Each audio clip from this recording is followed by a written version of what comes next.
Josh, I defended your honor as an MMO YouTuber on Twitter today. Ah, Fallbond, you fell for the classic blunder. Thinking anything on Twitter matters. Twitter is just IRL turn-based PvP where it's not full loot. That's all it is. Twitter, I think, from what I can tell, is where you go when you've given up. Please do not take anything you see on Twitter as representative of literally anything in the entire world ever. Right. Let's get the old drinks ready. Haven't even put any hair gel on. You know what? We're just going to raw dog it. We're just going to go with soft, dry hair. That's what's going to happen. Randran, good morning, Randran. How are you doing today? You guys good? Just check if the dogs are okay. You've got a banging headache. Will the stream cure it? Probably not. Probably make it worse. But you know what? Hey Josh, do you have a favourite song from K-pop Demon Hunters? They're all so good. As long as everyone's having a good time, I'm kind of fine with that. You know, they're all just so good. Now, of course, the standard is to just say Golden. Obviously, that's one of the most famous songs from there, but it's not necessarily Golden because Takedown is also very, very good. How It's Done, Done, Done, that's an absolutely cracking song. The only one that I'm not a fan of is the slow one that happens in the sky, because, you know, I'm just not really a fan of those kind of slow songs that I think are just kind of put there to fill time, that, no one really remembers those ones, do they? Let's be real. Let's be fair. Nobody really remembers those songs. Is K-pop Demon Hunters worth a watch? Yeah, it's fantastic. It's a really good film. Like, you don't need to think it's the best film ever. You don't think it's absolutely amazing, but it is a very enjoyable hour and a half. Yeah. I would definitely say it's worth watching. Drag, thank you for the sub. Remarkably kind of you. Right. What are we doing today? We are grinding Zul'Farrak. And I'll explain why.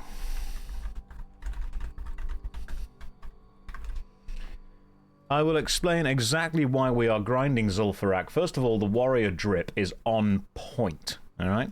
That is super on point. Randram, what a start to the day. My goodness, thank you very much. That's 10 gifted ad blockers already. You can tank if 43 is good enough for that. Is 43 good enough to tank Zul'Farrak? I don't know, maybe. Let's find out. You know what, it's 42 to 50. You're ready, and you can DPR, you can tank. Right, Taz, let's have a look. Right, Pavami, you are a level 46 shaman. Pav, are you a healer? Like, if you're a healer, this is going to be good. This is going to be great. But I am going to show you something incredible in a moment. Level 10 mage, I can tank. Can't promise we succeed. I admire the honesty, to be fair. No, you're not. Right, so what we need now is a healer and a DPS. Heals and DPS needed for Zul'Farrak. Now, I was doing Zul'Farrak yesterday.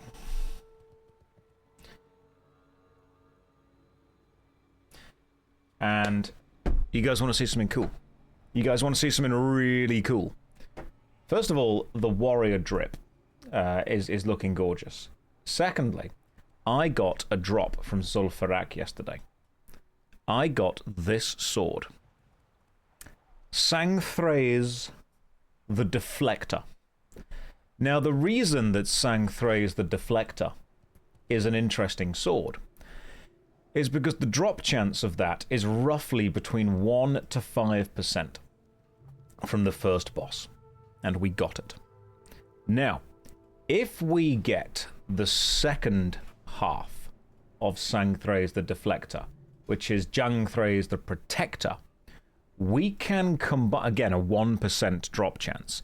We can combine them into Zul'Farrak the Lasher, which is an epic two-handed sword. Now, is it any good? Here's the cool part. No. But does it look cool? Yes. And that, I think, is the most important thing. I think that is, if anything, more important than anything else. So we're going to go for that, because it kind of looks cool. That's what it is. Witty Kitty, why are you on different characters every day? Because World of Warcraft allows you to play different characters every day, and I enjoy variety. Looking cool is kind of all that matters right now. So what we need is a healer. Need heals for ZF. FZ, sorry, no, ZF, Zul'Farrak. Can anyone ask in the main guild?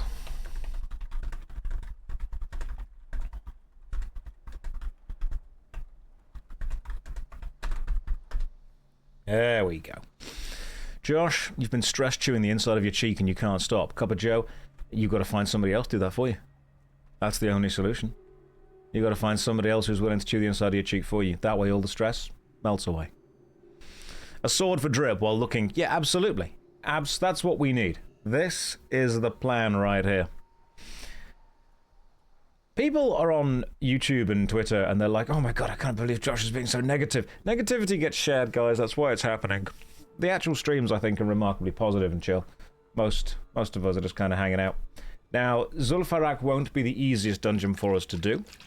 See, Nobody99 says, I'll chew your cheeks. I'm assuming you're talking to the guy earlier. Done. There we go, we've solved it. That is exactly what we are here for. Josh, what is the best tea brand, and why is it Yorkshire tea? Tea brands, honestly, it just mostly taste the same. Yorkshire, PG Tips, Tetley, Tesco's Finest. They're all the same.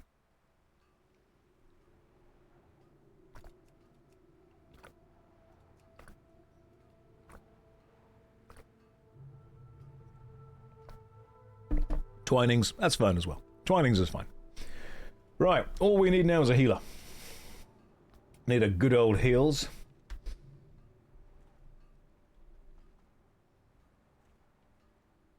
The owner has been changed. Interesting. Still need a healer for ZF? I'm a bit too high. I can come. What level? What level are you? We don't want to be completely hobbling our own experience. I think Zul'Farrak will cap out around 51, 52-ish. Anything higher than 52 is going to harm the experience of everyone else in the group. I was away for a couple of days. Where did the axe go? The axe is still in the inventory. You know what I need to do? I need to... Hang on. Settings. I need to change the background on this. Background needs to be... like, actually, yeah, so I can read it. 54. Will we still get experience? That's a question. Okay, cool. Will we still get XP if somebody's 54? That's a question. We can find out. Yeah, I've got to put the contrast up on there, otherwise I just can't read what's going on. If we can still get experience at 54... I mean, we can find out. Not a lot. It'll eat a good amount of it by being there. I mean, you guys want to do... Okay. We'll have you as a backup if we can't find a 43 to 50 heals. Depends if they're within 9 levels of the mobs. Okay. I think that could work, couldn't it?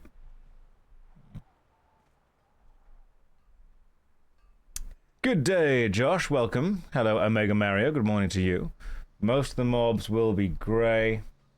Okay. So we still need... He's 54. Right, so we still need one healer. God, what is the point of being a streamer if I can't just easily put together everything that needs to happen at all times? You had worked so hard on it. Yeah, we've surpassed it. I've got the Ravager drop from... the Scarlet Monastery. I've got the Whirlwind Axe, which has been imbued with Fiery Weapon. I got the Vanquisher's Sword from doing the quest all the way through Razorfen Downs. We also got the Serenity Sword. We got the Ripsaw Axe drop from the last boss of Zul'Farrak. We've already got a new hammer for level 45. We've got the Scarlet Commander's Shield. We've even got the Big Bad Pauldrons from Zul'Farrak. See? They're ready and good to go. We even got Sang Thray as the Deflector. We are rolling in drops right now. Josh, your party is a harem. Are you into female drain eyes? I didn't plan it that way, but yeah, obviously. Of course, you know. Let's just keep asking around. Anyone in the chat. Oh, I need to level my hammer skill up, that's true. Hang on, let me just keep spamming hamstring so I can level up the two-handed mace skill. Female Draenei's are best in slot. That's true. That's straight up true. Everyone knows that. We still need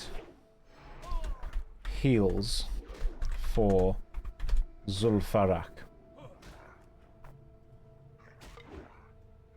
It's the Who's, yeah, exactly. It's the Who's, they just do it for everyone. Right, I'm gonna keep just healing myself while spamming hamstring on this enemy dog.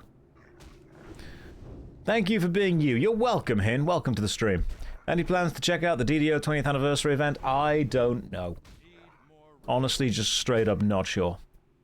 How dare you come online? I didn't even finish your last video talking about Cyberpunk. You don't need to. Just do what everyone else does. Just leave a comment now. You don't need to watch it. You know, watching something and then responding to it on the internet, honestly, that's just for nerds. Go and leave a comment right now. Leave a comment purely off vibes. Purely off emotion. Don't do that kind of... Don't think.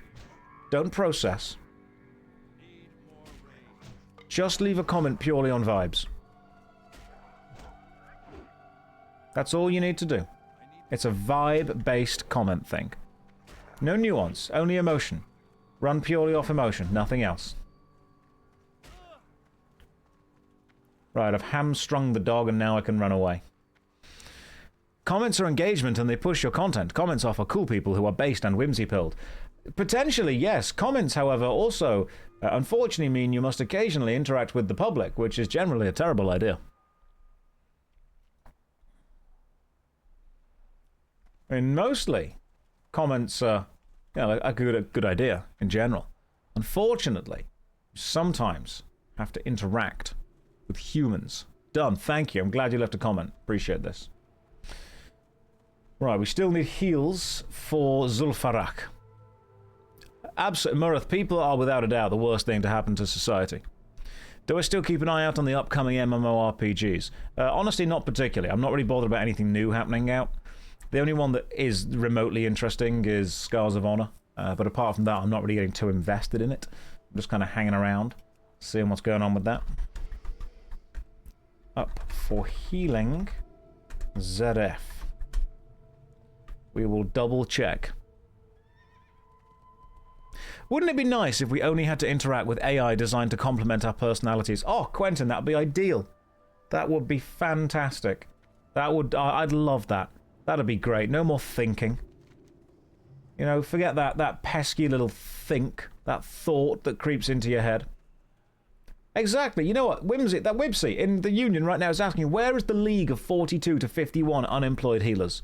Where are you guys? And if you're at work, I'm going to be very upset. I cannot believe that some of you are at work right now. Oh, Base, welcome to the stream. Please send good vibes. Oh, I'm sorry to hear that, Mags. Hopefully they're okay. I'm sure they'll be fine. Car, I'm doing okay. We're going to go do some quests while we wait for these things.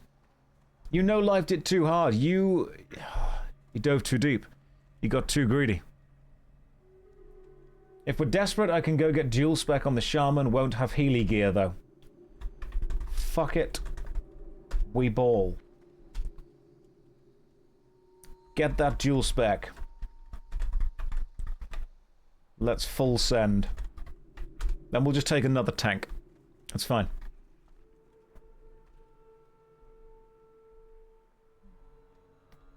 I said the word F-U-C-K online. I'm going to be arrested now by the word police, which in England is only partly a joke. Invite another warrior who trades health potions to you. That's the best healer. That's true. Wait, were you not playing as a rogue? Neo, you are so far behind. My goodness. You've got to keep up, man. You got to be with the rest of us. I should probably put on my actual weapons that work, because I cannot hit anything with that double hammer. There we go. Okay, learn to bandage. No. Dual spec and off tank. Content going to be spicy. It's going to be great, don't worry. This is going to be totally fine. We're going to be all okay.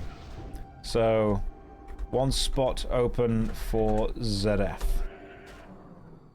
Eddie spec, don't care. Full send. Now, the Rock Pounder does more damage than the Whirlwind Axe, by the way. So we kind of want to be, at some point, really focusing on the Rock Pounder. Now, the Rock Pounder does give me 200 maces, 174. I'm just spamming hamstring. There we go. Rock Pounder? I hardly know her. Oh, yeah, see. As soon as I equip the Rock Pounder, someone in chat yesterday said, "Hello, I am Rock." I see what joke you were making there. Now, the Rock Pounder weapon is actually just straight up good. But the Whirlwind Axe does give 15 strength. Now, 15 strength...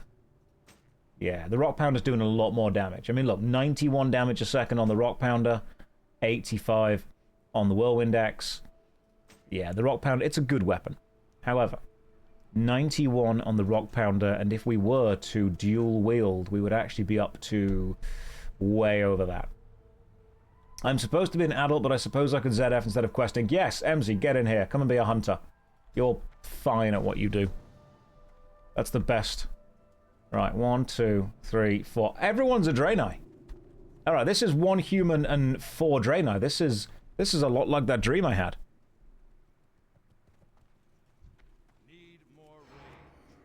This is the Piper Perry meme. Except in that meme, I'm her. And all of the guys behind her are the Draenei. This is a harem right now. This group is definitely the GOAT. Is there a couch in the dream? No, 2 of the Draenei just laid down and formed one. That was part of the dream. Let's do this. Right. Let's go. As far as YouTubers go, being into goats isn't the worst thing. Thank you, Tiger. See? If anything, I'm being remarkably normal. Right, I'm heading there now. I am indeed whimsy-pilled and goat-maxing right now. Do you move faster when jumping in this game? No, Brain Juice, but it does make you feel better. And I think that's the most important thing.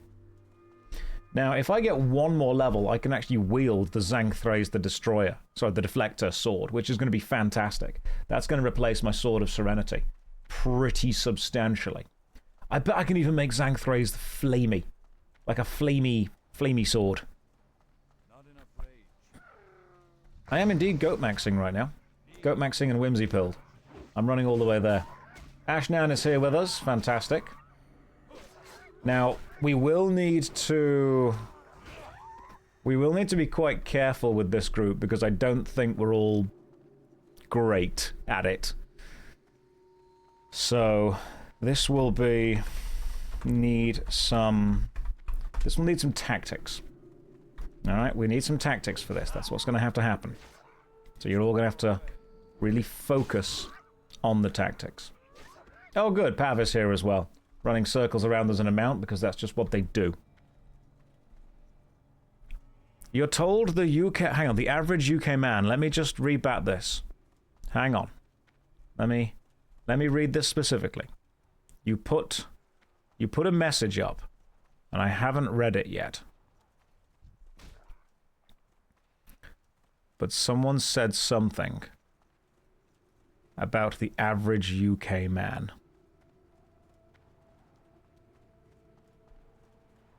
It was Repiku who met... Repi, could you, like, repost whatever that was? Because I want to read it specifically. Because as soon as someone says average UK man, obviously I get very defensive. And I want to make sure that I am defending my honor. Defending the honor of all the UK men. But I can't seem to find the message that you've written. Oh, there we go. I'm told the average UK man has tripled their muscle mass since the ban. Oh, do you mean the ban of... the ban of porn? No, UK men just returned to finding porn the way we used to, the way our forefathers did, which is in a hedge behind an old closed pub. There is... you might not understand this, there is a distribution network in the UK entirely focused on distributing adult magazines entirely in hedgerows, normally ripped up into individual pages. I don't know why that happened. I don't know who decided to start that, goddamn hero like they are. But for some reason, yes, UK does seem to have a thriving industry of ditch porn. That just... Am I involved in that ring? I have partaken. When I was but a lad. When I was walking around in my whimsical youth. I was basically like a little Victorian urchin. And I'm like, oh, goodness, golly, gosh, me, oh, mister, oh, my, I'm going to go and explore this abandoned pub that was victim of an arson attack and probably was insurance fraud a couple of years ago. I'm going to go and push through the overgrown bushes and have a look. Ah, there are all the old patio furniture where me and my family used to sit in years gone by, where my father would drink bitter, and I would have one of those fake candy cigarettes that I'm not quite sure why we sold to children. But, oh, what's that? What's that over there in the hedge that's blocking the back of the pub from a remarkably expensive house that nobody liked? Oh, my goodness, it's a ripped-up copy of Viz magazine with some porn hidden inside of it. I have no idea why that is so accurate. It just is. That's a true, genuine... Sounds like a modern take on Oliver Twist. We could do that. Yes.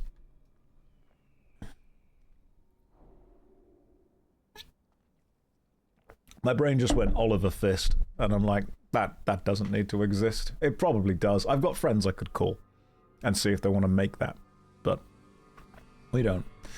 We don't need to be going down there. We've been streaming for like 20 minutes, guys.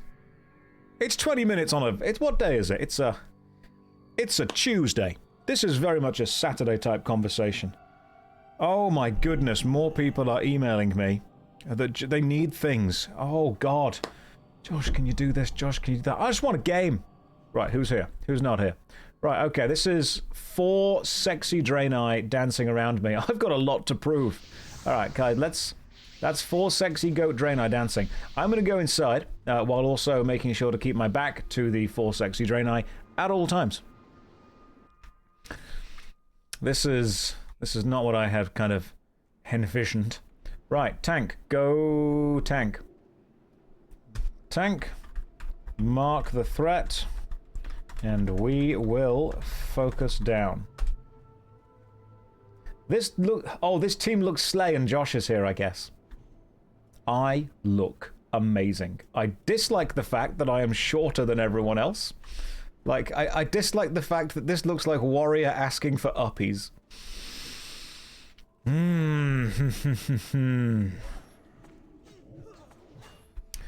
Josh, have you heard of the MMO Project Gorgon? It's a hidden gem. It's not a hidden gem. It's one of the most spoken about MMORPG projects of the last 10 years. It has been covered everywhere. It's not a hidden gem at all. It is a very well-known, successful MMORPG within the MMO space. I'm glad it's doing well, though. You would shamelessly ask for uppies, but then again, you are a 5'2" lesbian. Talia, I mean, if these 4 Draenei are going to ask, I'll be whatever they need me to be. We have no healer. We have a healer. No, we have 1 healer. Didn't someone respec? Can you heal, Josh? Nope. I thought someone respect. Who said they were going to respec a healer? We have a shaman, paladin, a paladin. Someone said they were going to respec a healer. Who was that? That was someone in the Union chat, I think. Oh, lol. Okay, full tank. Let's send it. Right, hang on. We're just going to full tank it up instead. Scarlet Commander Aegis Shield is on. Let's go with Defensive Sword. Let's go. Right, full send. Here we go.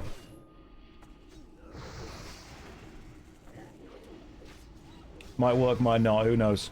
Let's find out. I might need, if you guys are going to...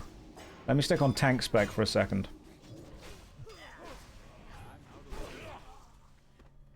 Right, I can tank spec it if you guys let me get aggro and stuff.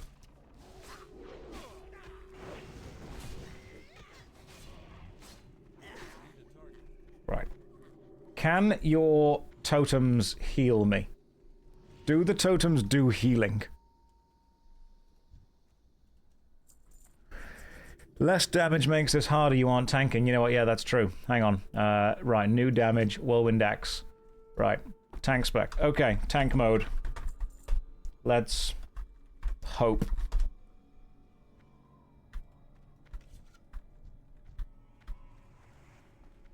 You guys might need to let me grab aggro on stuff before you all start running in. But, you know, I'll do the best I can.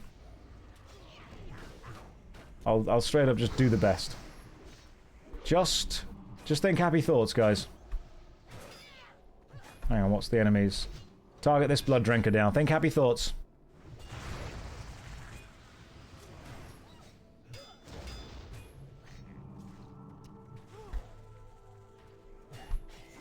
Might work, might not, don't know. Right, disarm, weaken, whatever that is. Challenging shout. Yeah, everyone on me now. I can use challenging shout once every, like, 5 minutes or something. This is gonna go... Wrong stance. I'm in defensive stance. Increases threat generated. I want to be in defensive stance. Defensive stance is useful here. I'm increasing my threat generation. Should I turn on Growl for Catty?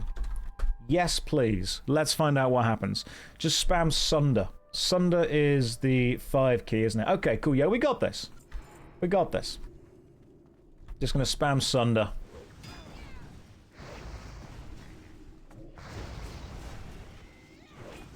All I'm doing is spamming Sunder armor repeatedly. That's all I need to be doing. We might have enough DPS to just out-DPS the dungeon, to be fair. Sundercats ho. That's what we're doing right now. Remember that I can't grab the aggro off you if you grab it first. This might be one of those you attack it, you tank it kind of things. Alright, I'm going to give people mana break for the mana people. How are the 1% swords coming along? Got one of them. Sank throws the deflector. Got one. Okay, let's just alright, kill this blood drinker first.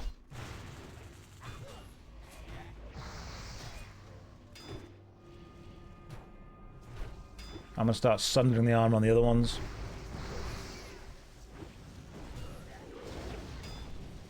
If everything's sundered, nothing is. You come back here, my friend. Yeah, there we go.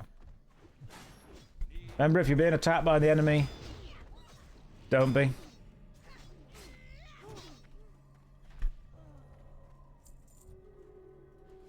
Hello, Josh. I am not 35. What will be an alternative title for somebody below 30? Kinda deflected the question on why it's a whole team of female Draenei. Pip UK, because I'm just living my best life, alright? I'm living my best life. Don't be out there making me feel bad for it. Okay? We do not kink shame. Unless, you know, like it's really weird. But if someone walked up to me and said, look, why are you taking an entire team of 4 female Draenei? You'd be like, because as the guild leader, 'tis my prerogative. Alright, what's the point in leading if you can't do this every now and again? What's the point in being in charge unless you can exploit it slightly? Yeah, unless kink shaming is your kink. In which case you should be disgusted and ashamed.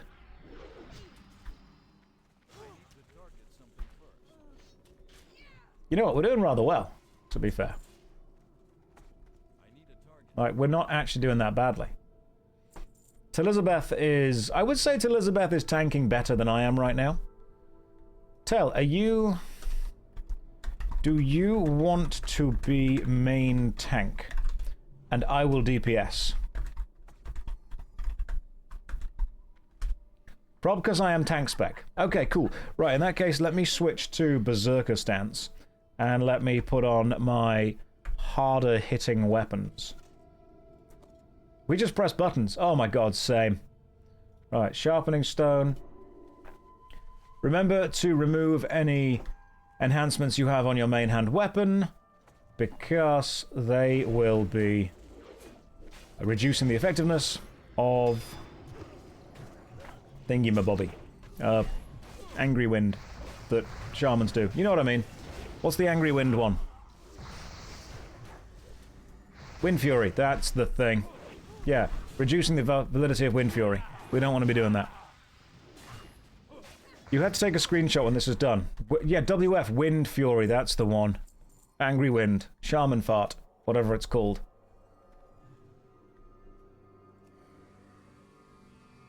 I think we're doing good. Angry Wind sounds cooler. I got Wind Fury for you, mate. Thank you, man. Appreciate it. Right. Let's keep attacking these guys. I'm just going to keep spamming Sunder. That's my entire plan right now. I probably should have attacked the Scarab, but, you know, it had to die. It was in the way.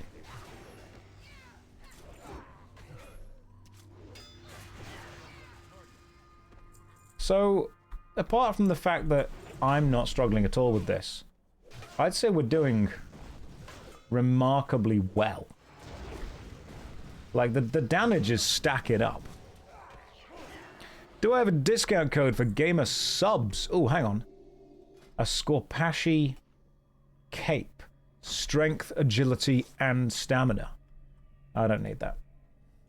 One of the girls can have that. We'll give that over to the girls. Sunder over Whirlwind and Cleave on trash AoE. Yeah, why not?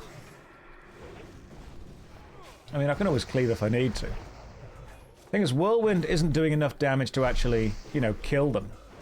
But Sunder allows me to, slowly but surely, do a decent amount of damage to them.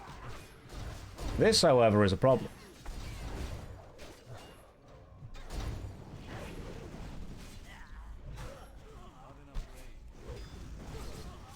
That was, I would say, an excellent use of control. God damn, good job, girls. Girls really do get it done right now. This is very Charlie's Angels. This is what the reboot of Ghostbusters should have been.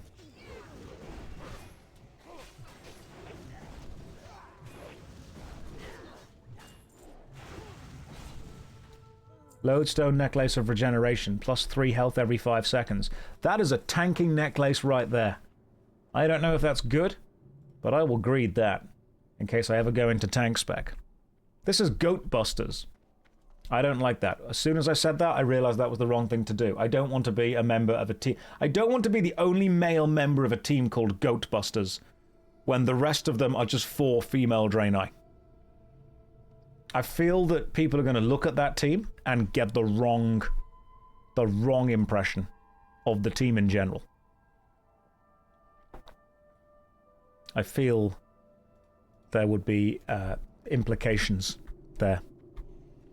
I look forward to seeing that clip on the channel later. All right, Shadowcaster goes first. Shadowcasters always go first. You know what? The amount of damage that these girls put out is high. Like, they're doing pretty... And Tell is doing an excellent job tanking, to be fair. Tell is, I think, doing really well.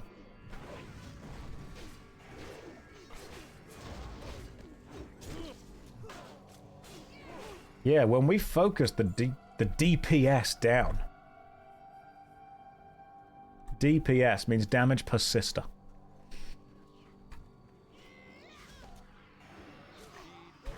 No, stay still, you cheeky little goat. Alright. Shout out to the healer, whoever's doing healing. I assume Pav has somehow switched over to some kind of heal tech. This is a team effort right now. Because you need to take down the Shadowcasters first. And what I will give it is I will give the fact that the group is just like pure DPS. And a tank and a healer. Apart from the tank and the healer, the group is just DPS. Love your work, hope all is good. Thank you, son of a. Appreciate that. Welcome to the son of a Gibbs. Word Gibbs always reminds me of... Do you ever watch NCIS?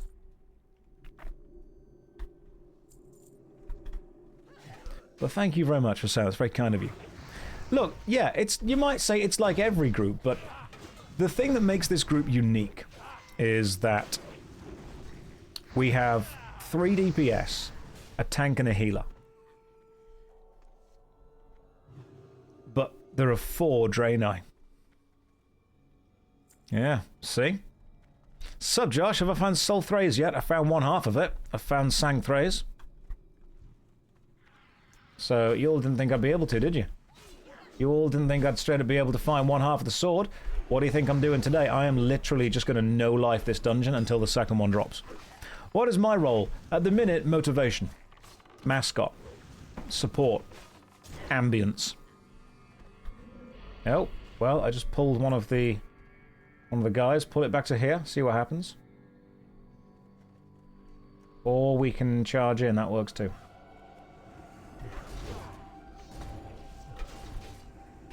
Alright, Witch Doctor. This is the one that you want to be focusing down. Focus down the Witch Doctor if possible. Then this Witch Doctor. Then this Shadowcaster. I mean, yeah, I absolutely agree that most of you guys would love to just be surrounded by a load of female Draenei. I know you would. That's the way you do it. That's what makes you happy. Well, people are out of mana, but god damn, that was a successful pull. That was incredible. I know that everyone is slightly worried about being under level, but this is just going so smoothly. It's twud not beho- Oh, I've got Pummel, haven't I? Where's Pummel? I should put Pummel on my thing somewhere. Where should Pummel be? Pummel should probably be on 8. Because I believe Pummel. Yeah, I'm pummeling more than I'm charging.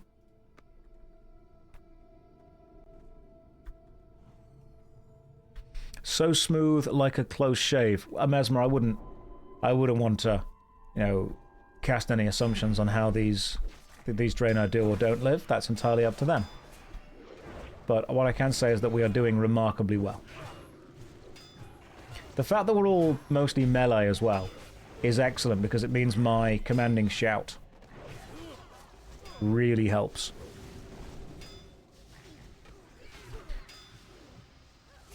Let's attack this thing first. Why not use extra action bars? You don't need them. Just get rid of the skills you aren't using. I wasn't using a crochet belt. It knew it was an all-female group, so it was like, here you go, have some crochets. How fast is natural HP mana regen? Not very. You just noticed the party composition. 4 female Draenei and 1 short male human.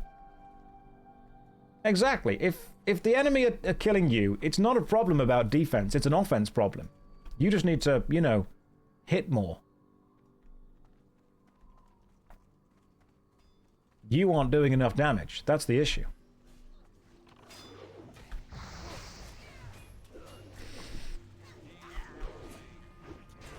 Lunar Coronet of the Owl. Intellect and Spirit.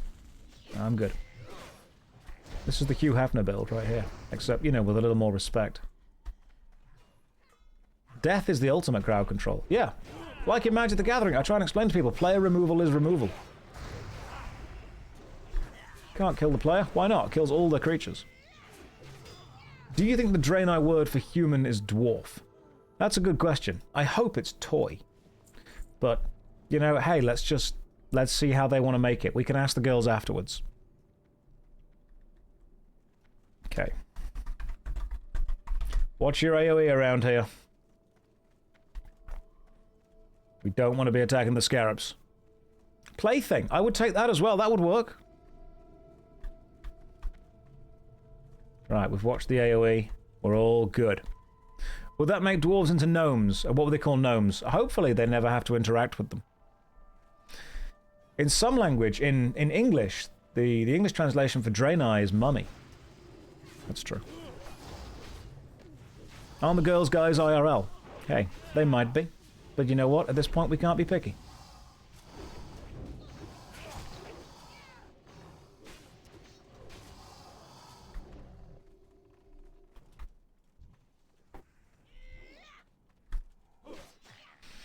Would you do a run with only gnomes?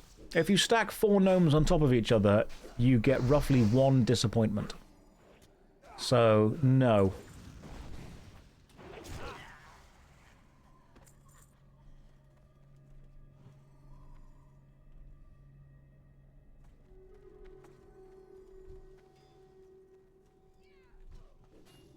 Kill the Shadow Hunter first.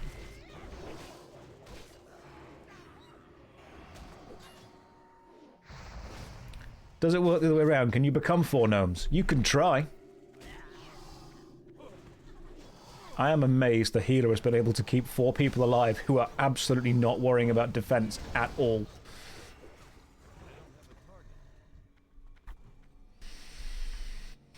Okay, ready for boss? Tactics are kill the boss. Inside you are 2 gnomes. Oh god, I hope not. I mean, even if there were, you might not notice.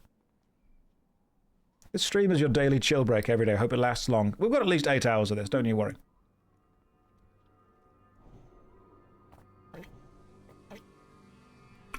You have no idea what's going on, never played WoW. I'm happy to explain it to you, Mesmer.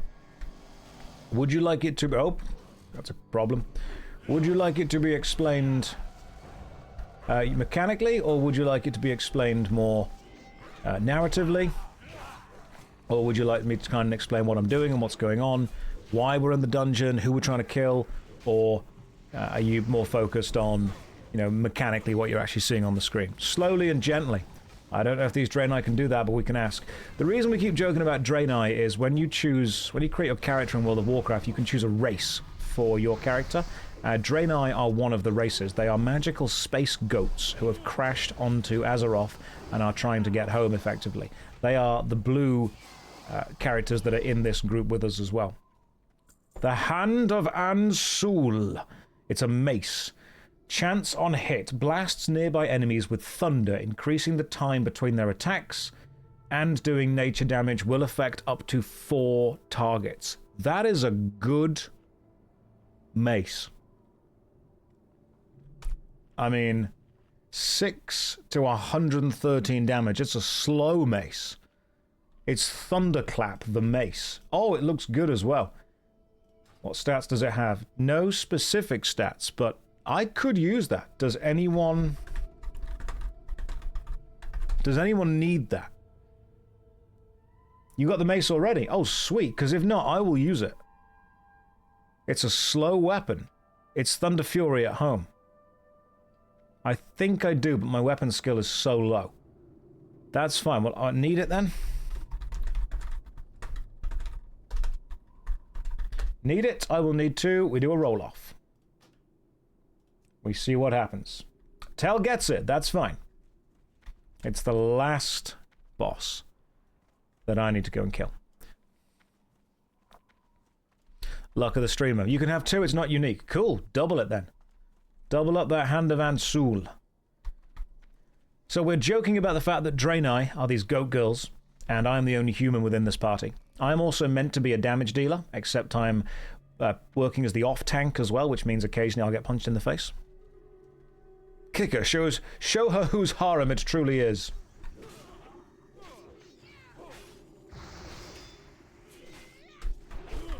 Behind.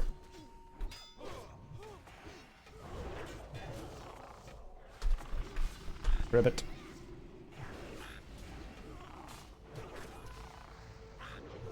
I got polymorphed into a frog for a second there.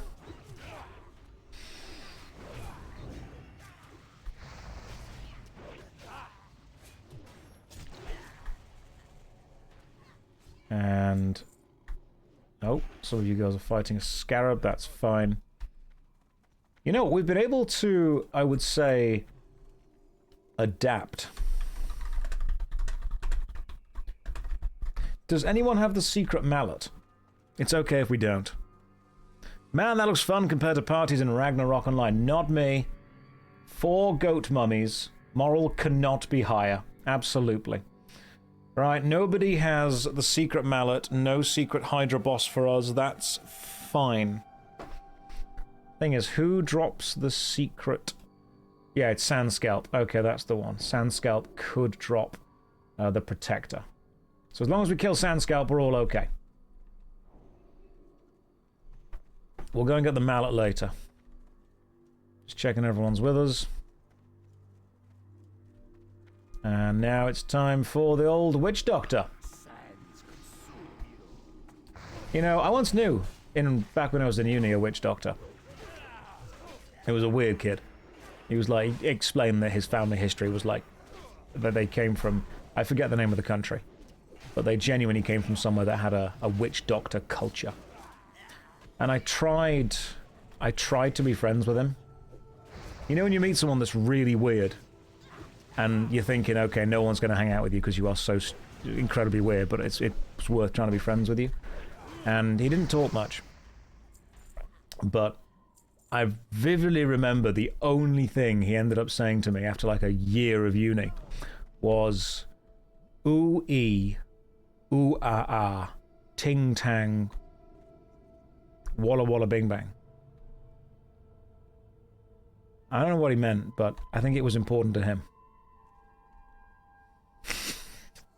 The first thing Snoopy's ever said in the chat is, oh, come on.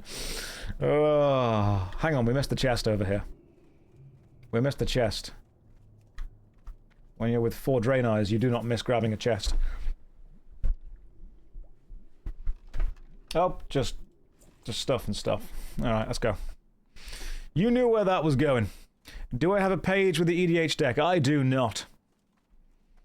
I do not.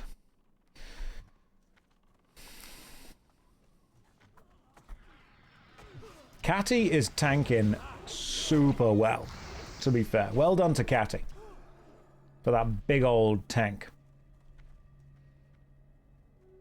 If you make somebody send their first message in Twitch, you've done well. That's when you've got them.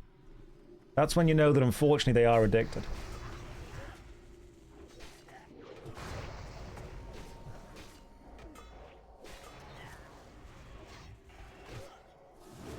Will I tell the skeleton joke again? Potentially.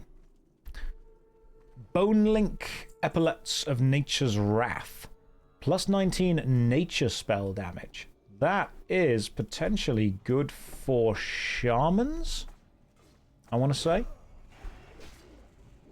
No, I am not, says Twitching Wolf. Twitching Wolf, you are slightly.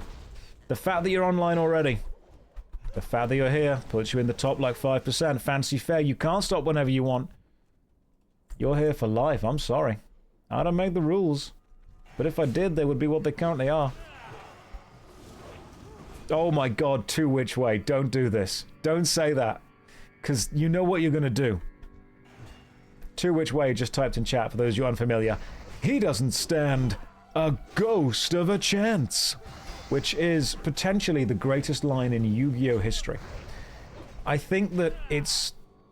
Yu-Gi-Oh! Has got a lot of good lines, let's be fair. And the he doesn't stand a ghost of a chance is... That's used almost every single episode. It's not... I wouldn't say it's the most repeated line. I would say the most repeated line is, what does Pot of Greed do? What does Pot of Greed do?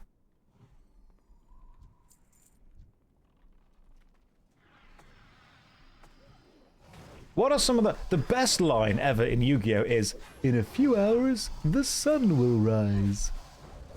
Because it doesn't need to make sense. It's purely an emotion. At that point, was that Joey or Tristan that said that? Because I think they were going purely off vibes. You ever had a conversation that doesn't need to make sense, it just purely goes off vibes? Is it Tristan or Joey? It was Joey, wasn't it? Was it Tristan? That was it. It was Tristan. Yugi, you have to help your grandpa. I'm trapped in the television again. I love the idea it wasn't even the first time that happened. It's just a thing he does. Is this Classic WoW? This is Classic WoW The Burning Crusade. It's the anniversary server. It's had The Burning Crusade added to it. So we've got that. So we'll be going to Outland at some point. Beyond that, it's pretty much just classic-y stuff. Chuckle says, Josh, I think you're very cool and I like you a lot. You like the idea of me. But I am cool, that's true. We are doing so damn well in this dungeon.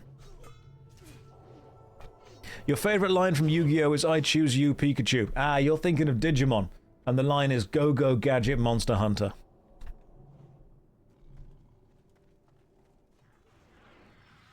This is going remarkably well.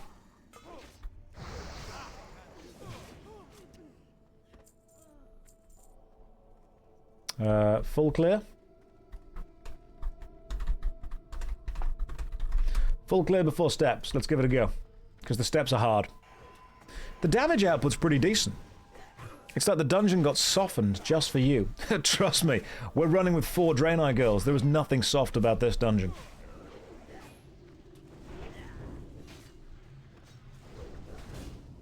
This dungeon is remarkably hard. Thankfully, mechanically, it's not that difficult.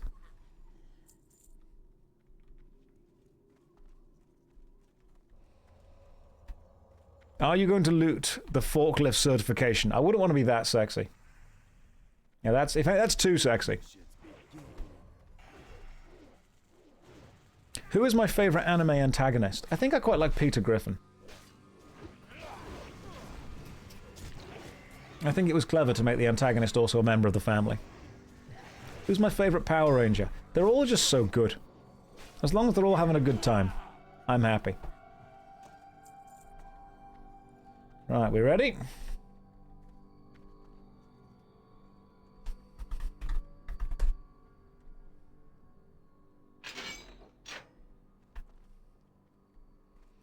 Okay.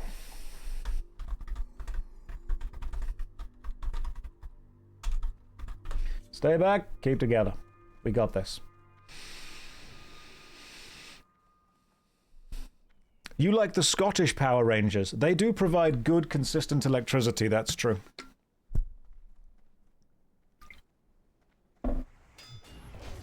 Right, here we go.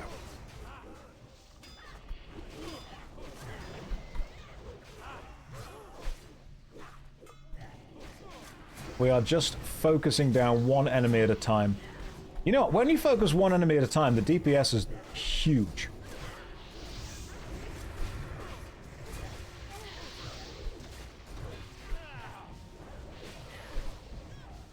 This is like a lot of damage. I wonder if it's too much damage. Is this becoming overwhelming?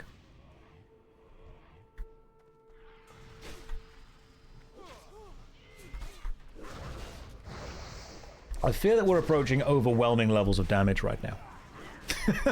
Som says, not really. Good, I'm glad that the stream is not overwhelming for you. It's totally fine. Totally normal. Everything's okay.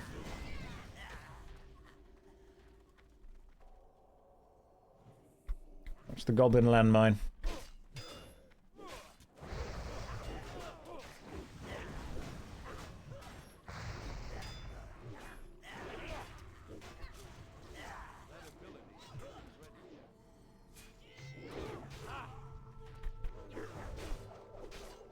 We've got this. Remember to stay back, guys, if we need to. Don't be pushing too forward. It's okay, 50-50, like the bouncer.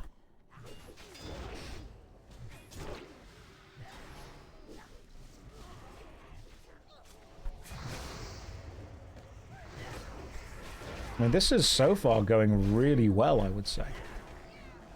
Possibly too well. We might need to make things go worse on purpose. Equip the Blades of Chaos. Listen, I will get the Blades of Chaos. I've got one of them in my inventory. The final boss has, I believe, between a 5 and 1% chance of dropping them. So, when we get to the final boss, we will loot it for between a 5 and 1% chance of the last thing. Healer's gonna get low on mana. Healer, how's your mana doing?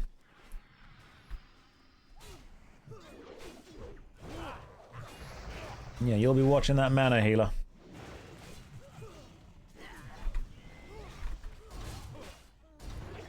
You already got one of the swords. Yep, there you go. Sang throws the deflector.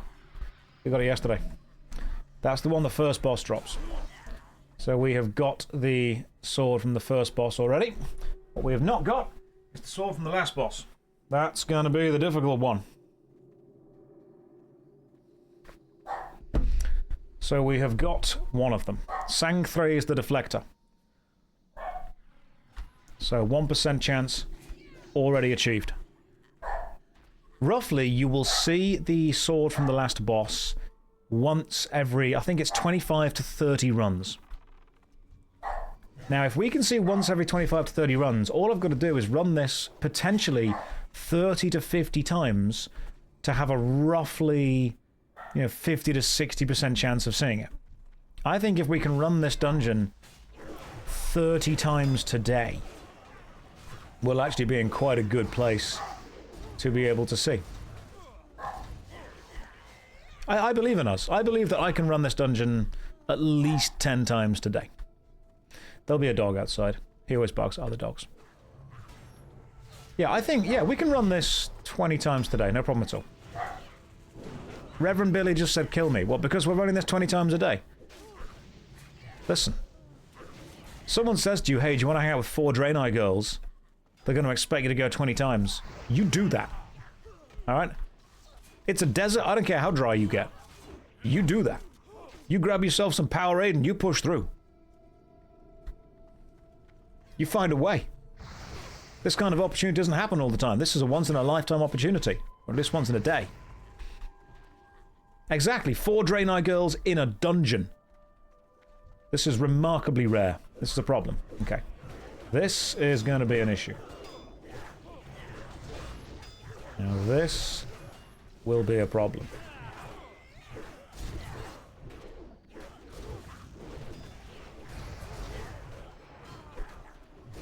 Right, we work our way through the lower health ones first.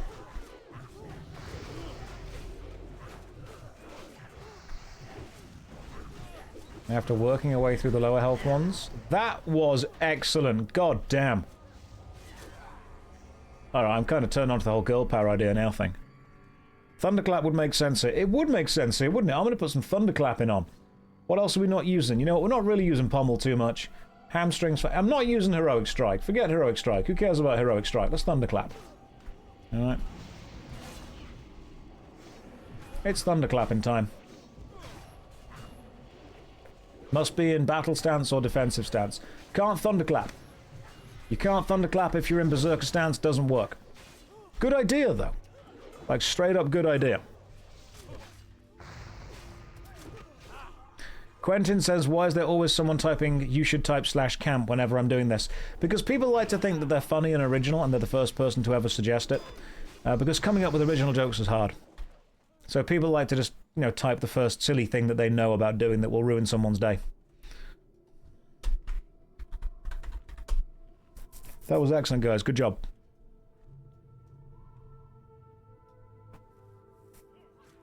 Whirlwind and Cleave is good enough. Yes.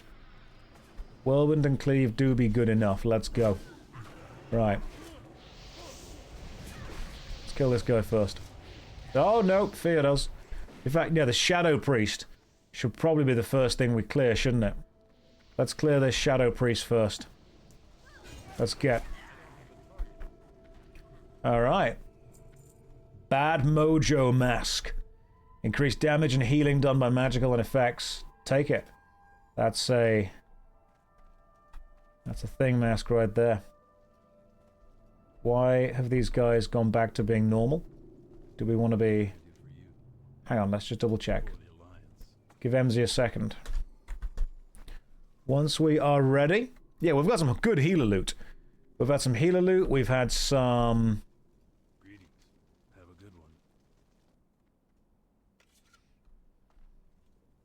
We've had some good healer loot. And we've had some real good caster loot so far.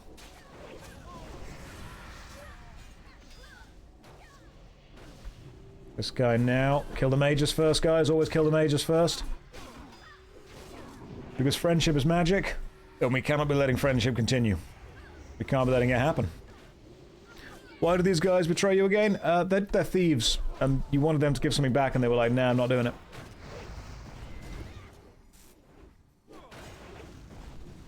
And now they do be dead. Dead and also defeated.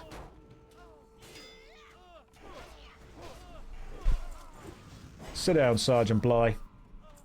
Do these guys drop anything useful? Nope. No, they do not.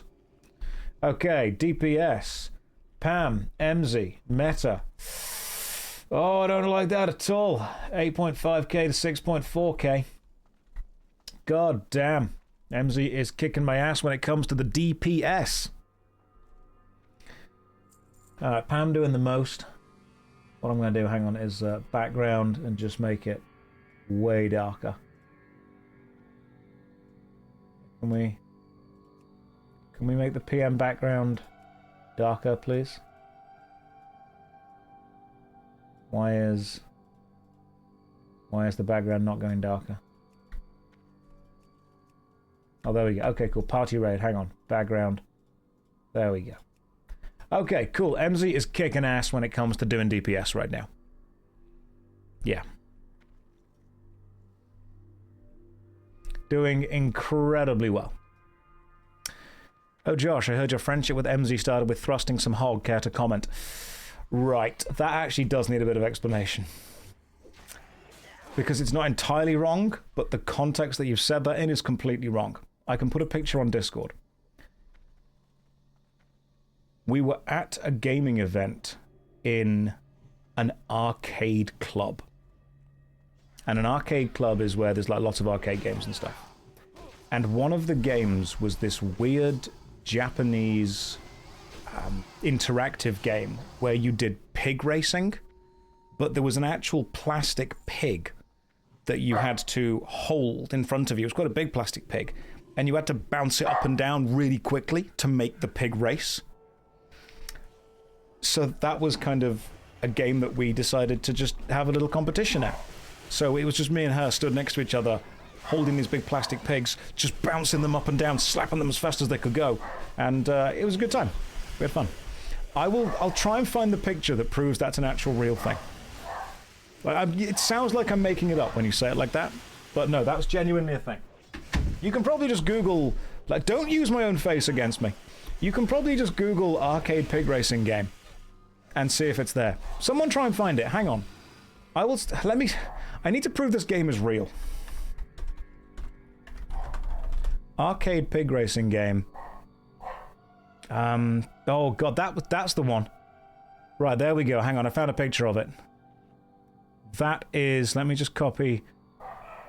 Yeah, that's the thing. I can see it right there. If you type in arcade pig racing game, you'll be able to see it. You physically stand in front of it and hold a plastic pig and slap it up and down.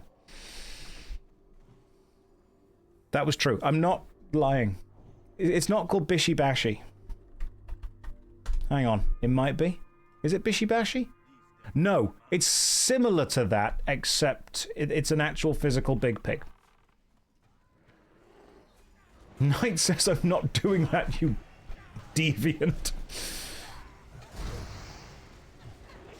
I'm sorry that we've got interesting stories. Right, chance of Sandscalp dropping this sword is 1%. Sandscalp, you would save me a hell of a lot of time if you did indeed drop this sword. That would be great. It might be there. It might be a thing. No. No frickin' way.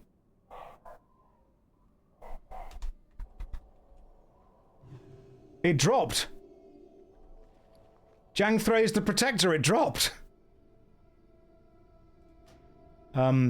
Need?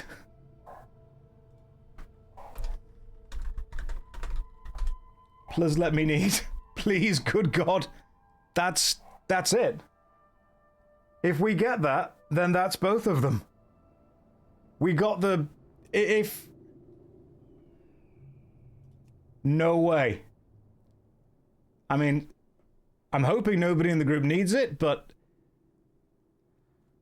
I mean, if I let you need it, what do I get? I will let you win at the pig game. Nixia, that is an incredible time to raid.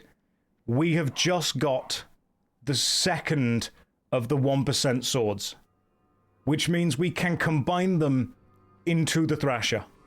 No way. I cannot believe we got it. What dropped? The sword. The 1% sword. The other 1% sword. We got it. We've got them both. We've got Jangthrace the Protector and Sangthrace the Deflector. We got both the 1% swords. We can combine them at level 50. That's insane. That's absolutely insane. Whimsical, efficient power of the goddamn goats right there. This team truly is the GOAT.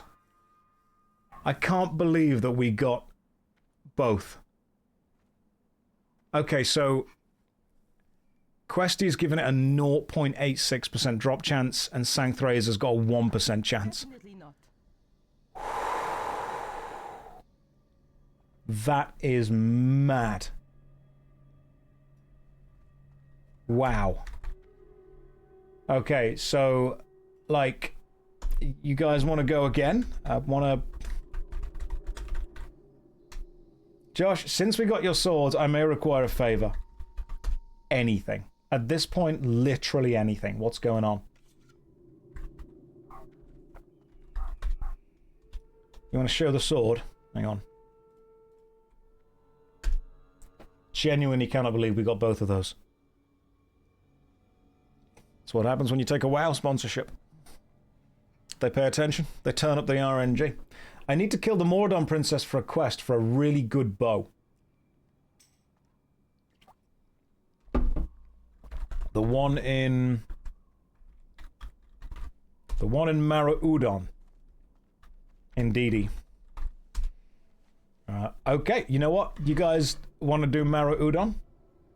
Yeah, the one that farts a lot. Hey, whatever you're into. You guys want to do Mara? Like, if you guys want to go and do Maraudon, we can do that right now. I believe in all of us. This was the easiest run. This was so good. I want the bow so bad. I think we can do Mara. Girls, get it done. Can 43 tank Mara? Tell you couldn't tank this.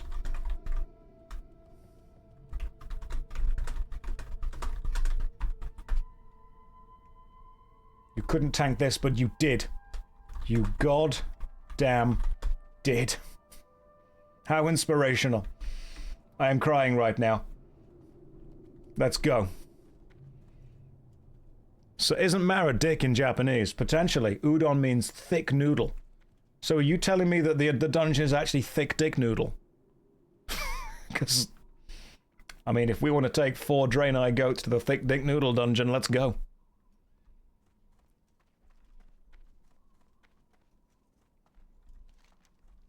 Oh, which way are we going? This way? Does Mara actually mean penis in Japanese?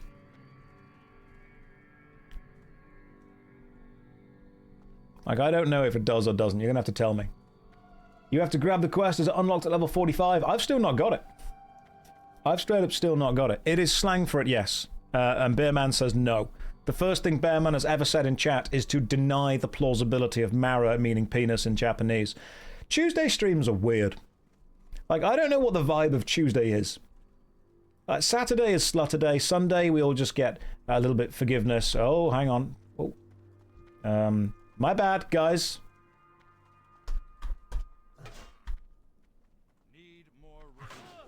You will need to run. MZ, we cannot take this thing on together. You no way. Swear to God, if she actually helps me with this, I'll cry. There'll be a little bit of crying going on. Let me heal. MZ might be about to effectively... Hang on, I'm not even being attacked. Catty's tanking. Catty's straight up tanking. Okay, I just got out-tanked by a pet. That doesn't make me happy. Oh, he's immune. He's immune for the next, like, couple of seconds. Stop being immune, you fool. Get Catty out of here. Josh, she is a Beastmaster. She is now and will always be the most overpowered build.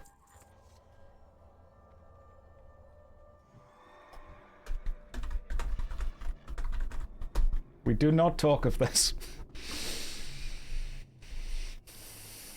I cannot believe that I just pulled the boss and MZ decided to completely emasculate me by just effectively soloing it. Lost my job to an AI cat.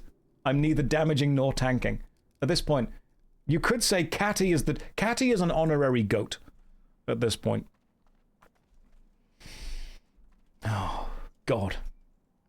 There are 4 goat girls. Catty's an honorary goat.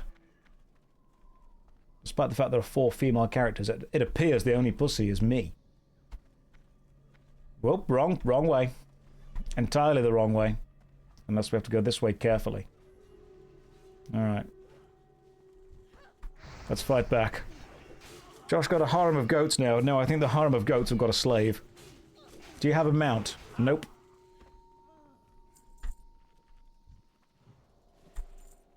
Could probably get one in the future. Not gonna lie, if it helps, I didn't think we could do that with YOLO. Beastmaster Hunters are so good. I cannot believe we got Jangthrace the Protector and Sangthrace the Deflector. Genuinely can't believe we got both those swords. 1% chance of each of them dropping. Utterly insane. Yeah, at this point, I'm the mount. Well, when you have this many willing Draenei around you, kinda gotta be. You have 4 Draenei to mount. Quentin, I think you're reversing how the energy is here.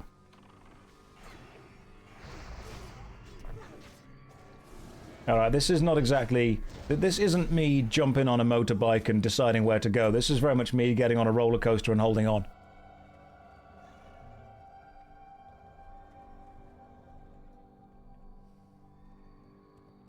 Inju, did you see that we just got the sword?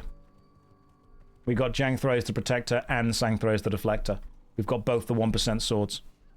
Absolutely insane. Cannot believe we got both those.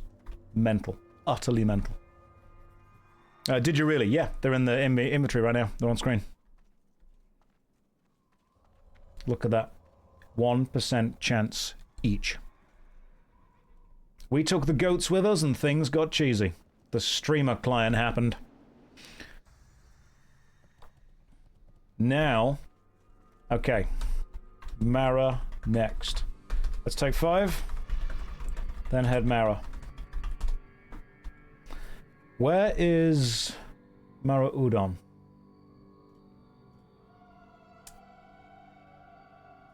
I cannot remember where Mara is. Is it in I think it's in Desolace, which is over here. Which is there. Perfect. Okay, cool. Desolace. Oh, I've actually got a quest in there. Nice. Fastest way to get to Desolace is... I downloaded Leatrix maps, by the way. Fastest way to get to Desolace is probably going to be either fly to Nigel's Point. Yeah, see Nigel's Point and then just running south is going to be the fastest way to get there. Alright, Nigel's Point it is. Should I... Yeah, I'll Hearthstone it.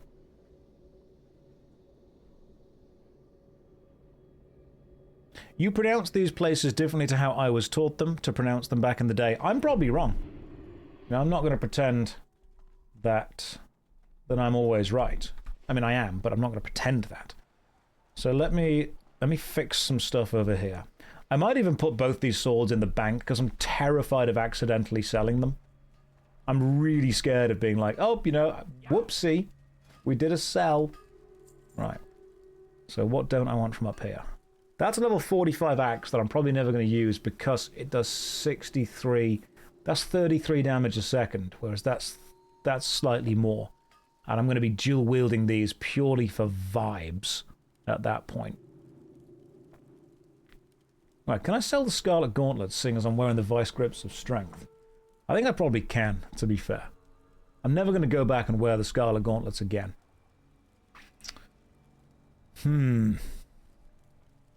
Last time you saw him, he was in Elwyn Forest wearing baby oil. You have no idea how far we've come.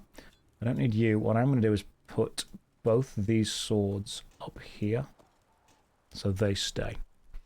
We've got health there. Staff of Healing binds when equipped. I think that's very good staff. Is this a good staff? Just look at the screen right now. Spirit Chaser Staff of Healing. Level 39, plus 40 healing spells. I don't know if that's good or not. But I think it looks good. It's not good. Okay, plus 40 is not that good. It's bad. Sell it on the auction house in that town. There's an auction house in this town. I'll see what I can do then. Just give me a second to rearrange some stuff in the old inventory. And after doing that, sell some meat, sell some troll sweat, sell some cloth, sell some stamina potions. Okay, cool. Right. Let's get to... Why can you buy a blacksmith hammer as a weapon? Surely that is just like an over. You gotta go, thanks for the run. It was super fun. It was indeed. We will find somebody else, don't you worry. But thank you. Can't believe they both dropped. That is so bloody rare. How rare is that? See you soon. I'm betting there are people who've never even seen them both drop. And we're out here just being like, easy. Easy peasy. Lemon and squeezy.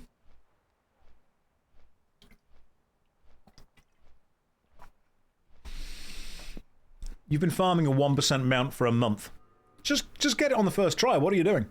I don't get why you're continuing to farm it. Just get it. Just get the drop. Just do it. The drop rate may have been buffed. Let's hope so.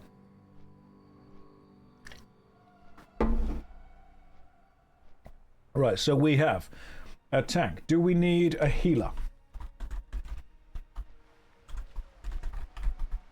So we need a healer. Okay, let's find a healer. And take 5. Apparently not. Right, let's find heal some Mara. Take 5 minutes. Guys, take 5. I'm going to grab myself a cup of tea. When we come back, we're going to do Maraudon because MZ needs it. And we'll see what we do. Is it classic or TBC? TBC.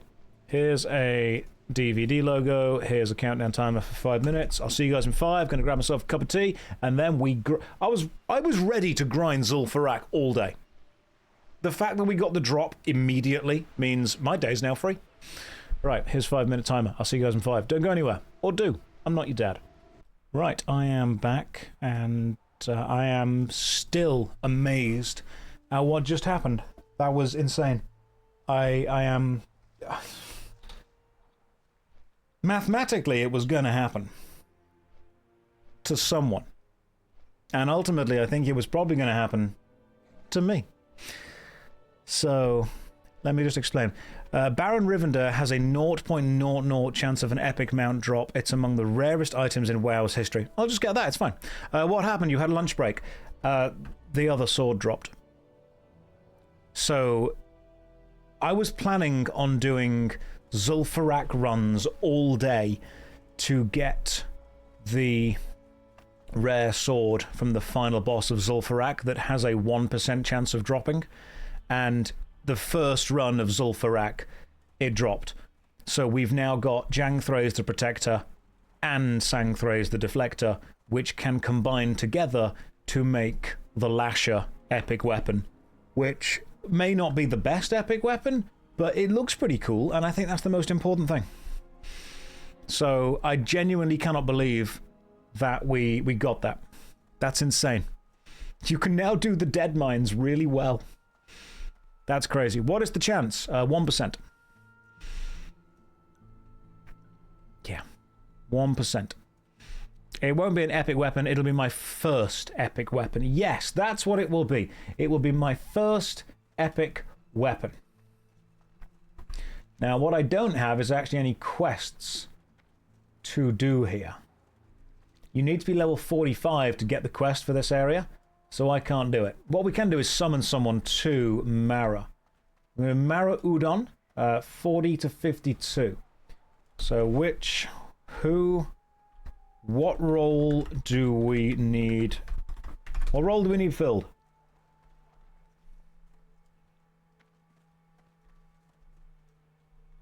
I don't know who we're looking at now for this. Healer. Okay, cool. We need a healer. Whomst is able to heal. Any healer for Mara. We double check if we've got one. Damara can heal. Sweet. Level 52. That should just about be within the range. That is perfect. Right. Excellent. Let's do this. Yo, on our way to the stone now. Let's do this. Typed the wrong thing. Hey Rage, do you want to see something cool? You know the 1% drop chance sword in Zul'Farrak? There's one of them. You know the other 1% drop chance sword in Zul'Farrak, that if you get both combines into one cool epic sword? There's the other. We got the deflector sword yesterday. 1% drop chance from the first boss. And someone said if you get the second sword from the last boss, you can combine them into an epic weapon. And I said, okay, in that case, my plan was just to grind all day to get the second rare sword. And it dropped first try. Very, very first run we ever did. Well, today, just immediately stopped. Brilliant. Zul'Farrak was your favourite sword you ever had when you leveled your paladin? Well, you're going to need to stop leveling so I can catch up and share in this luck phase. Listen, right? You're meant to be the whole professional and whatnot. You're meant to be like the big WoW streamer. Just because I'm really good and lucky at the game. Maybe you should just, you know, play better. That's what should happen. Baby's Thirst Thunder Thrays. Blessed blade of the Proflector. I am so far behind you, I've lost hope. Good. That means I've won the psychological battle. Knowing is half the battle. The other half is incredible violence. But psychologically, dominating someone. Maybe you're the lucky one. Both swords dropped when you were here. I swear to God, if we get the ring drop as well. You got a 0.18% epic sword from a boss in Sunken Temple. I'll keep trying.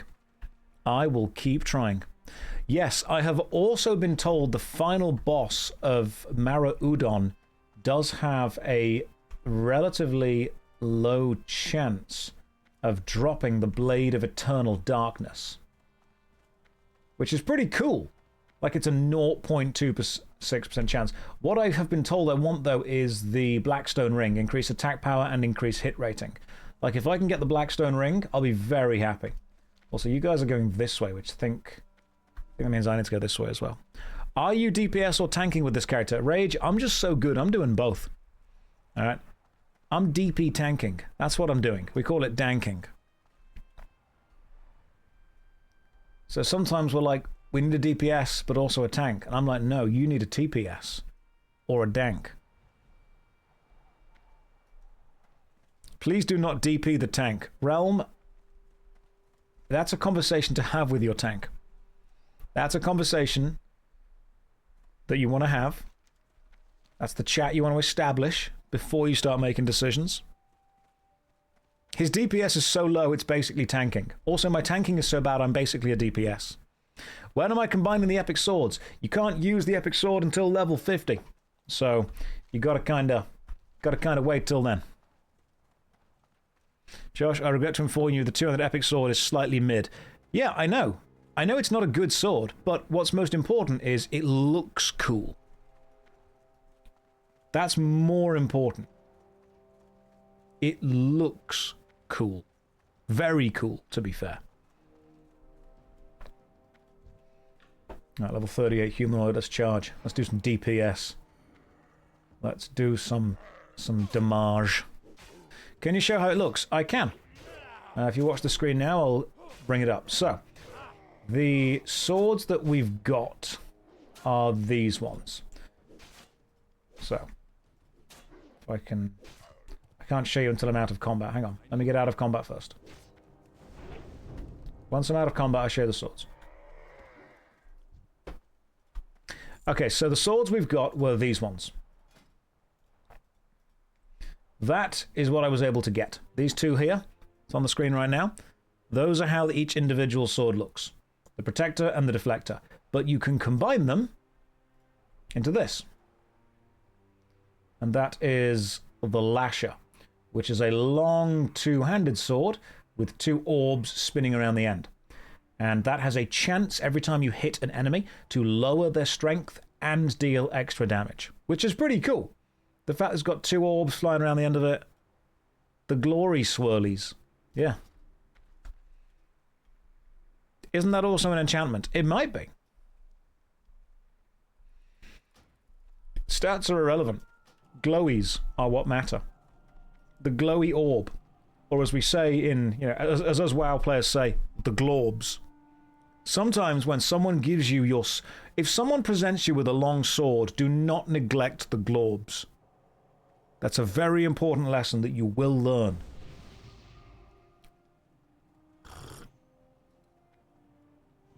Because it's not just about the length of the sword, it's about the power of the glorbs. Now, I have the special stick that lets us teleport to the end of this dungeon. Are we doing that? Or are we doing a full run? Because I'm sure I've got the special magical stick somewhere.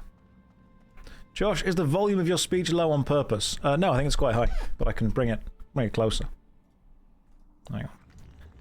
Are we... Where's the special magical stick? Creates a portal teleporting group members to the Earthsong Falls in Inner Maraudon. Are we tallying to the end? I mean, we can. I've got no reason for us not to do this, if you guys want to. You want to be a little bit cheeky.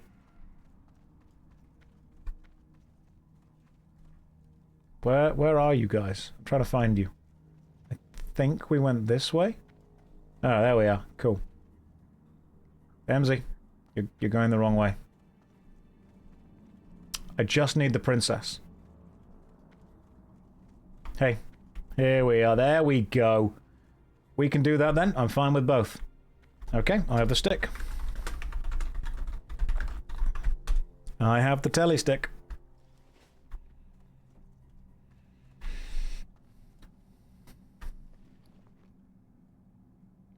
Where is it? There it is.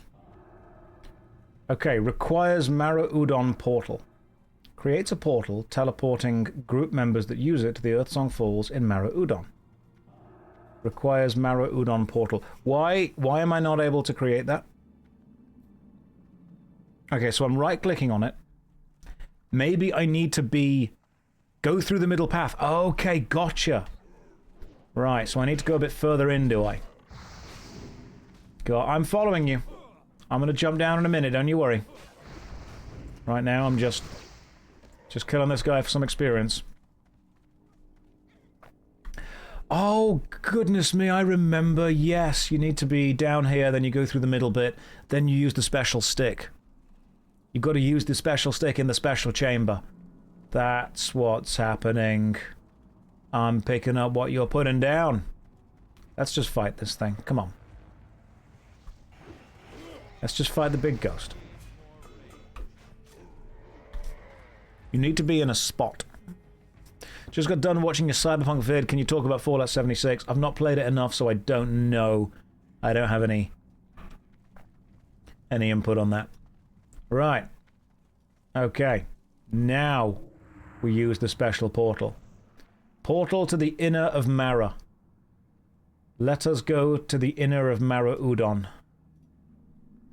And in we go to the Earthsong Falls.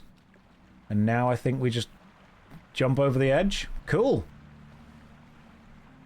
Oh, we go that way, don't we? Hang on. We go this way. And we go in. This is clever. Alright, we got this. We know what we're doing.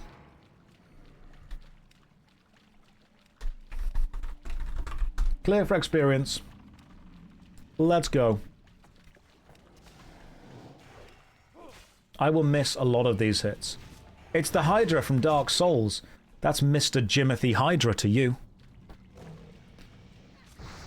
Into Maraudon we go.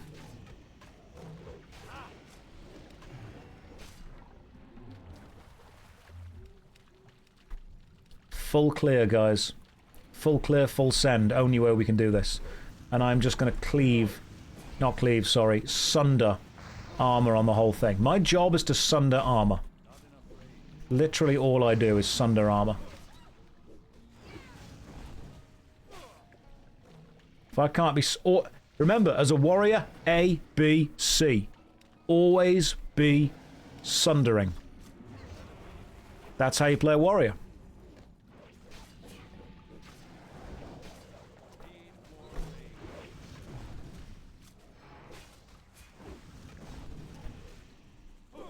What is my purpose? You sunder armor. That's it. That's all I do. It's my whole thing, to be honest. Lord of Sunder. That's who I should be.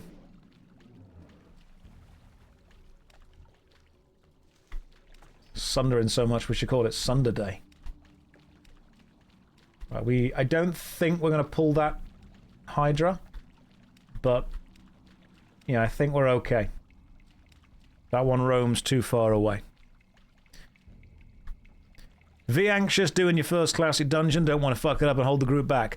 Callan, most important thing you do whenever you're doing any team action, talk to the team. Because if your team are mature enough to be able to talk to you and explain what they need, they're going to be a good team to run with. What I've learned is that if your team are not able to explain to you what you need to be doing or why you need to do it, then believe me, they're not the kind of team you want to run with anyway. It's very important to understand that if you're going to take part in a group activity, interacting with and engaging with that group is a very important thing to be able to do. And if you don't want to fuck it up, that's great. Tell your team you don't want to fuck it up. If your team know that you want to do well, then they will want to help you. You get to see how they help you. You get to see how they treat you. And if they turn around, they're like, listen, you should just know what to do anyway. Trust me, man, it ain't going to be a good team from the start. A good team will understand that not everyone's going to know exactly what to do all the time. And they're going to want to help you.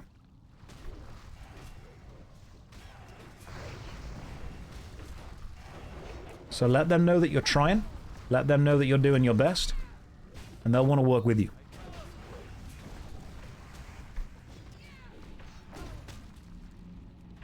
Best thing I've discovered. The teams that you want to run with are the teams that don't mind failing with you. Oh, Callan, thank you very much, man. That's kind of you. I mean, we've ran with teams that have failed more times than we can remember. But as long as people are failing because they're trying and the game is difficult, totally okay. As long as you try, as long as you do your best. It can be intimidating when you are the least experienced. That's true. If you are the least experienced of your team, then you can, and this is a great opportunity, you can see how the most experienced person treats the least experienced person.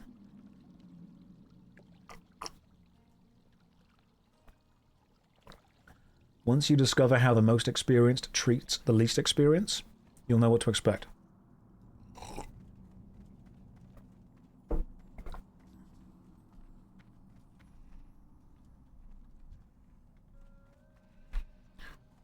We are pushing our way through Maraudon.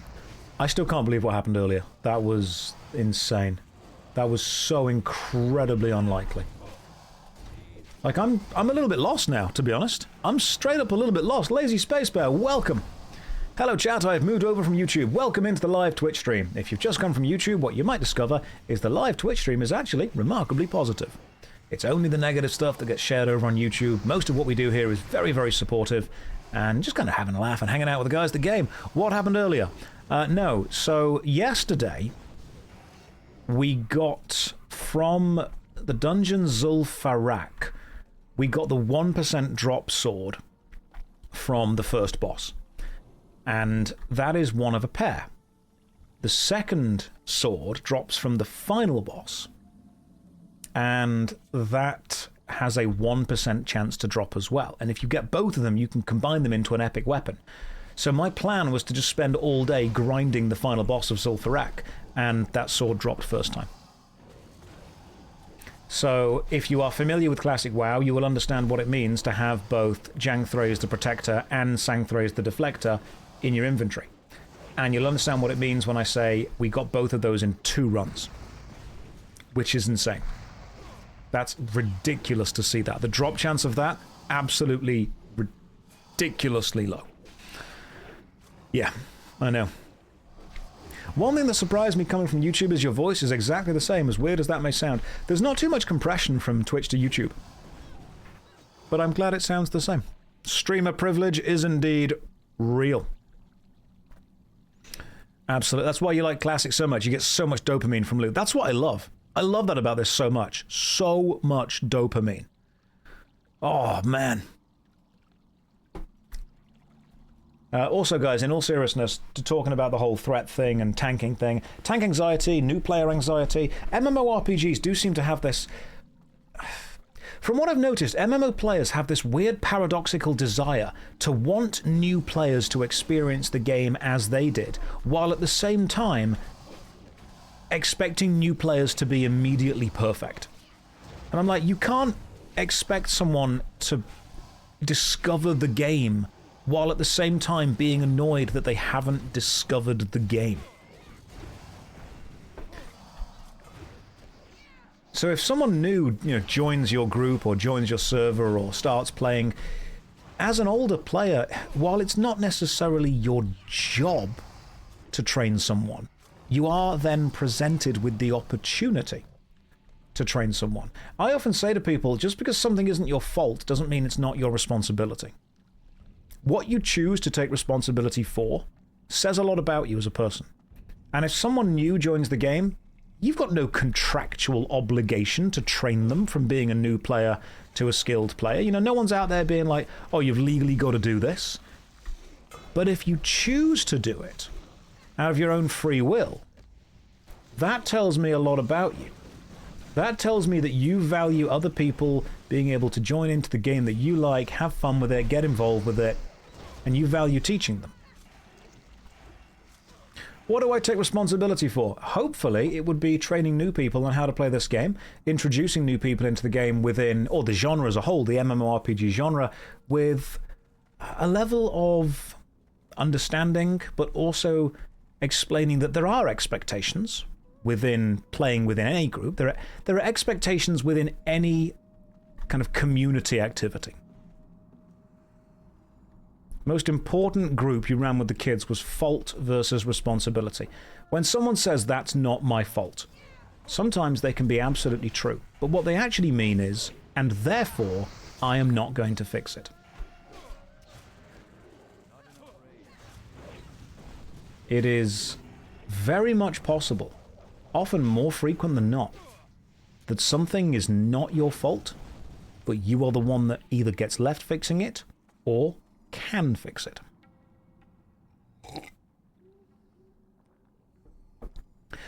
Trit says, coming from Guild Wars 2, where your skills change fully with your weapon, great game by the way, can you explain the difference in weapons in WoW, since you mostly use spells instead of your weapon? No? Trit, good question. So in World of Warcraft, if you are a caster class, like a magician, then you will use spells, yes, and if you are a melee class or a physical damage class, you will mostly use abilities. Now, abilities can work in a couple of ways. Some abilities simply replace your next auto attack.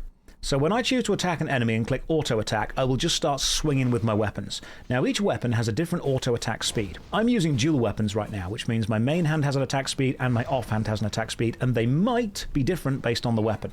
I don't think they are, but they could be. Okay, both these swords have 2.2 attack speed, which I believe means they attack once every 2.2 seconds. If you have a dual-handed weapon, then of course that attack speed might be slower. So, you got a two-handed weapon, you're attacking once every 3 seconds, once every 3.5 seconds. If you've got a ridiculously fast weapon like a dagger, you're attacking once every second, something like that. Sometimes the ability you use will replace whatever your next auto attack would be. Sometimes the ability you use is an instant interrupt ability, which does something, does not interrupt your auto attack timer, and does an effect and an amount of damage. But the amount of damage it does is sometimes based on your weapon. So, for example, the cleave simply says, if you look in the... I'll show you the book in a second. All right. Let's look at the cleave spell. which I think is just there. You'll see it says cleave 20 rage, which is the resource it costs to do, and then it says next melee, which means the next time you get a melee auto attack ready to go, you will replace it with cleave, if cleave is being used. I'll click it now. So I'll do a melee attack, then I'll click cleave. So melee attack, click cleave, it waits for it, and then it does it as soon as it can. Cleave is also on my bar down here. So they are abilities that replace the next auto attack you were about to do with the main hand. There are then abilities like Sunder, where it says instant. I'll see if I can find Sunder for you in the book so you can see what I'm talking about.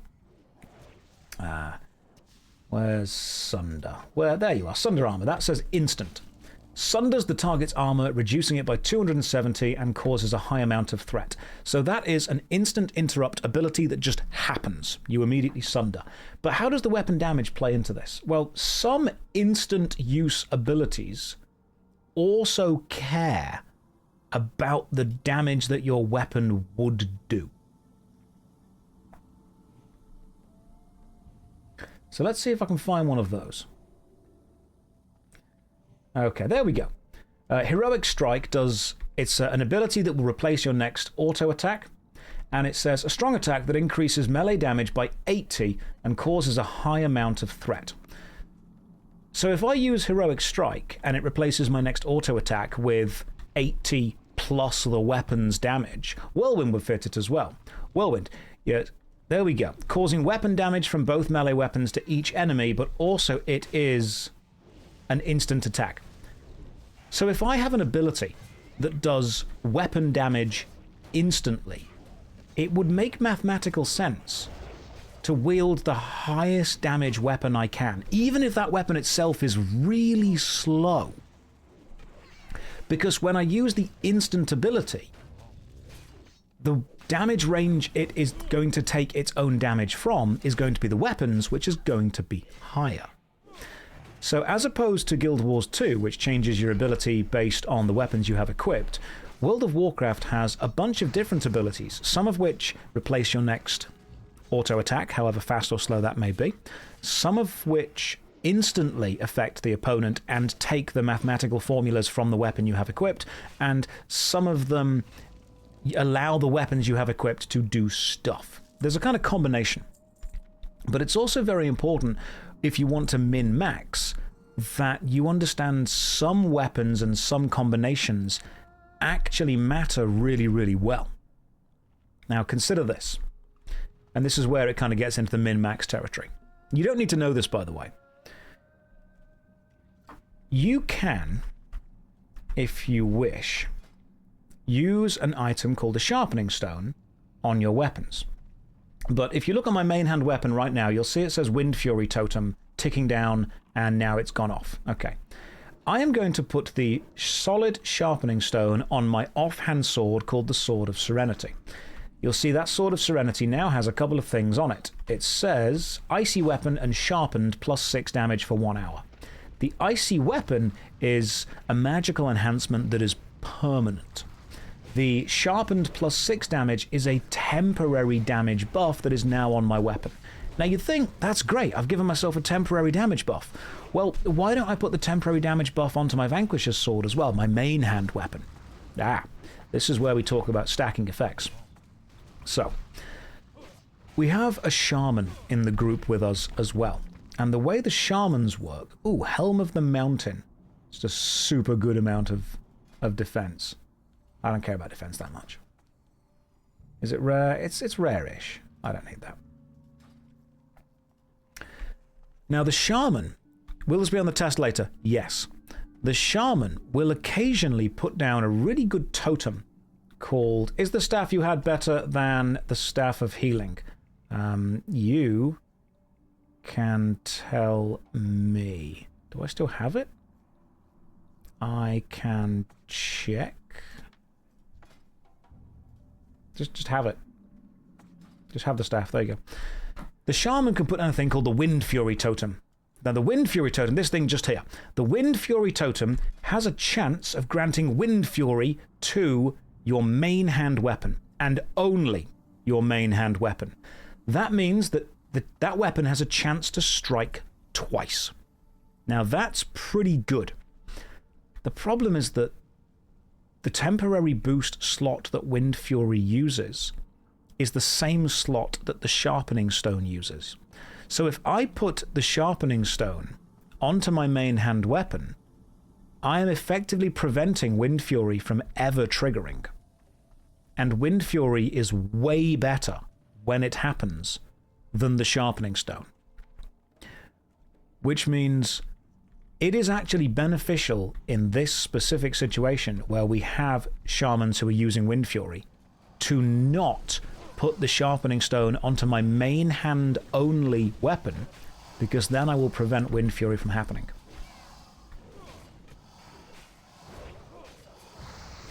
It's weird. It's a weird thing, and it's min-maxing and it's stacking stuff. Right. We've also pulled a hell of a lot of stuff right now, so good luck everyone. Focus down this Drake if we can. And then A, B, C. Always be sundering. It's the famous Space Pirates D. Yes, it is. I love the Space Pirates D&D session. It's a good session, that is. Right. Now, I need to know who's the lowest on health. This Dimetron. Focus the low health one, this one.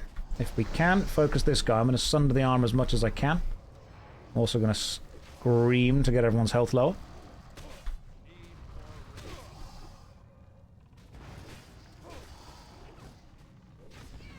You guys are focusing that Guardian, but I would say focus this dude if we can. Because he's nearly dead.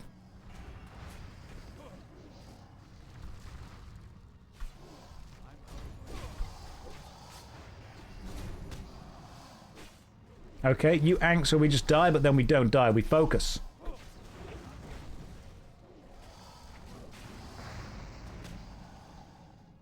Must be in battle stance for retaliation. That's irritating. Haha, there we go. One more's down. I put the skull on. Oh, gotcha. The skull there was killing you. My bad.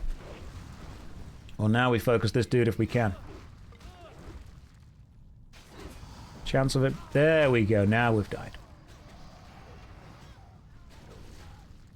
Always a little scary to see the Holy Priest death form. Well, we did okay. Josh, how do you deal with people saying you're wrong, but they don't want to contribute to the conversation nor show you how you're wrong? I just tend to ignore them. I mean, I try to ignore them. The thing is, I'm only human at the end of the day, which means it's going to eventually get to me if people are constantly, consistently being irritating.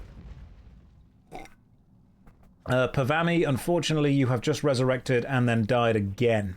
So, yeah, this might be a problem.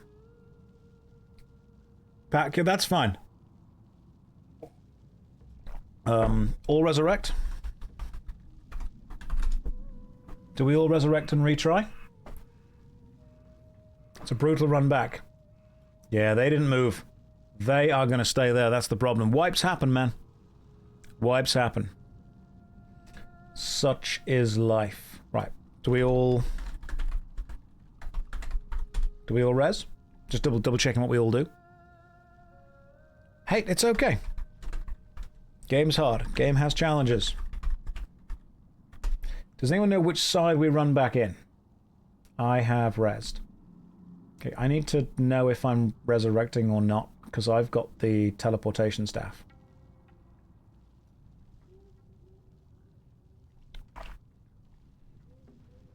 Streamer privilege is everyone else run back while I just talk with chat. I need to know if I am resurrecting or not. I think we all run back. Okay, cool. Let's go. All res, and what's the run back like? It's not too bad. Alright, we can do that. Use the staff again, right? Yeah, I can do that. That's fine. We'll be super careful.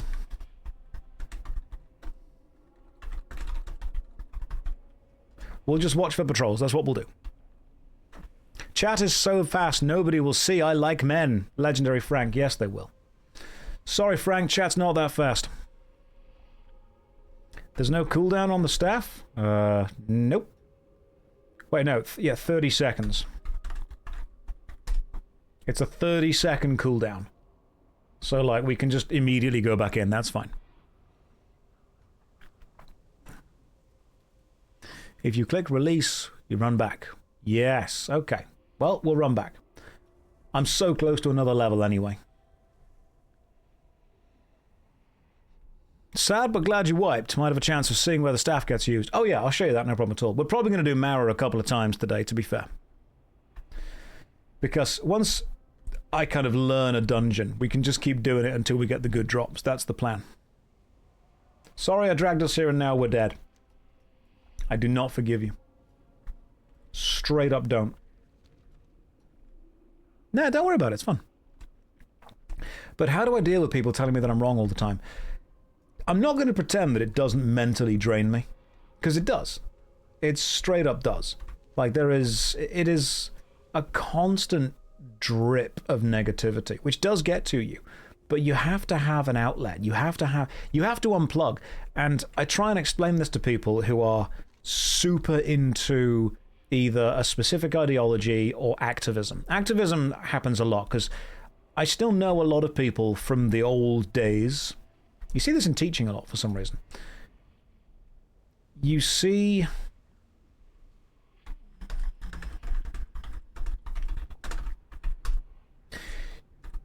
people who make being an activist for a certain thing or championing a cause a core aspect of their personality. And everything they do or they know starts to revolve around how much effort and how much energy they do or don't put into that thing. And that becomes super draining to kind of hang out with and deal with. And I'm sure have you guys ever met someone and everything they talk about seems to be related back to one thing that they care about so much? And you know what? I get that. I get, and to a degree, I almost respect and admire the fact that people have that passion for something. But you do have to, at some point, be able to unplug from it. Be able to step back and say, you know what? No. If we pick a side, we need to fight our way up to use the staff again. Just go in, go out, staff portal?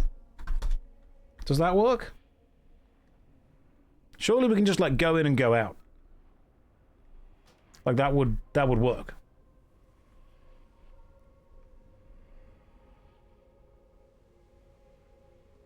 The old in and out. That's what we're going to do.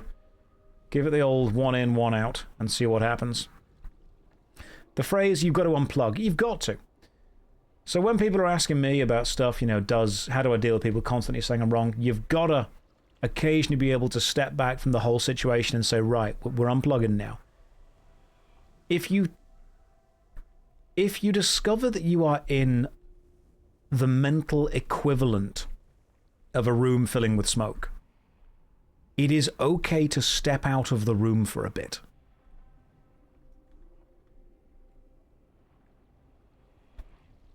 In fact, if anything, it's needed.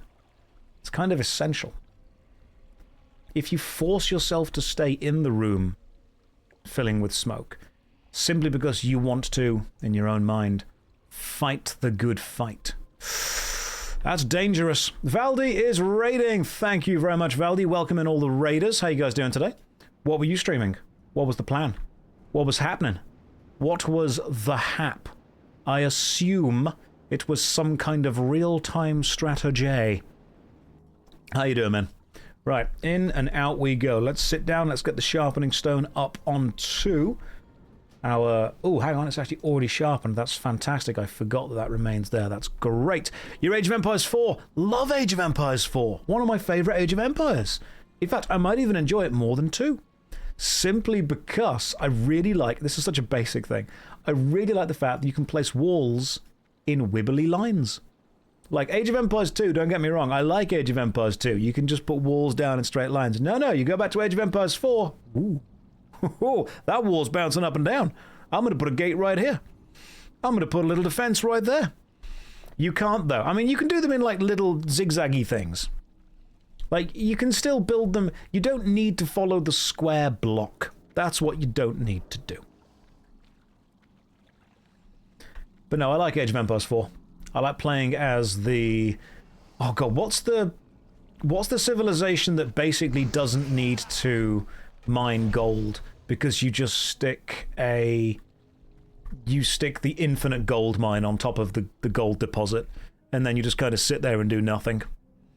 Your Giga Addict to the anniversary 51 priest. Oh, as soon as I hit 51, man, we should do some stuff together. There we go. The Malians, is that the one? Yeah, I love that. You just stick the little infinite gold mine on top of it. Or, no, oh, hang on. That's the one that I always play against my friends. It is the...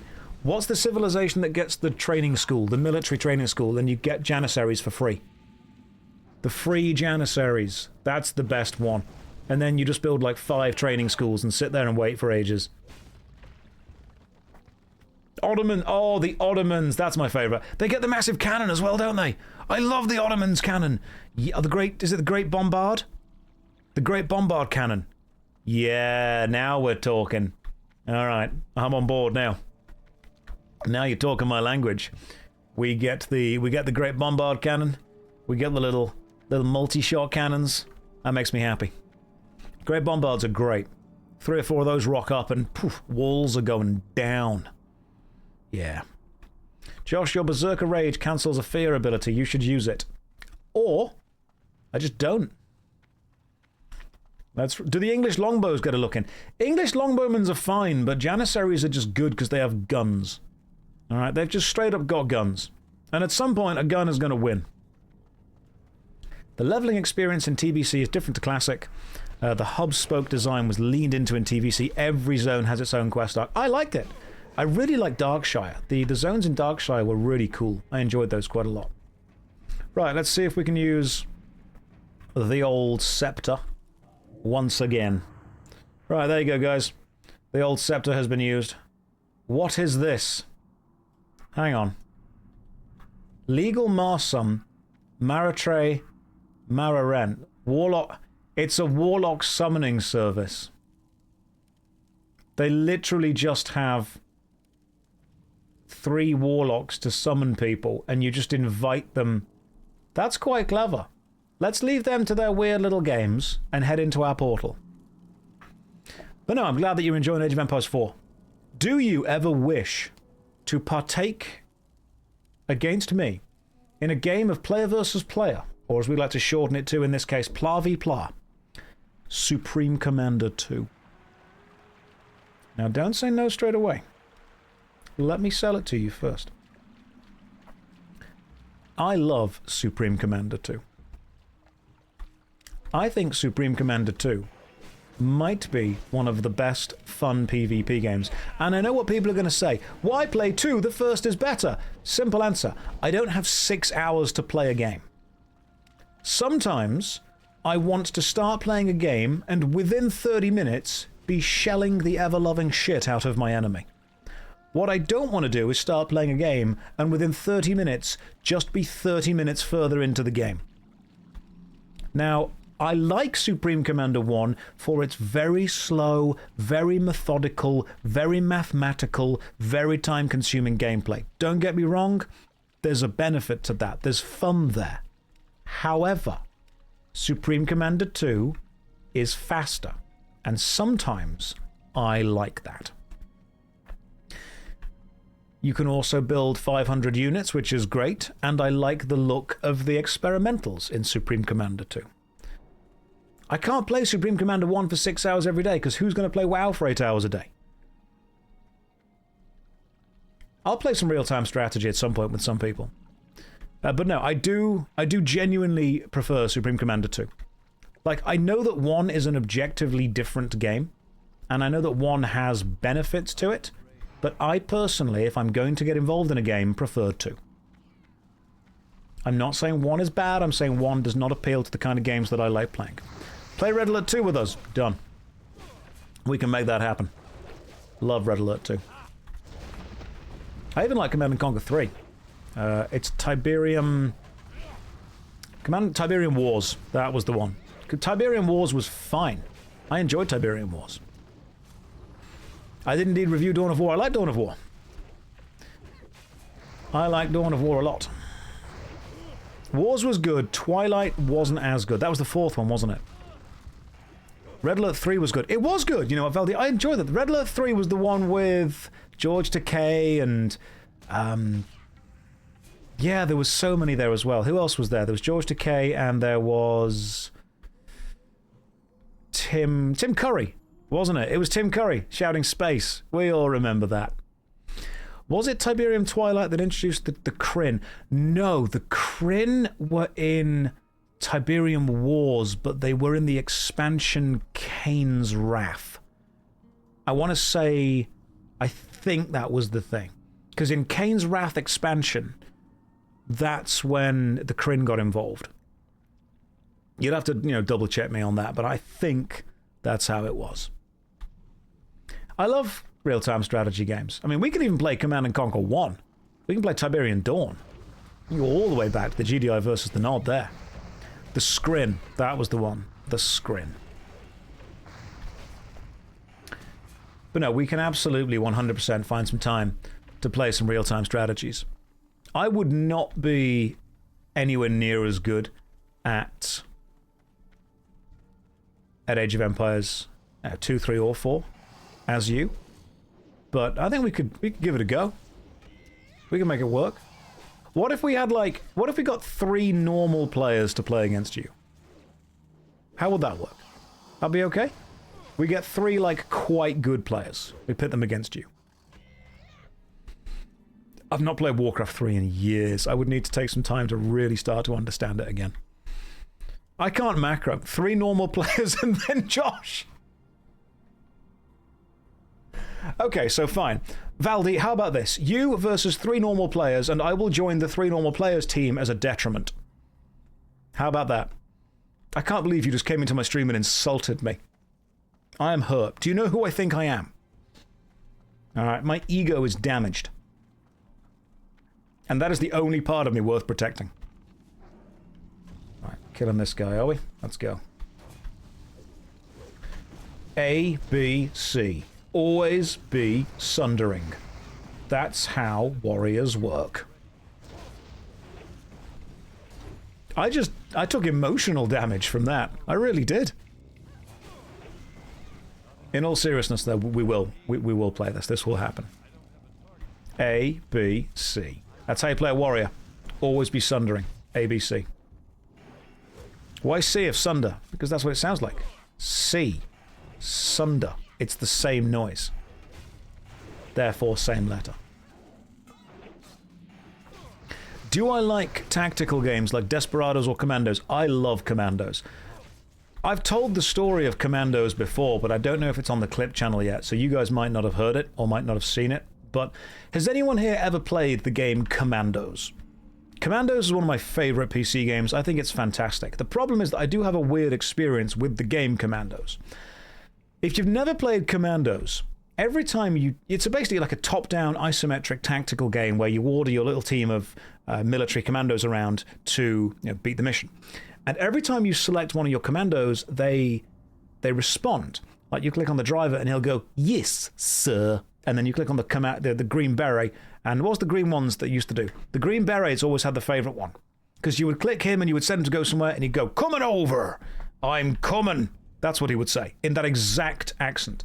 The problem is, my mum didn't really get video games. So, I'm sat there when I'm about 15.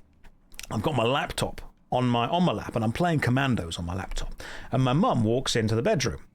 Now, I'm ordering the Green Beret to do a lot of stuff in the game in order to beat the mission. But all my mum hears coming from my laptop is, "I'm coming over, coming, I'm coming over, I'm coming, yes, sir. Whatever you say, sir, I'm coming." And I'm like, "Mum, listen, it's not what you think. I'm actually just telling a man what to do." And she's like, "Josh, that's not better." So I had to kind of turn it around and show, look, it is a game. And she's like, "I don't know what you're doing, as long as you're being safe." So that's my experience with Commandos. And that was a core memory. That was straight up a core memory right there.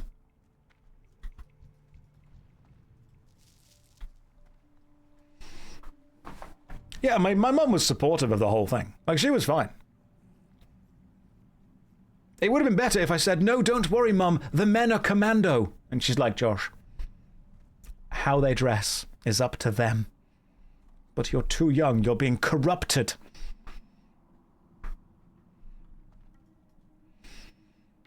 So yeah, that was... Did the Green Beret come? He did indeed come over.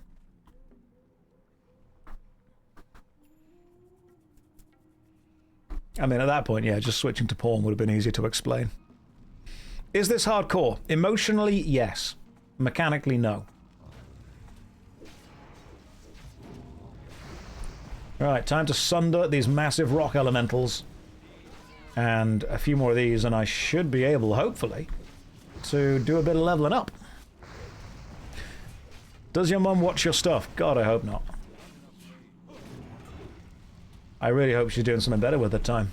I mean, she's retired. She doesn't have to be here.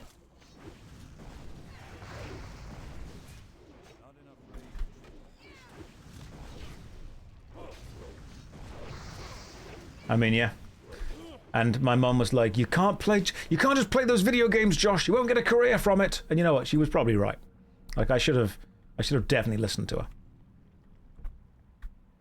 You're trying to play Monster Hunter and you can't focus because that was too funny. Lord Snow, have you played Commandos? Do you know the exact voice lines that I am talking about? Like, you totally get it. Oh, there are sometimes voice lines that really do just take me out of it. Have you guys ever played... There's one voice line that really stuck with me. You guys ever played Time Splitters? So Time Splitters, I think, is one of my favorite first-person shooters ever. And Time Splitters 2, phenomenal. I think Time Splitters 2 is probably the best first-person shooter I've ever played. It's absolutely phenomenally brilliant. Did you ever play Time Splitters Future Perfect? Which was the kind of sequel to it. It wasn't really Time Splitters 3, but it basically was. So Time Splitters Future Perfect has a mission where you are walking through a haunted house with a girl who's dressed as a cheerleader in a very skimpy, revealing outfit. And she's obviously meant to be like a late teenager. But she's wearing this super skimpy, super revealing outfit in this haunted house level. And at the very end of the level, she gets captured by the evil owner of the haunted house, tied up and hung upside down. And when you walk in, it's meant to be a boss fight where she is hung upside down. And all I remember is when you walk into the room, the girl who's hung upside down just goes, reminds me of prom night. And I'm like, you were not old enough for that to be a sentence you're allowed to say. That's when I realized the people that wrote Time Splitters 1, 2, and 3, they were just freaks. They were straight up freaky with it. If we're talking about the best voice lines from Command & Conquer, always. I still get annoyed. Command & Conquer was a formative game of my youth, and I still get very annoyed that every time I turn my computer on, I don't hear Battle Control online. That would have been great every time. I want to replace my computer's shutdown sound with Battle Control terminated. That would have been great. I'd have been happy if that happened. I just want someone to be like, welcome back, Commander. Don't fear me into the turtles. Oh my god. Right, hang on. Right, time to slap around the princess. Come here, princess. Get slapped.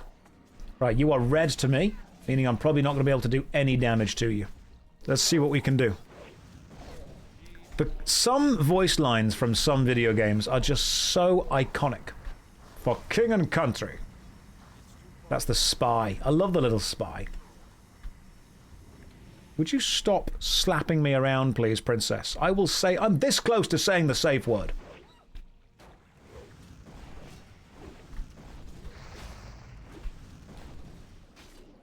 There are certain lines that you hear once, and then you hear 1,000 times, and then they become part of you forever. Oh my god, Emily, don't! I can hear that already. Building, unit, ready. Building, unit, ready. Building, unit, ready. Building. Building in progress. Unable to comply. Unable to comply, building in progress is the bane of my goddamn existence. I'm like, just comply, just put the building in. Insufficient funds. Oh, fine, I'll build some stupid green blob things that hold money. Don't say silos needed at me, Flynn. You're gonna give me flashbacks. Oh, don't say low power. Fine, I'll build one power plant. This is what you get for playing real-time strategy games as a kid. We require more Vespine gas. Well, that's just too bad, isn't it?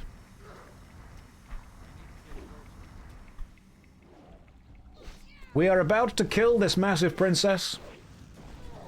She, unfortunately, is going to go down. And hopefully, she drops the ring. If we're very lucky, we'll get the princess's ring.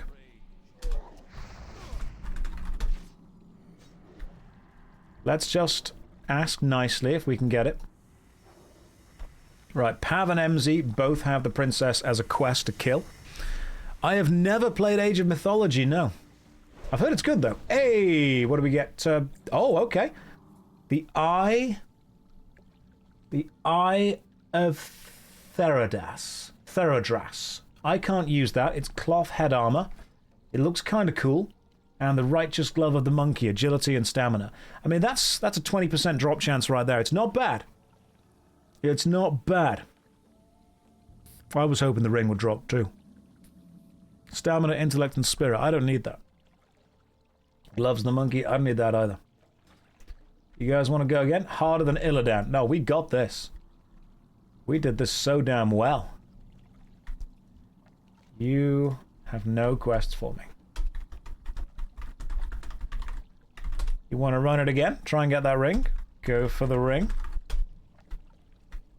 I'm still learning healing, so using too much mana. You did great.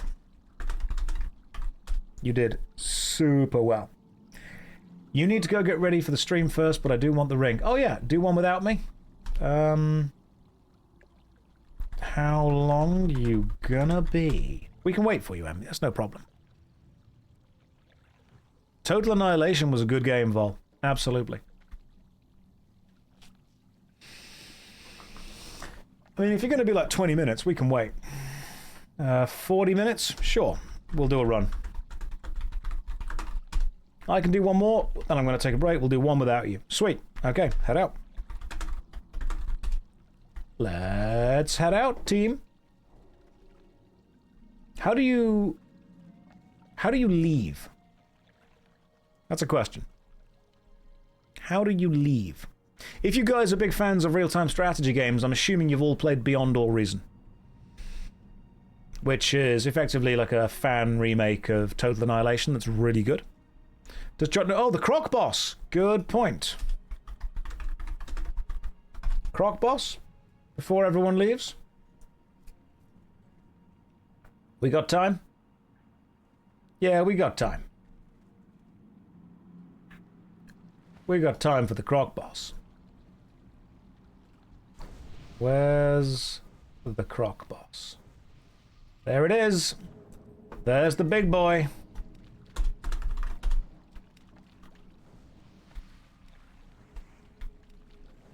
There it is. How am I running on the water? Oh, okay. Now we take on the massive crocodile. See what we can do.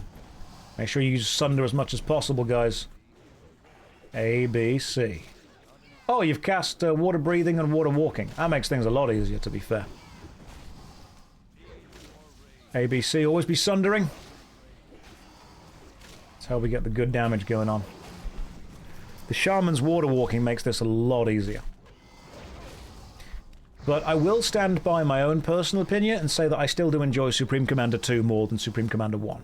While I understand that 1 is a bloody good game. The Gator Bite Axe, level 48. Chance on hit, wounds the target. It's a two-handed axe. 176 total damage. That, like, straight up might be a good axe for me. No, the Rock Pounder's better. Increases your critical strike by 28. Wounds the target. I don't think I need that. I'll greed it. I don't need it. If I get it, I get it, but I don't need it. Sweet. Mark the Hydra so people smot it. Okay, should we tally out?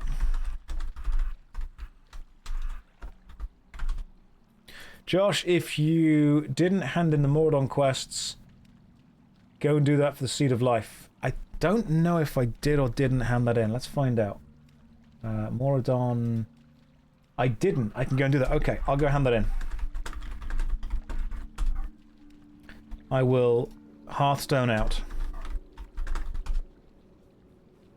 Then I'll go and hand that in. I can use one of the swords from Zul'Farrak. Beautiful. Love this. Love this so much. Okay. Right, new plans. New plans.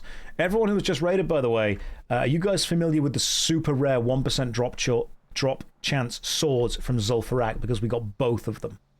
We got Jangthraze the Protector and Zangthraze the Deflector, which is absolutely incredible. The fact that we got both of those, ridiculously rare. Super bloody happy with that. Now what I want to be doing is probably just sticking precision up, doing more damage with that. The streamer server. I'm not going to stop talking about that. Quentin, that's like a super low % chance drop. I'm happy with that.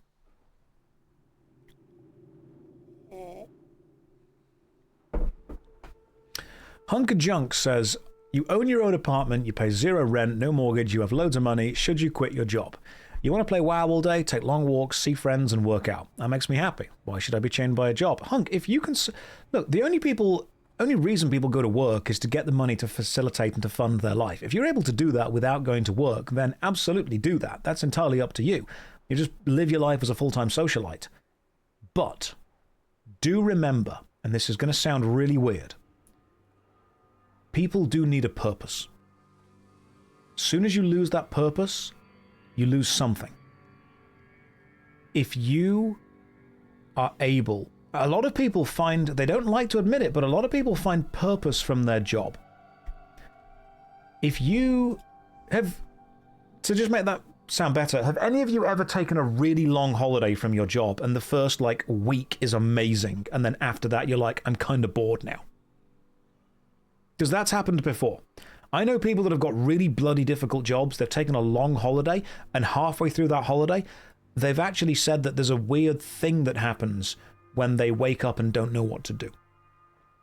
Some of you say no, some of you say absolutely. I would say if you are able to find the internal motivation to give each of your days purpose, then yeah, sure, quit. Do whatever you need to do. If you want to find the internal motivation to quit and go and live your best life, you do that. And I've got a quest to hand in. Where am I handing this quest in? To the weird thing. Hang on, let me just sort this out. Yeah, I mean, the only reason that you'd work is to facilitate your life. Seago Remulos in Moonglade. Where's Moonglade? If I were a Moonglade, where would I be? Would I be up in Teldrassil? That sounds Moongladey. Up north. Oh, I see. Oh, goodness. All the way up in Nighthaven. Okay. How does one get to Nighthaven? I've got to go... God, what's the furthest north I can go? Can you just run there? I'll run there if I can. Let me get hand in some stuff. You were a stay-at-home mum for a year and you hated it. You need structure to be productive. If you can find... I mean, some people do need structure. Some people prefer the randomness of doing whatever the hell they want to do. How do you get to Moonglade? Find a druid to give you a portal. No, I'm going to run there first time. I'm going to run there for the first time. Work out how the hell I get there. So, Moonglade connects to Winterspring, which pretty much just goes all the way down to Ashenvale. And Ashenvale connects to the Barrens or Stone Talon Mountains, which is there. So from Ashenvale, we could go to the Barrens and then just run north. Good lord, there's a lot of stuff. First of all, I've got a quest to hand in... I want to say... Where's that quest? There it is. Oh god, it's all the way down there. I don't want to go down there. You go to Fellwood and there's a cave with 2 outs. North leads to the place you need. Alright, sweet. So, Fellwood. You can take the boat to Darkshore. hang on. Could I do that? Could I take the boat to... Where is Darkshore again?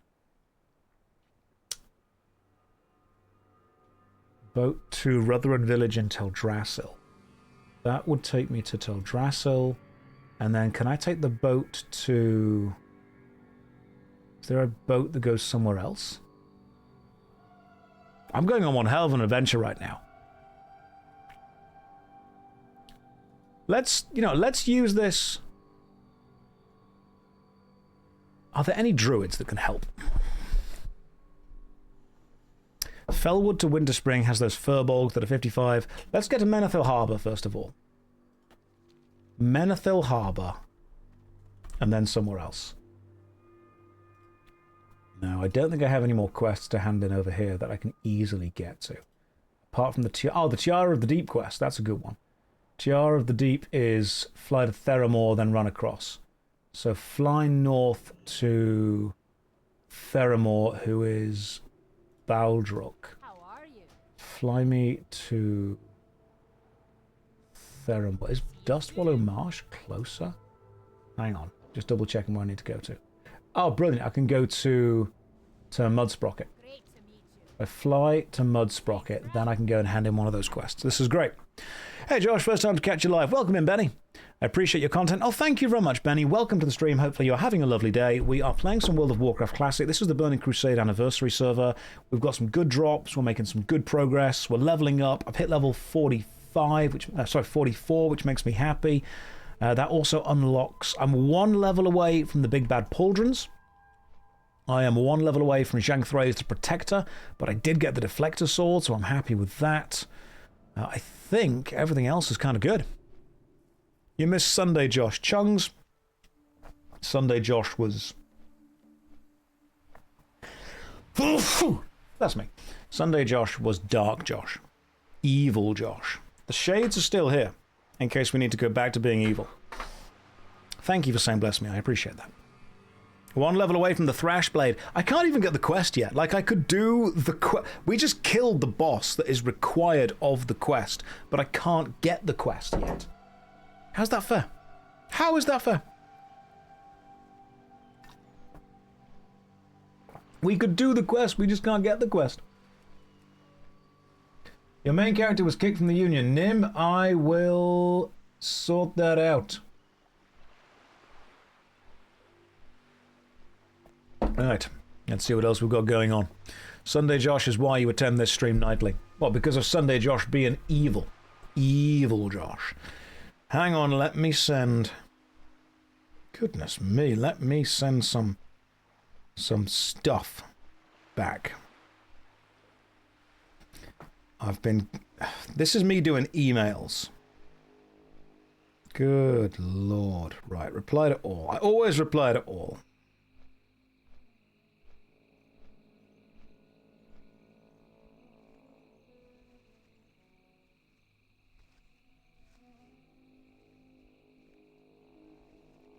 Just doing some work, guys. Hang on. Talk amongst yourselves for a moment.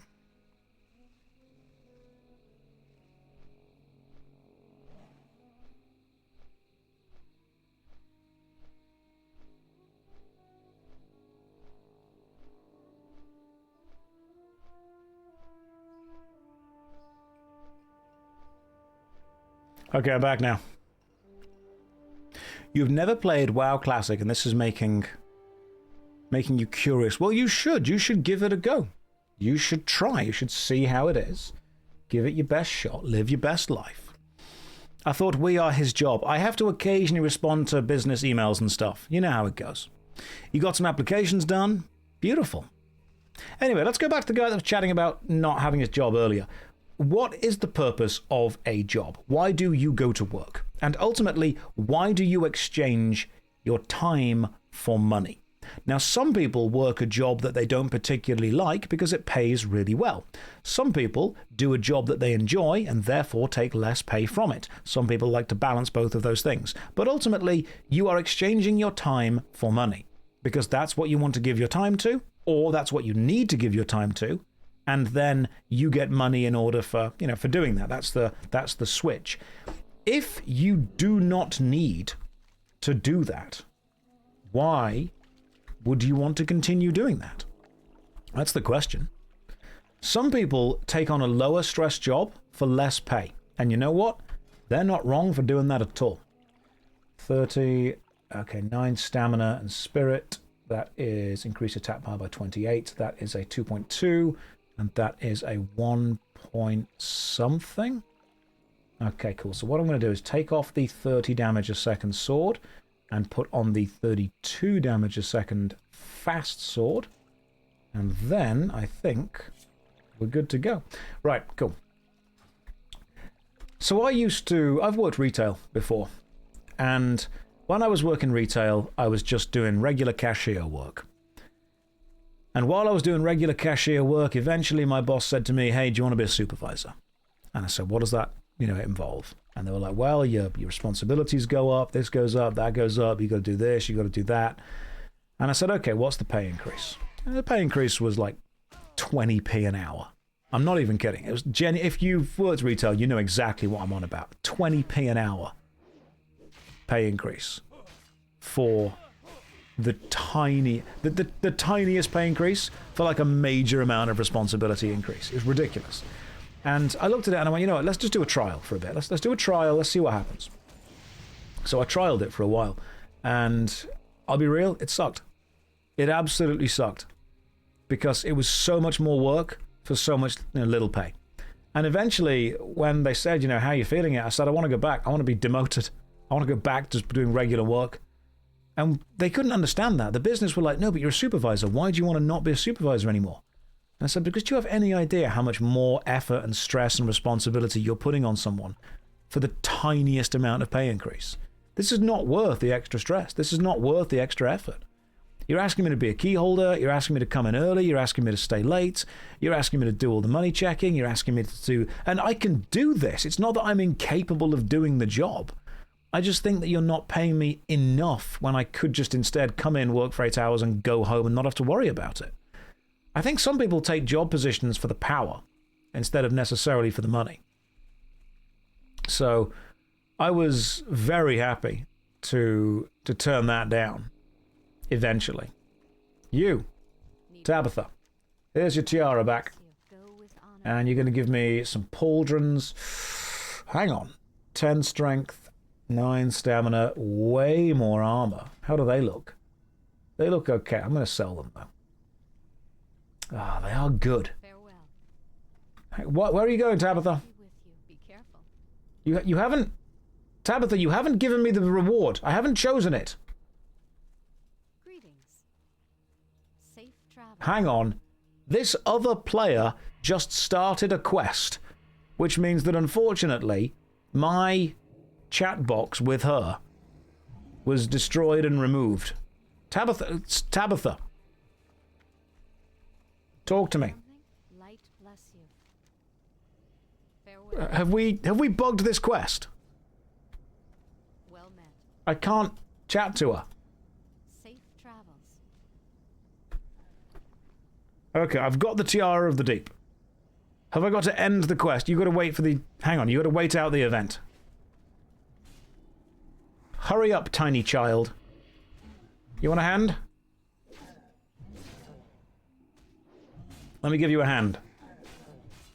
God, goddamn gnomes, bro. Don't run away.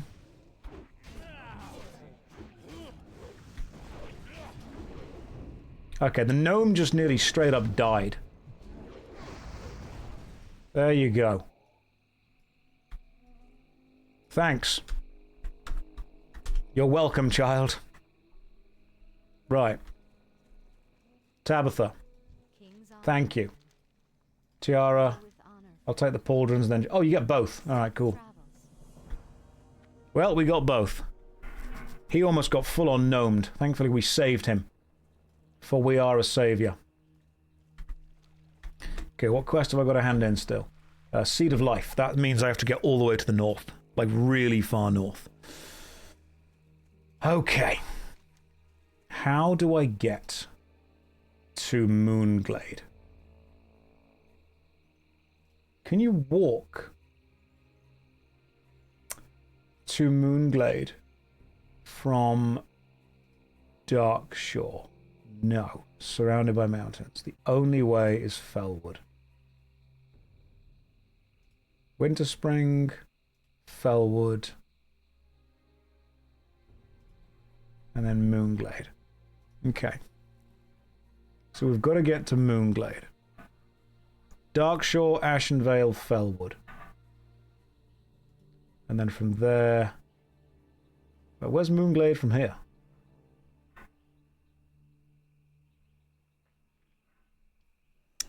You could do Ratchet to Fellwood. Josh, I'm in Ratchet and could escort to Moonglade. Let's go. Bear in mind that I do not have a mount, so we are going to be walking through the tunnel to Winterspring. We're going to do this. We're going to walk together.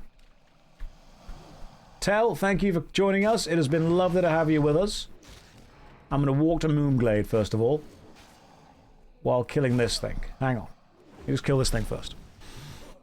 Adventure time, guys. Full-on adventure time. Let's go. We will most likely die in the cave at least once. Beautiful. Can someone please buy Josh a mount? No. No mounts.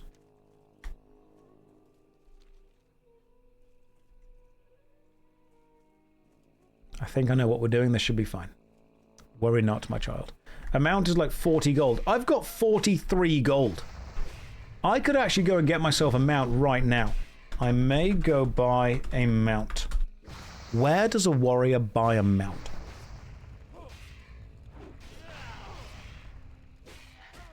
You also need to buy training to use the mount.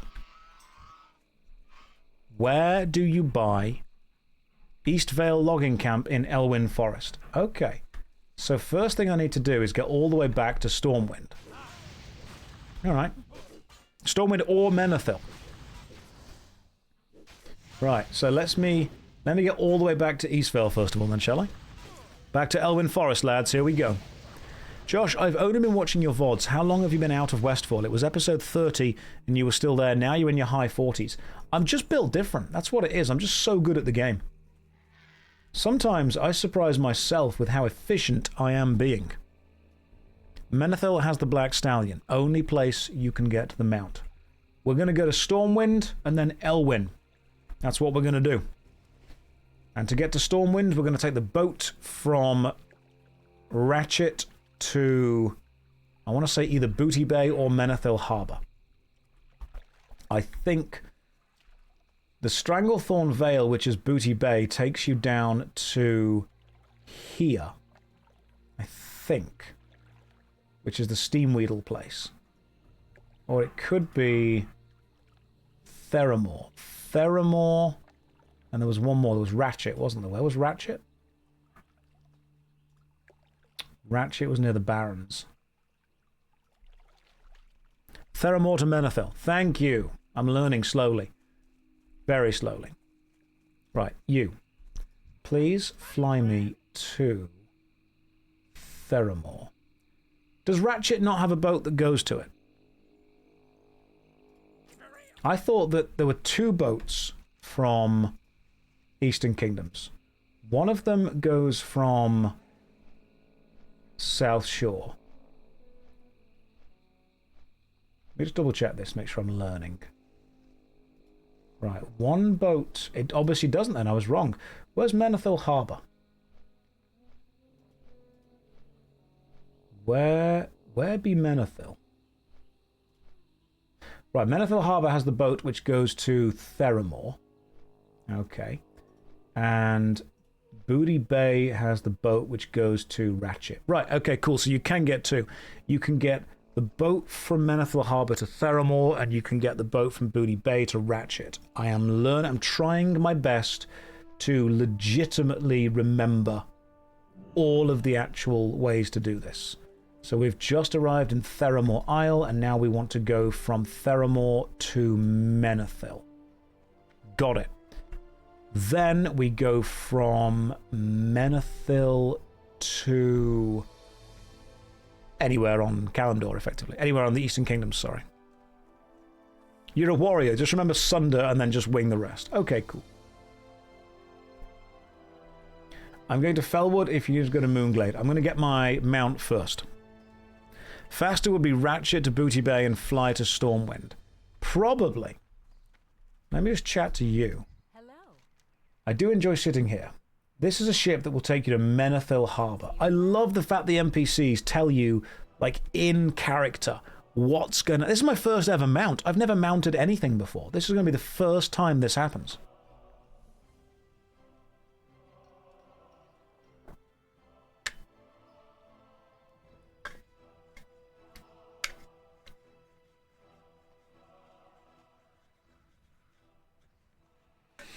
And Tara says, what about my mum? No, she mounted me. The energy was very different.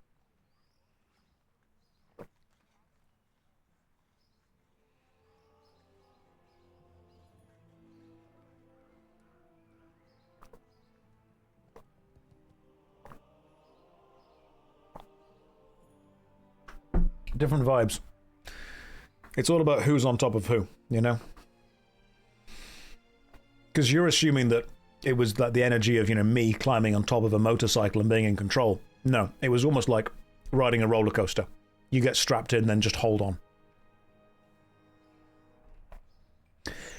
Now, quick question. How much gold am I actually going to need to get a mount? Because I've only got 42 gold. So do remember that I'm actually going to need more than that. With Leatrix maps, you should have an icon that shows where each boat goes. I do. And this one goes to the place.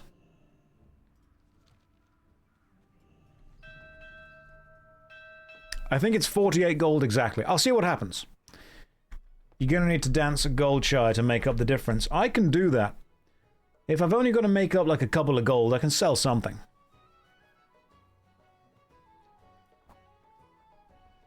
I'm just going to go there and see what happens, alright? I'm very much in the Wii Ball kind of stage of playing the game right now. I could sell some weapons if I absolutely need to. I don't want to, but I could. You can send gold from your alts to your warrior. The coward's way? Absolutely not. 100% no. Hope Gray says, invite, I'll tank. Hope Gray, you have been invited. We could be starting in like 20 minutes-ish. I'm just going to see what happens. Hope Gray is ready to tank.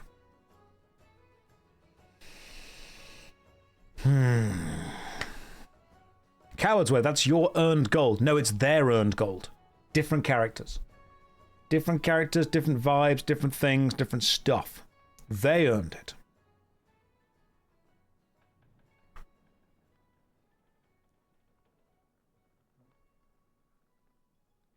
Oh good, some more hatred on the old YouTube shorts. Generative AI advocate Pinterest, yum yum, slurp slurp the slop. Shame on you for choosing creatively damaging sponsors or pretending like you don't know. This may come as a surprise, but I don't actually follow what Pinterest are up to. People have messaged me going, hey, just so you know, they're doing some shady stuff. I'm like, I'm not online enough to know. I'm spending a lot of time playing WoW. I've not been keeping up with what people are or aren't on about in relation to Pinterest. Right, let's go do the... I want to say Stormwind for the trailer. I sometimes have to forget that working online means that at any moment I am at risk of reading a 14-year-old's opinion. Which, that's quite a scary thought. Yeah, the problem with working online is that you assume that everyone is online all the time.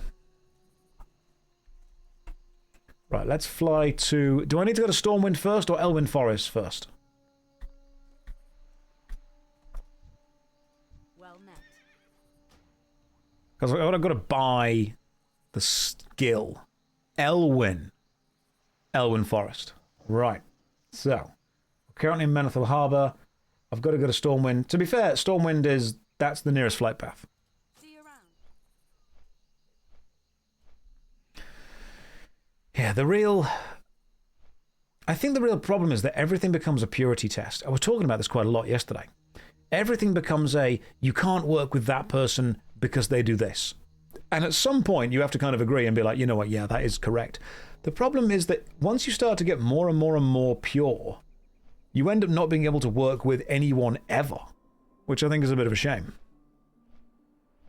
Red Ridge could be faster. No, we're doing this way.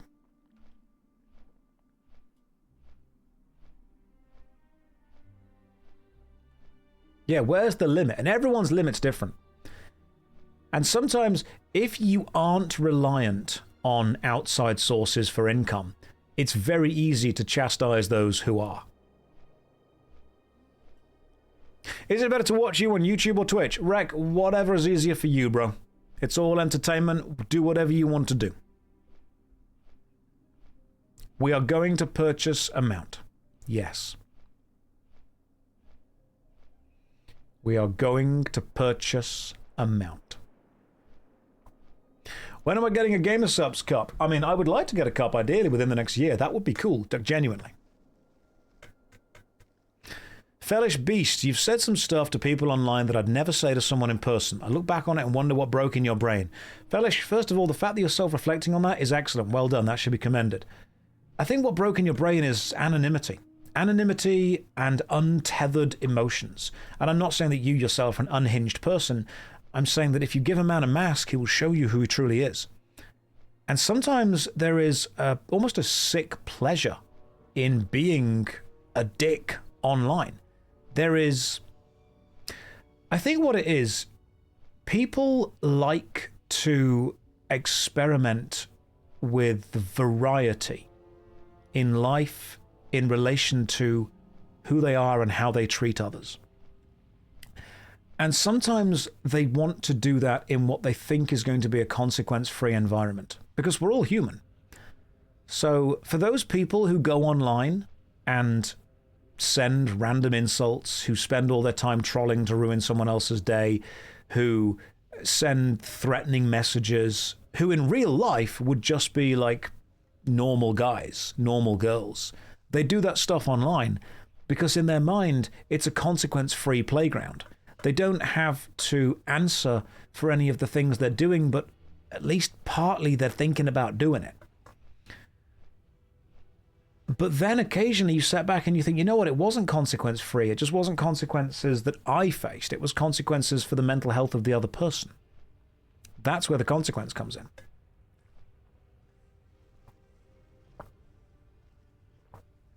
In real life, they can be socially awkward and off-putting. Yeah, that is also a possibility. You get people who aren't good at communicating in real life, who have a lot of bitterness, who have a lot of kind of sourness inside. Because let's be real, let's be really straight with this, let's be really genuine with this. Happy people are not trolling people online. Happy, well-adjusted, socially adept people are not being dicks on the internet. You see someone that's spending their actual valuable limited time just being a dick to random people on the internet, that's an unhappy person. That's a person with some problems. That's a person with insecurities. That's a person with confidence issues. That's a person that's got some stuff going on in their life, and this is how they're dealing with it. People with happy, fulfilled lives, they've got better shit to do. They're off doing their happy, fulfilled lives stuff. Yeah. If you're happy and you're fulfilled and you're content in your life, you're not the one going online to be a dick. You've not got time. So I think sometimes I do need to sit back and remind myself, the people that are spending their time and energy being dicks online are not secure, happy people. What if trolling makes you happy? Then you are deeply sad and insecure. Sorry, but that's just the direct answer. If you derive your pleasure from going online and being a dick, then all response and all respect, you just need to grow the fuck up.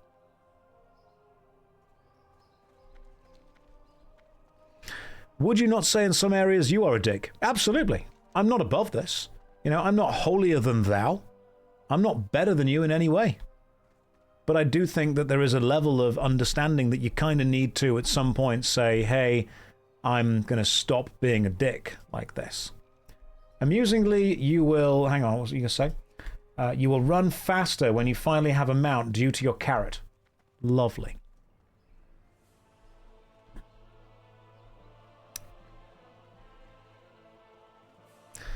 I was not paying attention to what I was doing and fell into the water. That was entirely your fault. I'm going to blame you guys. Streaming chats can breed the same toxicity. Absolutely, that's true. You've got to moderate your chat. You've got to work out what you're doing. You've got to set the baseline of what is and isn't correct. I think one of the really draining things about being... Yeah, that's actually really kind of you. Thank you very much. One of the interesting things about streaming, and whenever you have a conversation, is the amount of people that come at you with "what about" questions. And I'll say something like, you know, people who are trolling online are deeply unhappy people. And someone will come up with, well, what about if I'm trolling the trolls? And someone will come out with you, well, what about I'm saying this and I'm being nasty to someone who themselves is being mean and being nasty? And someone will come on with, well, what about if it's between me and my friends? And I'm like, I don't have to... Yeah, what separates trolling from people getting into a heated debate and saying questionable things? Everyone wants me to, for some reason, codify every single small possible interaction. Josh, you are better at some things. Why say such an obvious lie? Just because I'm better at specific things does not mean that I'm a better person than anybody else. I think that... How are you faster than Damara? I don't know. I am constantly stopping. I think it's because I've got the carrot and the stick. Does following someone count as mounting them? I've also got my stamina increased by 43. Does that increase speed? Oh, hang on. I've got speed boots. That's what I've got. The boots have minor speed increases on them. I've got minor speed on the boot. But to loop this back, whenever I say any kind of general statement, there will be people that want me to clarify how that statement works within really specific situations. And the exact answer is, I don't know how that works in every situation. I say people that troll online are unhappy people. What I think I mean by that is people who sit down at their computer, open up any kind of communication network, whether it's a game, a forum, a chat room, and actively put negativity out into the world, are doing it because they're trying to fulfill something within themselves. They're trying to fill a void. They're trying to gain satisfaction from someone else's response. And then people go, well, what about if I do this? Well, use your own initiative with that and work out that maybe it doesn't apply to that thing exactly. Sometimes you want to be blunt and condescending in your tone because you don't want to sit and think about how the words carefully. If I was with someone in real life, there's more of a chance you'll pay attention. Absolutely. Fellish, completely true. But then you also have to ask yourself, what is the outcome that you're trying to go for? Are you trying to actually change someone's mind and someone's opinion? Atlas, welcome to the stream, man. It's good to see you with us. How you doing today? The next Was It Any Good will be Icewind Dale from the old Dungeons and Dragons games. Because I think what's also important is that sometimes whenever you have a conversation with someone, you become the champion for that aspect of that conversation. If two people are talking online and these people don't know each other and both of them are taking opposing viewpoints of a situation, each de facto becomes the champion of that viewpoint in the eyes of the other person. And how that person then treats the other person will affect how that other person sees not only that person they're talking to, but also the viewpoint as a whole. If you are talking about idea A or process A, and you are being a dick to the person who is talking about process B, then suddenly the person who is talking about process B is not only going to dislike you, they are then going to dislike process A in generality and everyone that then supports process A as well. That's the problem. Because you are then taking on board the responsibility of representing that standpoint. And if you turn people against you, you turn people against the standpoint. Pip just said typical process A, people. When we arrive, we can see all the horses. Oh, excellent. Cool. Because you're a streamer, no one is in conversation with you physically. People get upset about gaps or micro misrepresentations in your point. Absolutely they do, Clancy. But I think people get upset about misrepresentations within the minutiae of the point, not about the general point. And people want me to clarify the minutiae to make them feel better. Paula, thank you for gifting subs. That's very kind of you. Hi, Josh. I love your videos on your second channel, Says. Thank you very much, Sue. Welcome to the stream. So I think what is very important. Hey Josh, am I the asshole for being annoyed because my co-workers try to think for themselves but fail miserably every time? Deviant, if they're thinking for themselves, they should be able to reflect on failure and hopefully just not do it again.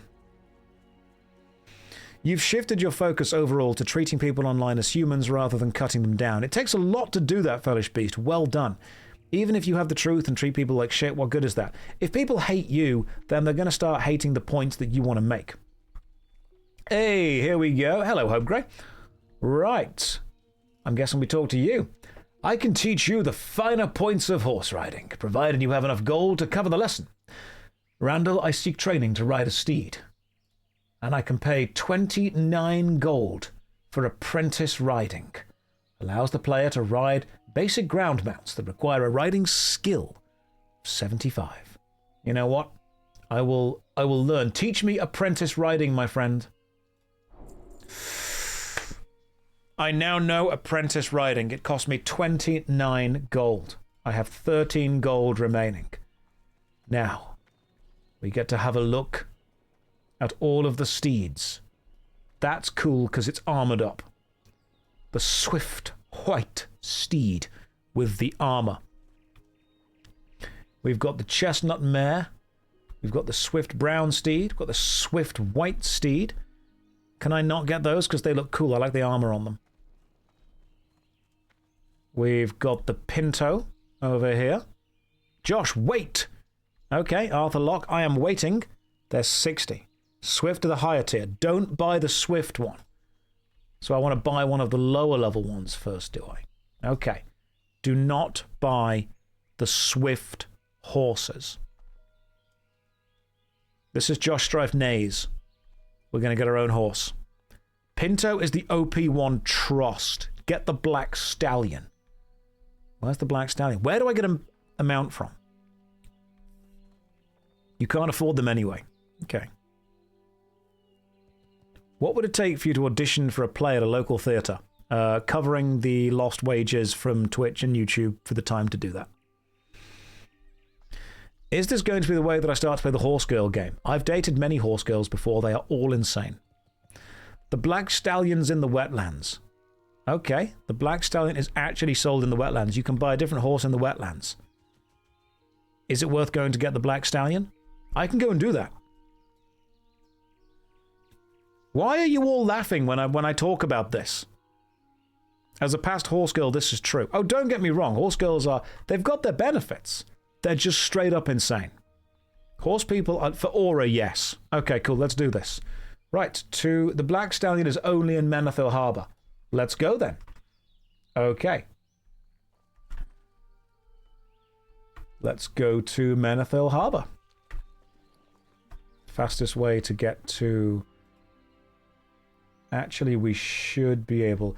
If we run to Red Ridge, I should be able to take the Griffin from there to Menethil Harbour. I've learned riding.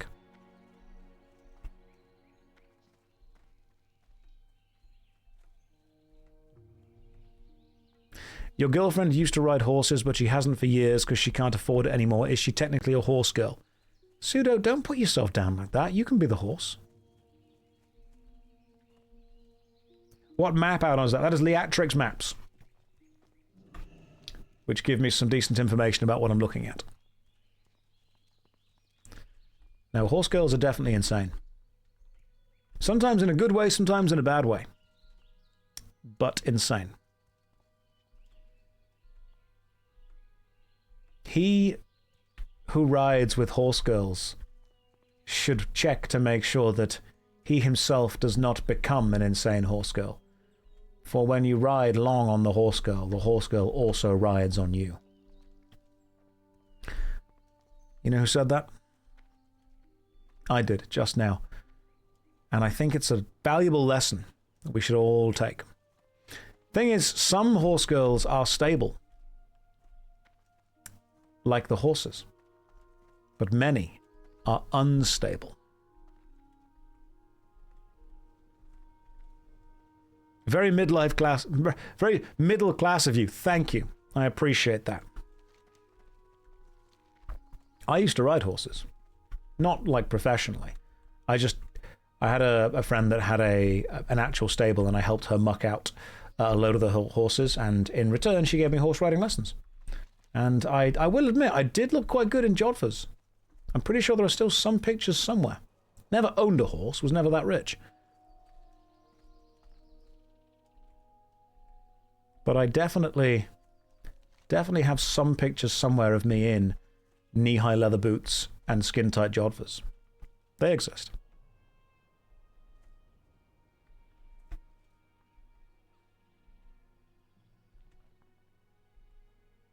The Jilly Cooper years. God damn, that is some old stuff right there. Okay. We are now flying to... What can I do for you? Fly me to the wetlands, which I believe is Menethil Harbour. Let's go.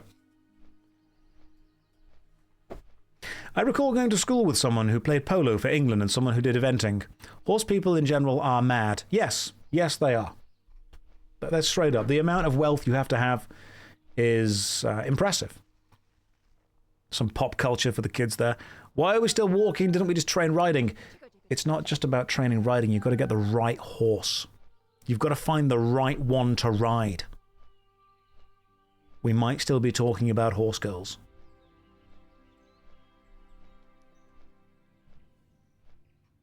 Josh is the type of guy to have the most magnificent horse and call it something simple like Steve. Hey, you don't get to talk shit about Steve like that. I think my favorite famous name for a horse was Potatoes. And you can check this up, it's on Wikipedia.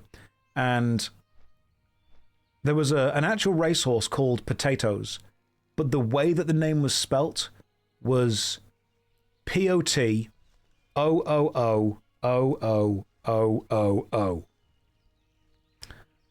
which is actually pot-atoes.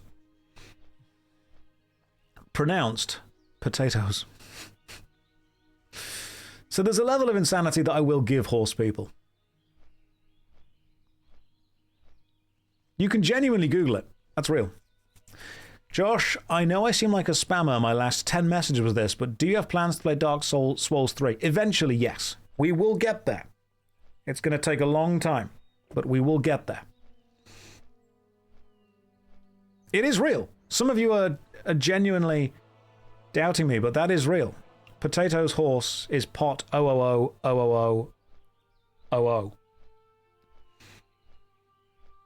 I'm not Googling anything you tell me to. I don't trust you. Well done. You're learning. Newport says, can I have a sub? I really like it here. I'm just broke. That's, you know what, you can hang here. You can hang here, Newport, doing whatever you want. That's the first thing you've ever said in this chat. You can chill out. I don't treat the subs any differently to the DOMs. I grew up on a horse farm. My dad was a racehorse breeder. We had about 100. Wow.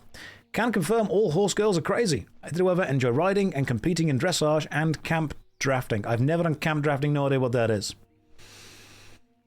Why do horse people wear knee-high boots? A couple of reasons. One, you're going to get mud and horse shit all over you. And two, it just looks really sexy. I think that's what they all kind of agreed on collectively. Josh, if you re-keybind your bar to 1234 QE Alt 1234 QE, you'll be able to use all your spells with your left hand while moving about. Baron, counter offer. I've got an MMO mouse with 12 buttons on the side of it, so I can use all of my spells with my right thumb while moving about, or I can just open the spellbook and click them. Like this. Not right now because I'm mounted, but you get the idea. I think that horse people just agreed to wear jodhpurs and knee-high boots because they just look kind of sexy. That's what it is. Real gamers / cast each spell. I might do that. You didn't know that I was a one-handed gamer. I ran a dungeon early with 4 Draenei girls, alright? I'm focused on this. I didn't realize you knew the open the spellbook and click method. That's an advanced technique. It's okay, Baron. I know you're just here trying to give me the most advanced advice you can give me. Appreciate that. Josh is the noob who refuses to learn. Nope, I'm the expert who refuses to learn. What mouse is that? It is the Razer Naga 10? Yeah, the Naga X. So I've had it for a while. It's a good mouse, though. Highly suggest keybinding Q and E to spells. I've actually already got E keybound. Q I haven't. Q is actually strafe left. E, however, is keybound to... If I target someone and press E, it puts the skull symbol next to them. So if we're in like a big dangerous fight and I need to make sure that all of the DPS are focused on one enemy, whatever I am attacking, I'll just press E and that puts the skull symbol next to it. You guys use spells? I just auto-attack. We've found every rogue ever. Why are we killing Damara? They know what they did. Josh, I hate this. Why do you hate the fact that E is put the skull above the target? What's wrong? Like, legit, what's wrong with that? It's very important that when you press E, the skull goes above the target. Because then you can guide the DPS. Why is there a dirty sock on the microphone? First of all, it's not a dirty sock, it's a clean sock. And secondly, because it's the microphone sock and the microphone gets cold. It's a prime keybind. That's why it's super important. E for establish the target as a skull. Skull is supposed to be F1. Just bind skull to F1. Why? Why not? Why don't I bind whatever you want E to be to F1? Why don't I bind, I don't know, like an ability to F1? E for eliminate the enemy. E for E, it's a skull.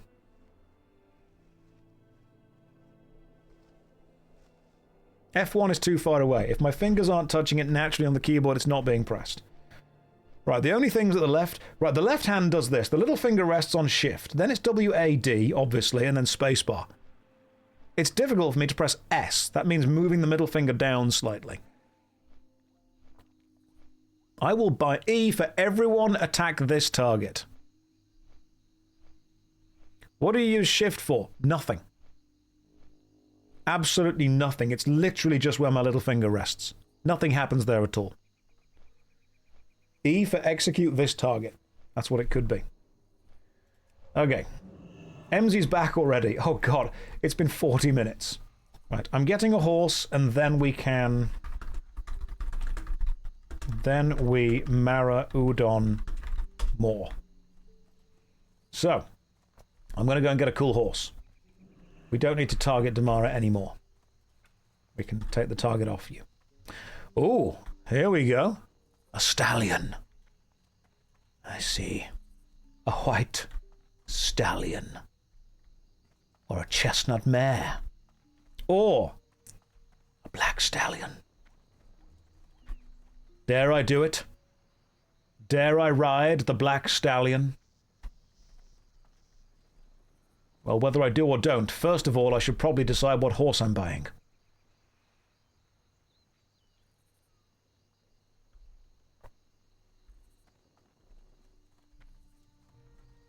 If you turn off friendly nameplates, you can see the titles, which is helpful. Horse breeder. Well, whatever you want to do. Let's chat to this. Today I learned you can buy mounts in Menethil. I did not know this. You. Years of quality breeding techniques and plenty of care allow me the privilege of showing you these horses. Please take your time as you consider them for your mount. A horse is a companion for the ages, friend. Don't sell yourself short. Get your steed here today. I would like to purchase from you the black stallion. It has been purchased. I would like to soulbound the black stallion. Aw, yeah. We have a mount. Finally. And we combine this To the Moonglade. Yes, please, Hope. Are we going to the Moonglade? Watch as my black stallion allows me to reach the boat just in time. Oh, perfect. Now the boat needs to leave. We're going places now.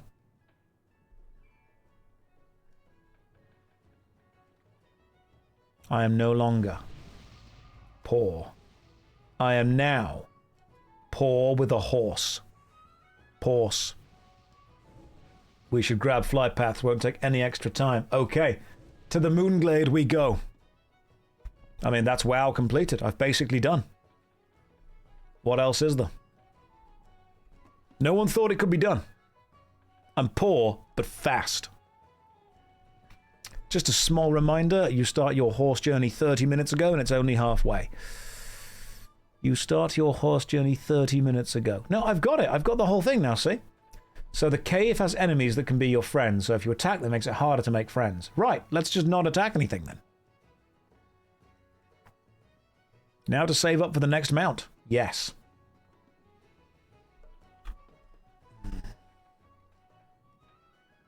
Am I still playing weekly D&D? Every 2 weeks. Every 2 weeks with Rustage, yes. Oh, so we're on Darkshore. This is way closer than I thought we would be. We need to go through the Fellwood, and then north to Winterspring, and then that should get us to the place we have to get to. I don't think it'll be an issue. It's fine. Hope Grey's like level 47. We'll be okay with this.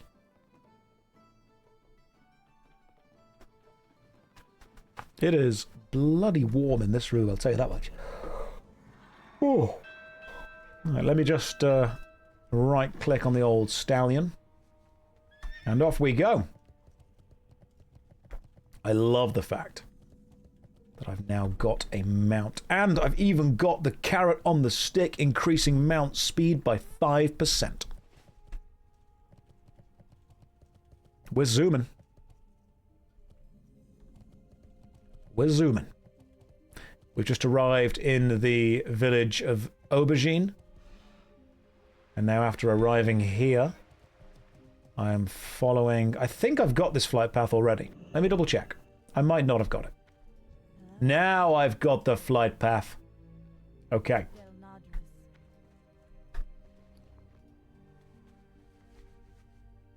Does the mount confirm this is your main? People mount on their bars to give it a hotkey, but you can skip that one. No, it's okay. We can put the mount on the bars. That's fine. What I'll do... Hang on. Watch this. If I go to hotbar 2, Black Stallion, stick it on 5. And you can't mount here. Okay. But, like, close for what I could be doing. What if I do it here? Then we go up to hotbar 1.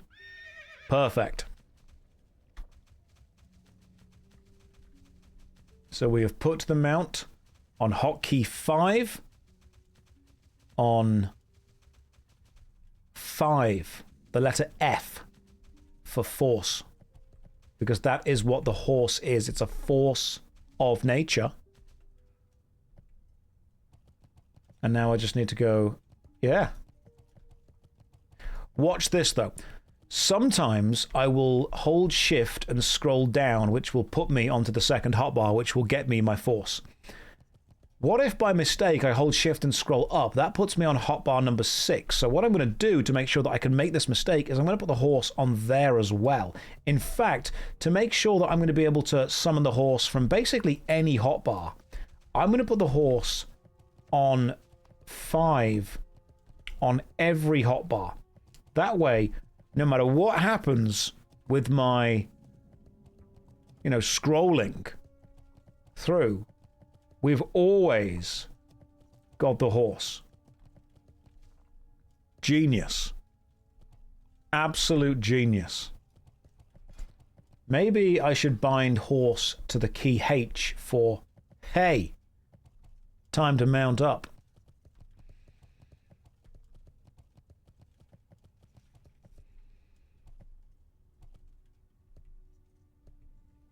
Someone needs to send this to Preach Gaming. He would love it. I'll send it to him. I've met Preach. He's a lovely guy. H for hey. Time to get on the mount. I've got every... Real Giga Chads have H as a keybind for the mount. No, you don't worry about it. You can always enable action bar too. No. Josh, I think in 25 years of WoW, no one has played like this. I'm sorry that I'm just coming here and disrupting the meta. I'm a disruptor. That's what I do. That's my thing. H for Horse Girl Lover. Is that like the song Part-Time Lover, but entirely for insane girls? You guys best start behaving, otherwise I will put mount up on 1. I will replace auto attack with auto horse. Auto horse. Horto. Do it. No, we're not doing it. We don't need to. You wouldn't, you chicken. I wouldn't need to. The auto horse is too powerful. We can only shift the meta so much every day. Changes come slowly. Why do I even have Thunderclap on my bar when I'm on Berserker stance? You know what? I don't need Thunderclap on 0. Thunderclap, what would that one be? 1, 2, that would be that one. I could put my horse there, actually. Yeah, just put the horse on 0. That way, I've got Demoralizing Shout. I've got... That one is Blood Rage, Horse, Hamstring, Pummel, Sweeping Strikes. Yep, Bloodthirst. Oh, this is fine. I've got Cleave on 2, which is fine. Just fill the whole damn bar with horses. No. That's what the other bars are for. 0 for... Yeah, exactly. 0 for the horse, because there is 0 time wasted. Now, where am I? I should probably go to whatever that place is. Ashenvale. Is it? Or Astranar? And get the flight path. Pretty sure TBC has 10 action bars. Well, I'm only using 6.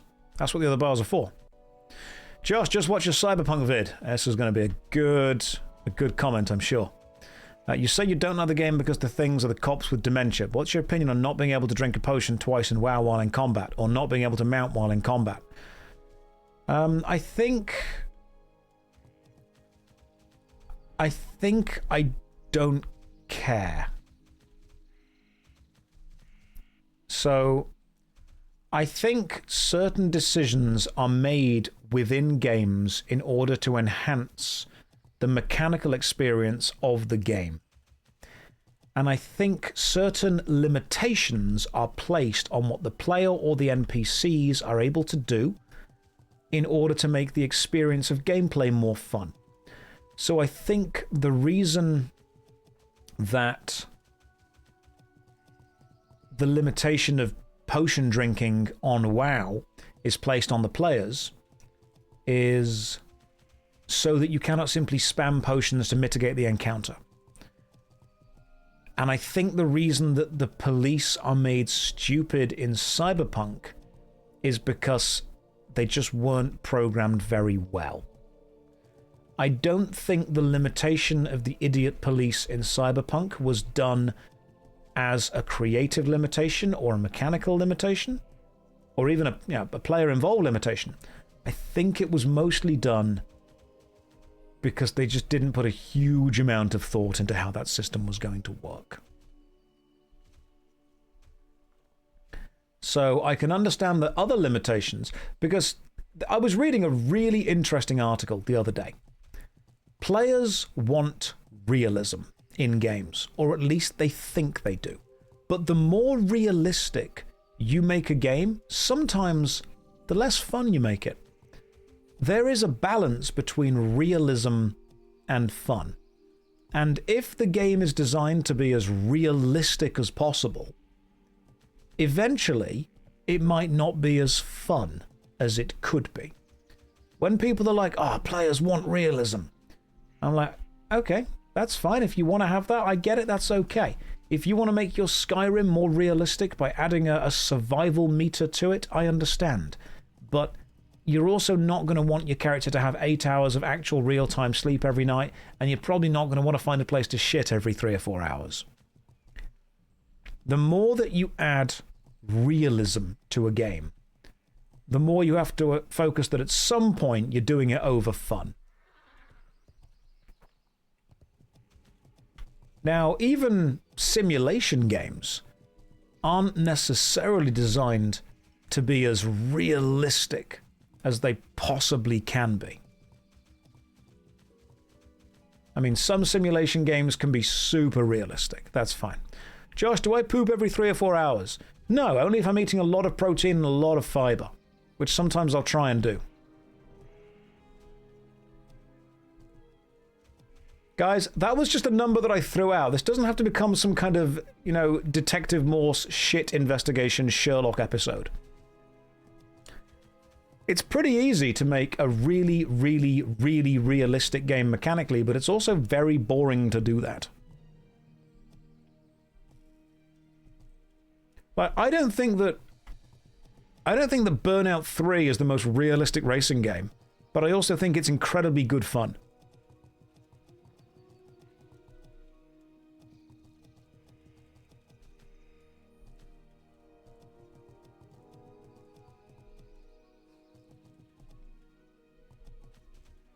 So when you ask me, you know, what do I think about the realism within the cyberpunk police, I don't need them to be realistic. I need them to be a fun gaming system. And I don't think my problem was that the police don't act realistically. I think my problem was that the police don't act in the most fun way that a police system could act.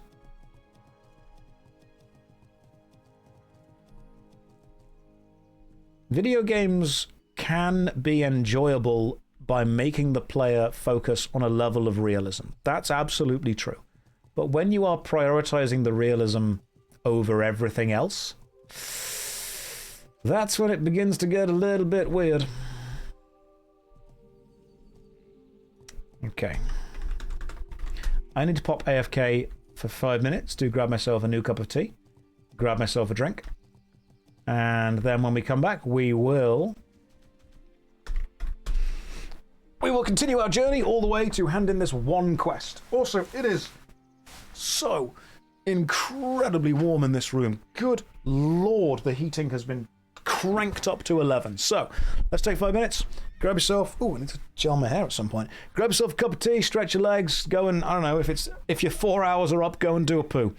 But for now, here's a DVD logo, here's a countdown timer for 5 minutes. I'll see you guys in 5. Don't go anywhere. Or do. I'm not your dad. Okay, I am back. Einzel TV says I clicked to see that handsome face live. Where did he go? Well, you know what? Just for that, I'm not putting the camera back on. You're the boss of me. You don't get to decide what you do and don't see. You know, I'm a wild card. You don't know where this is going to. Don't pretend that you're ahead of me. You don't know. I'm kidding. There you go. How's it going, bro? Right, let's do this. I am back. I assume press space. I'm following you. Hey, you can do a little jump thing. Right, let's follow while I can chat to you guys. I've also got myself an Easter egg. Got myself a little Terry's chocolate orange. Remember that whole joke? It's not Terry's, it's mine. Obviously, you bought it, you paid for it. It's yours. Do whatever you want with it. These moments when Josh becomes a little extra goofy always throw you off. I've got to keep you on your feet. I can't be out here just, letting you assume you know who I am, what I'm doing. What's going on with that? But it's not Easter. I didn't say it's an Easter egg, I said it's a chocolate egg. Unless I did say it's an Easter egg, in which case I'd like you to forget that I said that. Occasionally I'm a silly Billy. Sometimes, I know that you can't say that anymore, it's politically incorrect now to be a silly Billy, but I've asked my friends called Billy if I'm allowed to say that, and they said, yeah, that's fine. A Terry's chocolate oranges are great. You know what, chocolate oranges are... It definitely won the battle. Orange won the battle of fruits becoming chocolate. Like, if someone said, do you want a chocolate apple? You'd look at them like they'd just slapped a baby. You'd be like, what the hell's wrong with you? Chocolate apple. Disgusting. You said you want a chocolate orange, you're like, yeah, I'd love a chocolate orange, thank you. The politically correct term is now whimsical William. Oh my god, fine. You can't even say Merry Christmas anymore. 'Cause of woke. Strawberries, okay, no. No, close. Strawberries won the battle of being covered in chocolate. Oranges won the battle of being chocolate. There's a difference here. What's in the egg? One tiny piece of Terry's chocolate orange. Banana, don't just come in here and say words. You're not allowed to. Yeah, so I think that chocolate-covered strawberries, absolutely cracking. Amazing stuff. Good choice all round. You know, well done, scientists. Let's get you focusing on more stuff like that. That's a huge egg. It's really not. I've got a much bigger egg downstairs. Bought from the finest of Marks and or Spencer's. God, I hate orange plus chocolate. Flasher, you can leave. Alright, you don't need to be here. You with your wrong opinions. Coming around here. Why would you say something so incredibly controversial?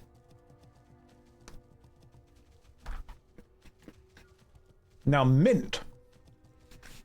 Mint, I've got a lot of respect for. Because mint not only won the battle of decent chocolate flavor, but also somehow won the battle of flavor we're going to make all toothpaste forever. And that's a pretty impressive battle to win. You, Emerald Flight Path, I have now discovered you. You have been discovered. Damn, you are being followed.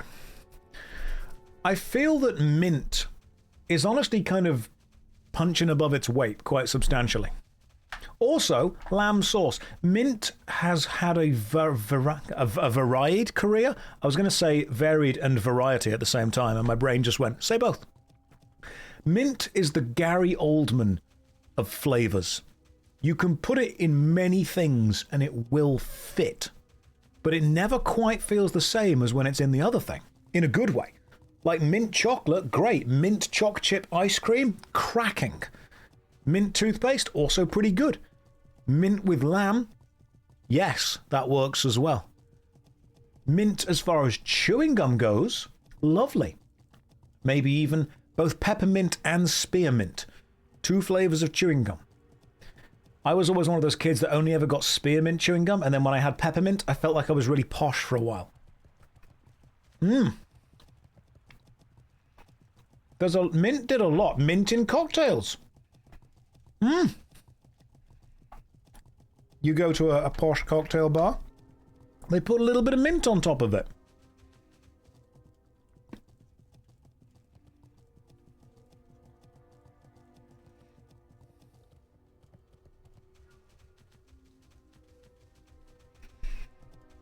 Damn, that's true. I do have the... Alright, Hope Gray, I'm following you now. You know, mint Magic the Gathering cards. Mint Pokemon cards. You take a Pokemon card straight out of the packet, you say this is mint condition. You know what? When you sit back, mint has really done a lot, hasn't it? It is used to describe brand new trading cards, and it goes with lamb, and you brush your teeth with it, and it goes in ice cream, and it goes in chocolate. Mint. Well done. Mint anything. God damn.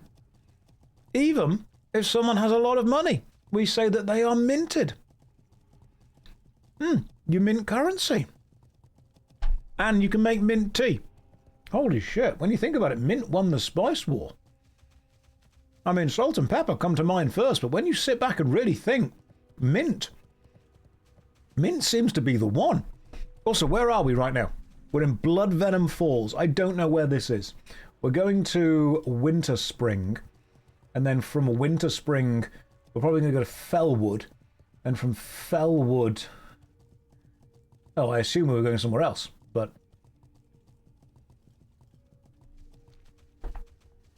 Mint is the premier herb.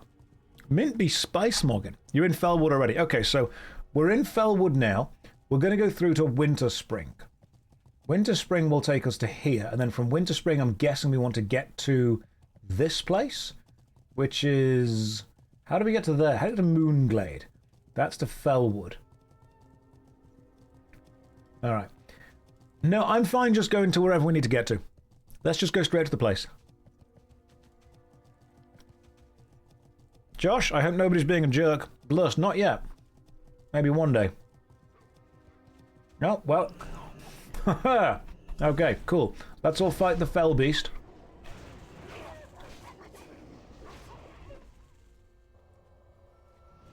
That was quick. 0 to horse up. Let's go. That was because we had hope and we had Pavme. Yeah, mint Coca-Cola. Oh my goodness. I did not stop to think how powerful mint is. Mint is like the kind of underground mafia of spices.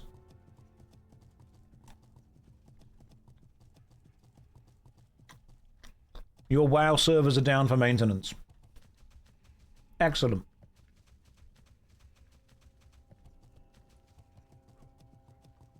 Okay, let's stop horsing around and focus, says Hope Gray. Oh, Hope, do you know what you've just said? You said let's stop horsing around. We're on horses. We're actually on horses right now. And you said horsing around. Oh, Hope, you should be a comedian.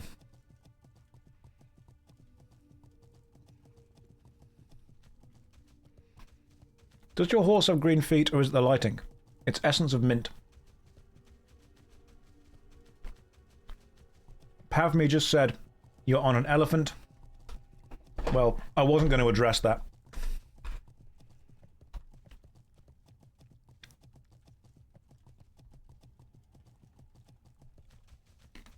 Do you guys get it? Address the elephant in the room. I said I'm not going to address it. I'm on fire today, guys. I am on fire. Alright, this is mint condition comedy right now. Are we... Hang on, should we wait for Dam? Where's Damara? Hang on. Come on, slow horse. Damara's Commander Uther. That's pretty cool. Damara, it's alright, we know you're slow. We're okay now. I stopped to kill something. Was it time? If you put mint in your garden, it will stop ants coming into your property. It will. It will also grow literally everywhere forever, because mint does not know when to stop growing.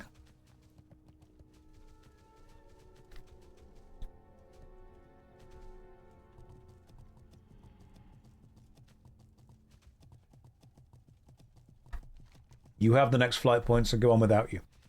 Gathering all the flight points just makes this effectively much, much, much easier.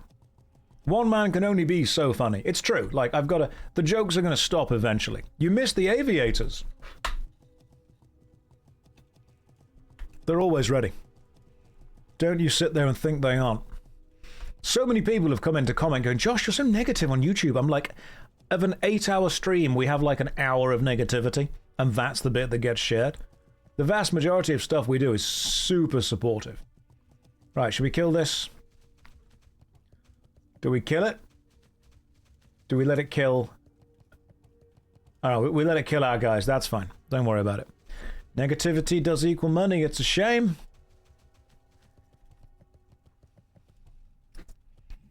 You say aviators, they're going to be there straight away. Most of this stream is just talking about the benefits of mint. That won't make it into a clip, though. That'll never be a YouTube short. Because no one's going to continue watching after the first 10 seconds of me going, mint is quite a good herb. Right, I've also got this one, which is the Talon Branch Glade. I will do all of these quests at some point in the future. I wish to experience WoW. All of WoW. You can find out the secrets on my monitors based on the reflection in the glasses. You probably could, and then you realize that I've got you guys as a chat on my second monitor. Now the real journey begins. We need to get to wherever this is. And I'm following you guys. We're not too far from where we're trying to get to, which is... Where are we trying to get to? The... What's it called? Moonglade. We're trying to get to the Moonglade. What's up with the Moonglade? Are you using the Questy plugin? Yes.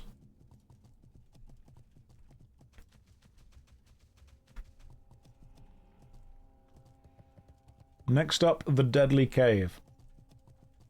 Or as it was known before I got here, the Cave.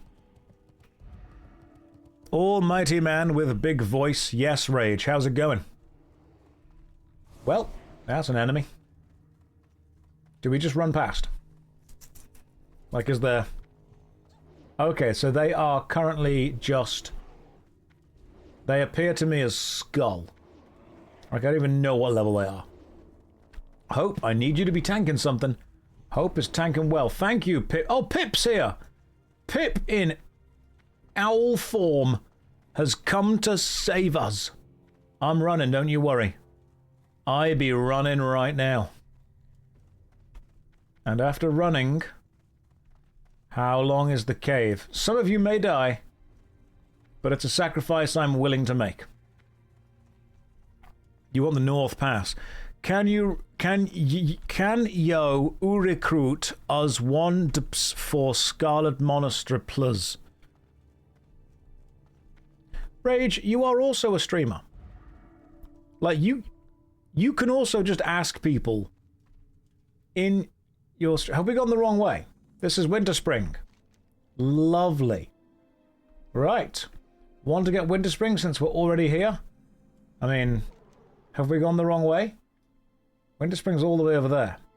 You need to go under. Pip, lead the way. I won't do Winter Spring yet. I want to go and try and get the thing because MZ's waiting for us. My stream broke. It doesn't work like yours. If you're a DPS... and you want to help Rage Darling with Scarlet Monastery, join the Union chat and go and join her chat and help her with Scarlet Monastery. There you go. I'm here. I'm helping. I'm involved. We are currently following the Owl Man. Here.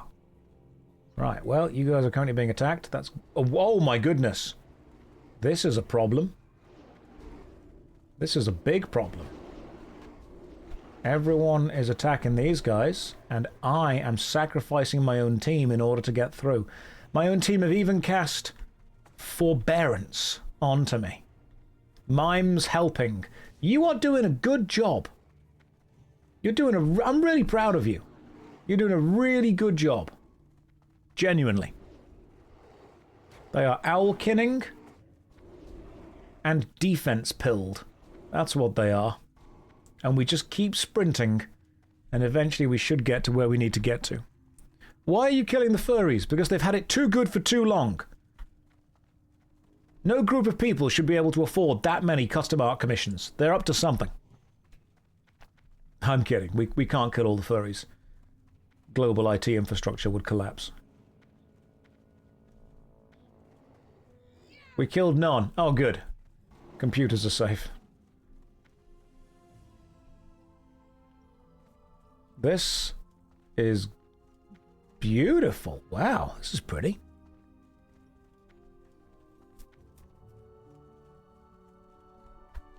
Oh, we've made it. We are in Moonglade. Does Moonglade... It does. Moonglade does have a Hippogriff Master. We will complete the quest. Then... almost time for Mara.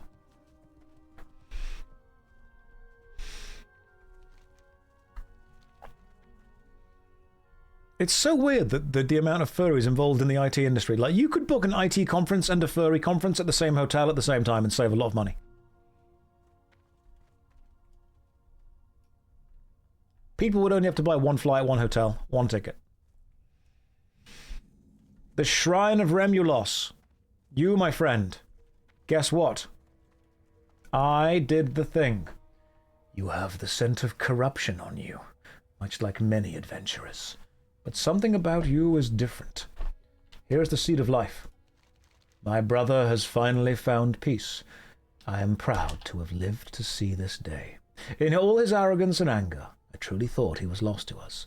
But the symbol of his sacrifice proves that he is not lost. He has only been reborn. He takes his place in nature, as was his duty. Right. That was 10,000 experience. Fantastic. And now... let me go and grab the flight path. Oh, hang on. I can mount. That was the wrong button. Yeah. Thanks for killing my brother. Here's some experience. Now we go this way.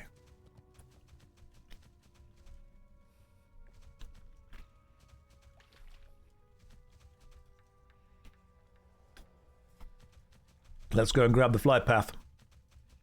Because after grabbing the flight path, we can then return to Maraudon, the dungeon. Who was not here to see the incredible drop we got earlier? Because I was so genuinely impressed. You know, yesterday we did Zul'Farrak, and we got the super rare 1% sword. Guess what? We got the other one. So I am now wielding one of them, Sangthraes the Deflector, and we have got Jangthraes the Protector, which means as soon as I hit 50, I can combine those into the Lasher. Remarkably rare. Right, to Maraudon. Where do we get there? Right, where's Mara? Mara is in Desolace. Mara is in Desolace. Desolace is in Kalimdor. Maraudon, Desolace is there. Mara's over there. Fastest way to get to Maraudon is take the... You know what, I can just Uber back. There we go. I'll just send myself to Gadget Zan. That'll work. You are so lucky. Yeah, pretty much. Can't fly there from where we are right now, because we're over in the other place. But what I can do is do this. Head back to Gadget Zan, fly to Desolace, and then run south. Yeah. Now, if we get the ring drop that we need, I'll be happy. Hello. Fly me to Nigel's Point in Desolace, please. We are in flight. I don't have Desolace. And yes, right, on our way. We are on. Right. Let's get ready for Mara. En route. You were on the same continent, though. Was I? I was, because I had to travel back to Menethil Harbour, didn't I? You made the route longer. Where was I just now? I was there, wasn't I? I was in Moonglade. Did I make the route longer? Because I was in Moonglade, so I could have flown from Moonglade to Desolace. Which, yeah, in theory, it's longer. But that's not what it's about, though, is it, guys? Is it? Look, I'm taking the scenic route. Look at what you can see.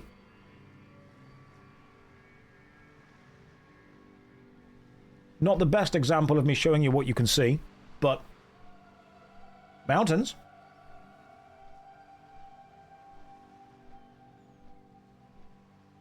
Who just loves water?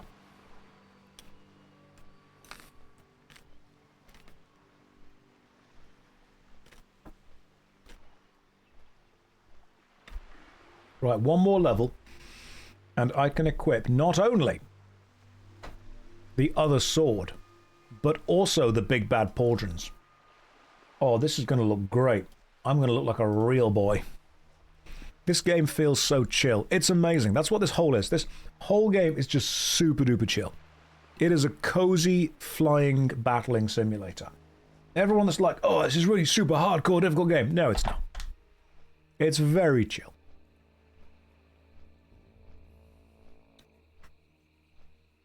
It's relaxed. It's chilled out. Can I join for Mara? We have a full team, unfortunately, Galanor. And some people wish to be re-invited to the Onion.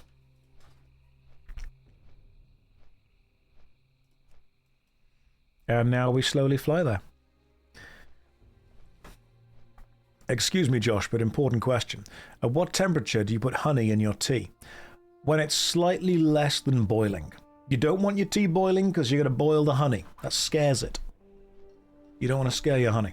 You want to make sure you put your honey in when it's just cooled down a little bit. Enough to melt, obviously.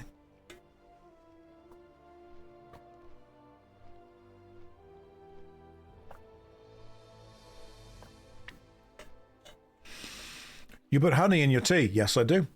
I'm trying to slowly cut down the amount of sugar I eat, he says, while eating an Easter egg, which is fine, because it's Easter. It's totally okay. I've got to get rid of this neck beard. God damn. You know, one thing I have noticed by playing WoW more is that I am allowing the beard to grow down the neck area too much. It should stop there. The beard should be shaved there, which helps the angle of the jaw look better, but instead I'm just letting it grow. What I'm going to do is I'm going to let the beard slowly grow down and match with the chest hair. And we're going to have one long... It's not going to be a neck beard so much as it will be like a bodysuit. I'm going to look like I've got the kind of PlayStation 1 texture going all the way down me. That's what it's going to look like. I'm going to have the beard connect up to the thing. It'll look like a low poly wizard. That's what it'll look like. A pelt. The PS1 texture pack. That's what we're going for.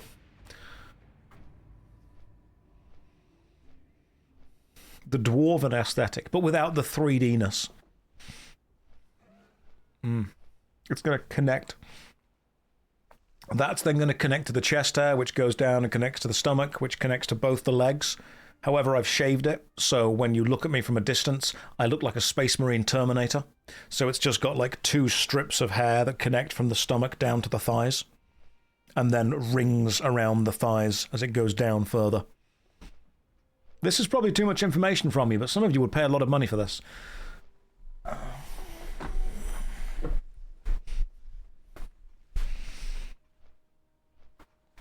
Lynn just typed, why?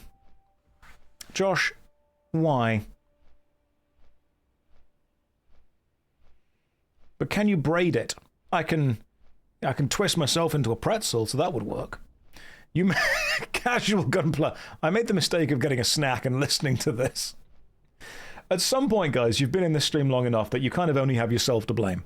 At some point, this is kind of on you.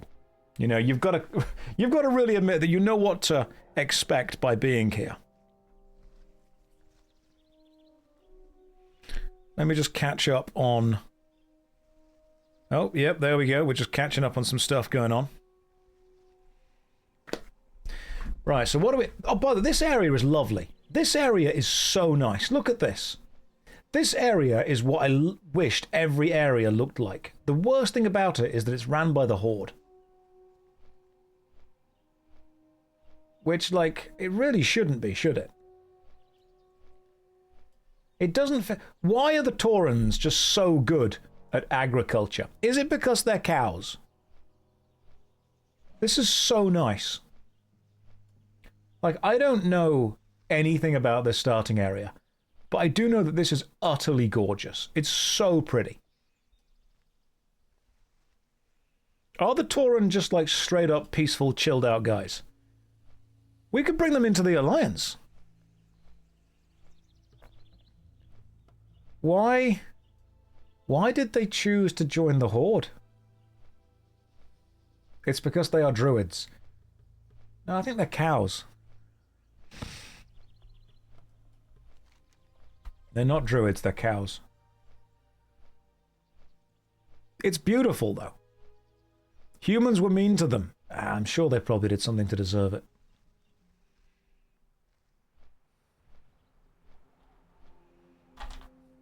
Horde is the cooler faction. Well, we can't always be right, can we?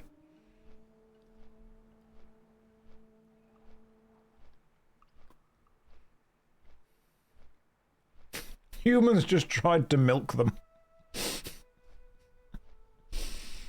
Ah, Taurans. Get in the pen.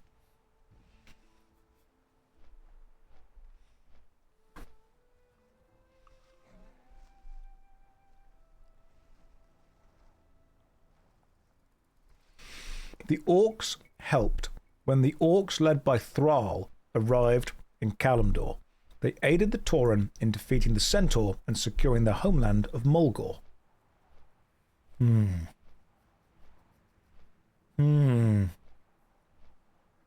At some point, I will replay Warcraft 3 for the story.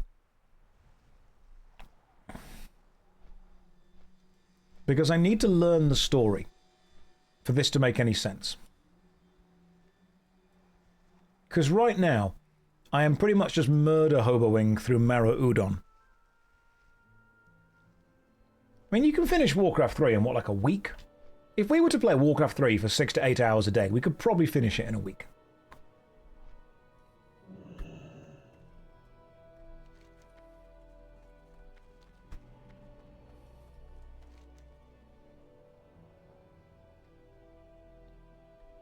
Right. Time for me to put my horse on. Josh, I've been told to ask, says MZ, is Hunter OP? It's a good class. The first 2 games got remasters. I think they're on Good Old Games now. I will happily play Good Old Games. I have outleveled the Summoning Stone at 53. Am I still good to join? You should be fine to join.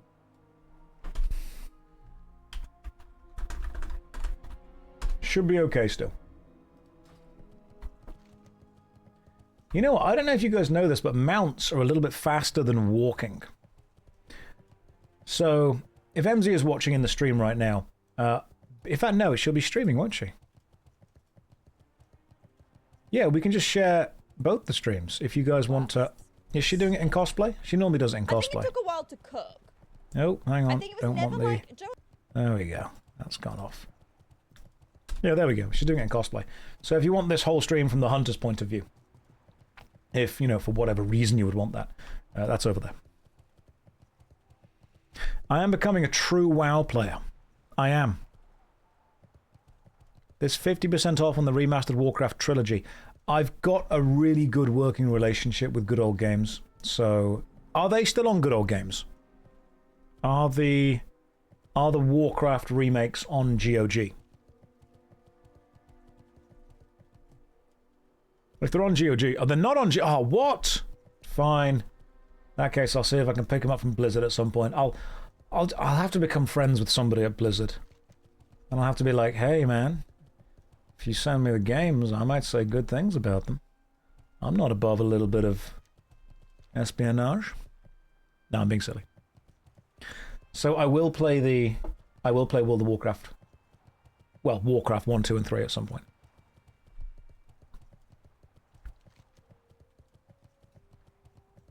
Right, off we go to the things. Get Preach to hook you up. Preach will help out. Preach is a good lad. He's had a hell of a time recently with the amount of flooding that goes on in his office. I don't quite know why he chose to buy the world's floodiest office. But, you know, who knows why a man does what he does. Not again, not recently. But that's, I mean, I've seen the amount of flooding he's had to deal with, to be fair. And people cutting his internet cables. What? The internet cables? Yeah, there was no cosplay on MZ's. She's not doing it today. She'll probably do it tomorrow. MZ is having to explain now she's not in cosplay. That's just how she is. Guys, don't be weird. Don't be weird to girls online.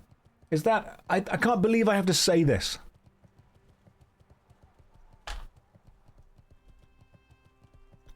MZ and Rage have both shown me some of the messages they've got in DMs, in Insta, in Twitter, even in emails to their business accounts. Some of you guys are weird.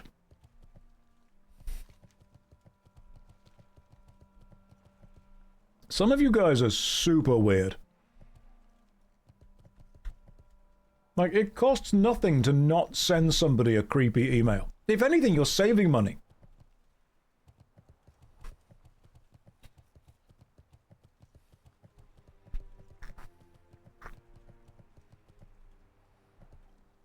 Serene, it sucks you guys have got to get used to it. I say guys as like a natural filler word, but I mean girls as well. But, you know, let's use the word dude. I'm a dude, you're a dude, she's a dude, everyone's a dude. I've had female friends who have shown me the messages they have to deal with, and oh my god. Like, what? Hey, everyone's a dude. Come on. It's just, at that point, it's just vibes.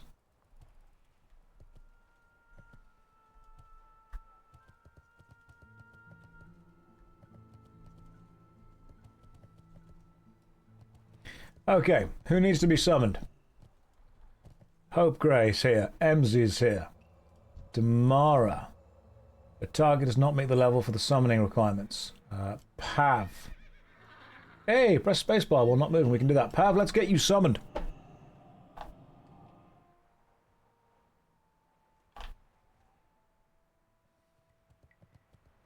If everyone's a dude, how many dudes have you slept with? Don't ask me to do maths.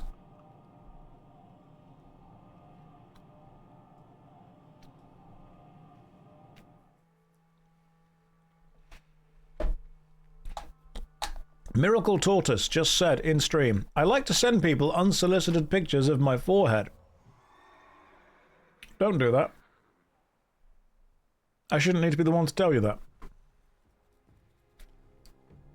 Some people stop maturing at like 12 and then just get older. You could just not do any of that.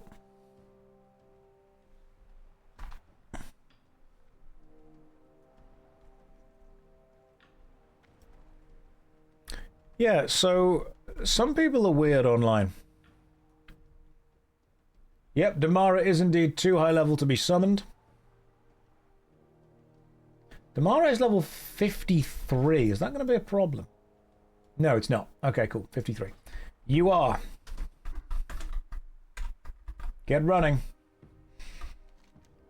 To be fair, are they almost here? Oh, Damara, where would I be? No, you're on. We can wait for you. Nope, It's all good. We can wait for you. We're in no rush. There are level caps for summons. Yes, the level range of the dungeon.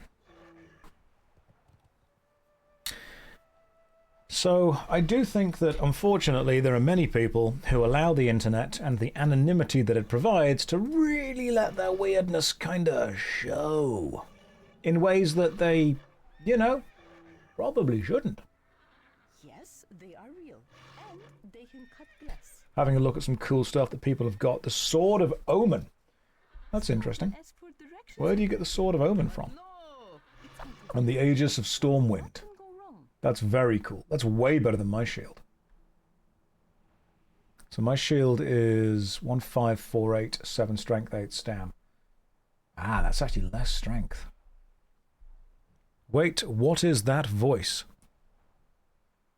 That was weird. There was a power surge just then. Interesting. Thankfully, I've got a backup battery for the PC. It is just easier for weirdos to message people online. It's very strange, isn't it? Yeah, we can wait. We're in no rush. We'll hang around for our healer to get here.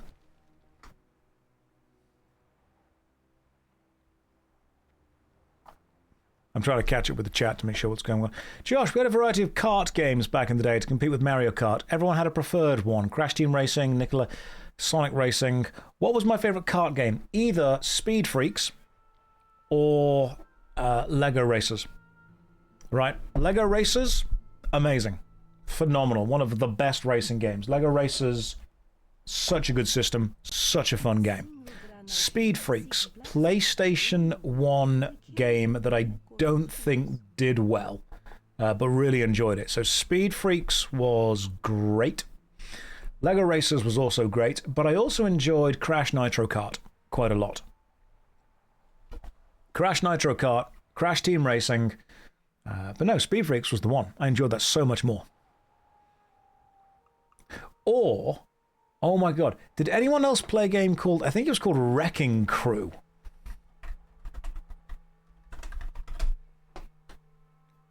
Was it racing?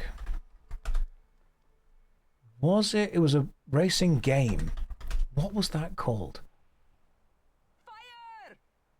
What the hell was the game that I'm thinking of?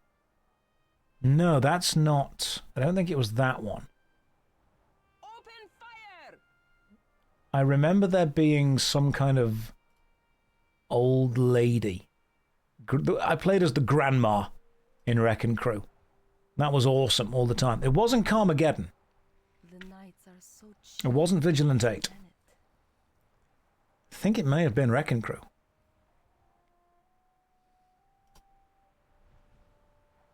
Let's see if it was that. Oh god, if it was the PlayStation 1 that was old. Yeah, it may have been Wrecking Crew.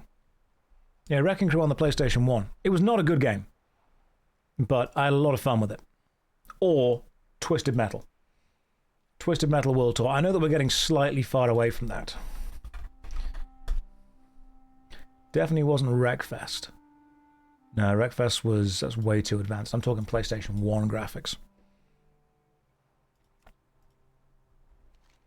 Alright, Damara is almost with us. Beautiful. Twisted Metal was great. Carmageddon was good. Demolition Derby was great as well. Destruction Derby was good. There was like Destruction Derby, there was Ridge Racer and Rage Racer as well. I think Ridge Racer was almost my favourite in that. Can I just, hang on, Hope Grey, why? I didn't realise this, but the tabard that you are wearing has... because of, it's got like a fire symbol on it because of the Burning Crusade, but the tips of the flames are very nipple height. And that...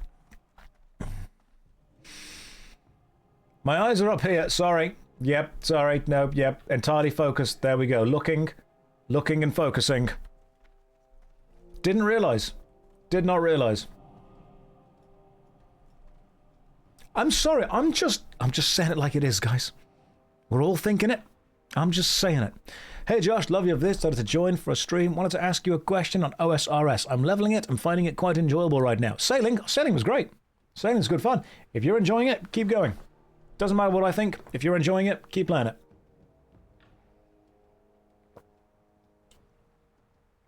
Why did I come back to Josh zooming into Hope's boobs? Anna, I can explain. I wasn't...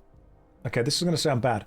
I wasn't looking at her boobs. I was looking at the texture that looked like the nipples. But it wasn't... Saying that makes it sound worse. It wasn't that. It was the Burning Crusade and the Scarlet Crusade both have a tabard. And the problem... I will remove the tabard. That makes it worse. Right, I'm going to turn around and go this way. No one needs to know what's going on. No one needs to look. And I think... Alright, cool, we're all here. Let's go. The Burning Crusade doesn't have a tabard. Well, good. Okay, the Scarlet Crusade has one. Josh, I have an important question that affects my shopping. Is Terry's Chocolate Egg better than Terry's Chocolate Orange as they're both the same price? No. Terry's Chocolate Orange is much more solid. If you have a choice, go with a Terry's Chocolate Orange. Especially for the same price, because you will get more chocolate. Or just do what everyone else does that I do, which is where you can compare the amount of chocolate you are getting per 100 grams by looking at the price per 100 grams, which you should be doing anyway, to be fair. Everyone, before they buy anything, should absolutely be working out how much chocolate they are getting for what they're paying per 100 grams. Right, are we skipping to the end?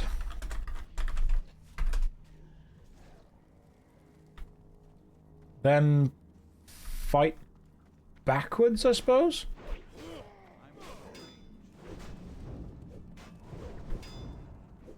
Depends if folks have quests.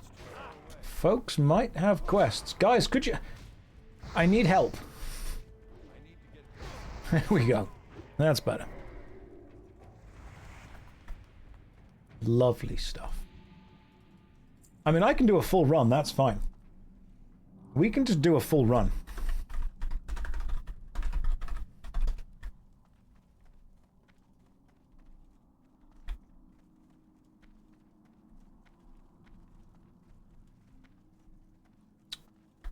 I'm totally fine doing a full clear if you guys want to do a full clear. Or think Princess Run is fine. Cool. Princess Run it is. Let's go.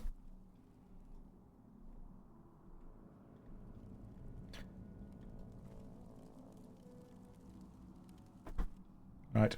I did the portal. Let's do Princess. Then go back. I want that ring. I want this princess's ring. That's what I want. Is there a community guild? There is indeed. We have the Union. You didn't reset the dungeon. I did? Or did you? It's been long enough?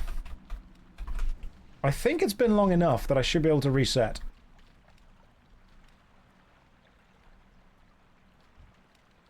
We can't reset the dungeon now, can we? Let's find out. Like, I'm pretty sure I reset. It's not been long enough. How long do you need to wait for a dungeon to reset itself? Because we might be about to fight through here and realize that we actually don't have the thing that we need.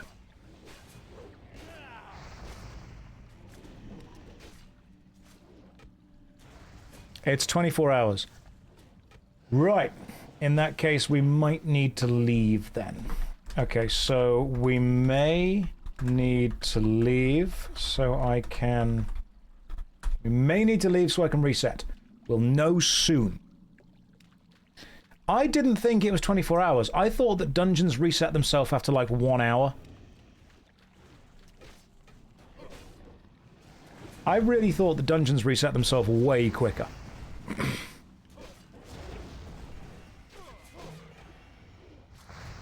Only trash respawn, not bosses. Okie dokie. Well, I mean, worst case scenario, kill, get some experience, find out. What's this way? This way is new. Don't normally go this way, Hope Grey.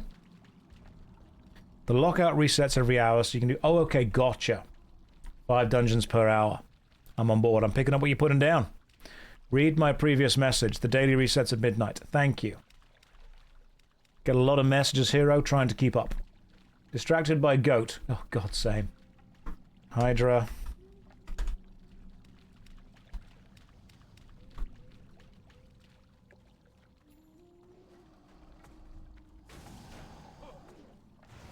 Let's put the old bars on. There we go. And then we sunder as many times as we can. I can reset... Yes, I know I can do that, hero, but I can't reset while I'm inside them. That's the problem. Please read my message too. It could have long-reaching implications for games. Bear, everything has long-reaching implications for games. Business choices always have things. What's going on? Hang on. Did you hear the horrible gaming news? Oasis, the company who once told Nintendo to charge 99 cents to make Mario jump higher, now own 9% of From Software's parent company, Kadokawa. Okay. What I've very much learned is that at the higher level, all business is awful, and trying to keep up with it will make you go mad. So, will that be good or bad? Don't know. The amount of time that you spend trying to work it out will drive you insane. Best thing to do is work out the smaller things you can do that have a major impact immediately, and not worry too much about the super high-scale things. And I'm not saying don't care. I'm not saying it's not worth looking into. I'm saying that I am going to actively choose to not dedicate my time to worrying about something that is not going to affect me immediately. I am sorry if that sounds that I don't care. It's not that I don't care, it's that I've got a limited amount of mental bandwidth per day, and I have to decide what is and isn't worth my mental bandwidth. So I'm not going to think, this company now owns this might mean horrible things for gaming. Somebody else who is more knowledgeable than me is going to be able to have to take that one on. I've got to decide what is worth taking up space in my brain. There's a lot of stuff going on in the world right now, and the truth is, worrying about all of it is one of the fastest ways to get nothing done.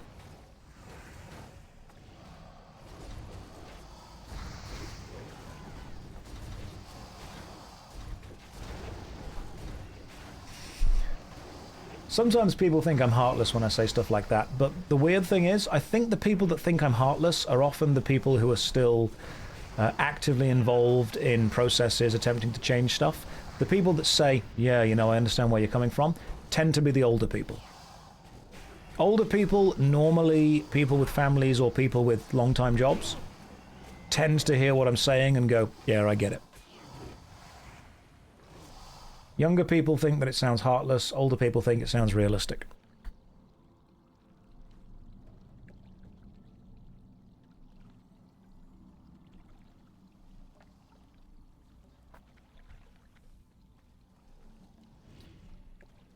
Sometimes deciding and curating what you can or cannot care about specifically is one method of, as they say, protecting your peace. I'm already putting quite a lot of mental energy and effort into working with the guys on the Stop Killing Games campaign. I can't be worrying about which company also own what.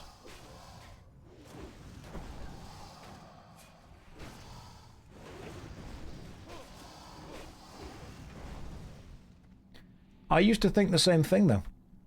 If this person doesn't care about what I care about, how not? How do they not understand how important it is to care about this thing? Oh well, there's a limit, guys. Mental and physical activity share a great deal in common. You can only do an amount of physical activity per day before you need to let yourself rest and recover.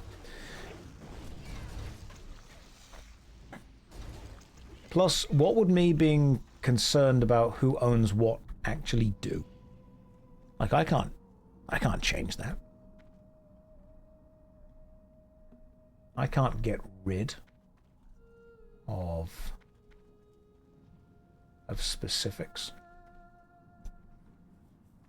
If I know that a company that are going to be crappy own something that I like, I can, you know, make a public fuss about it, but all it's going to do is have me worrying about stuff. Did we kill the big guy last time? Yes, we did.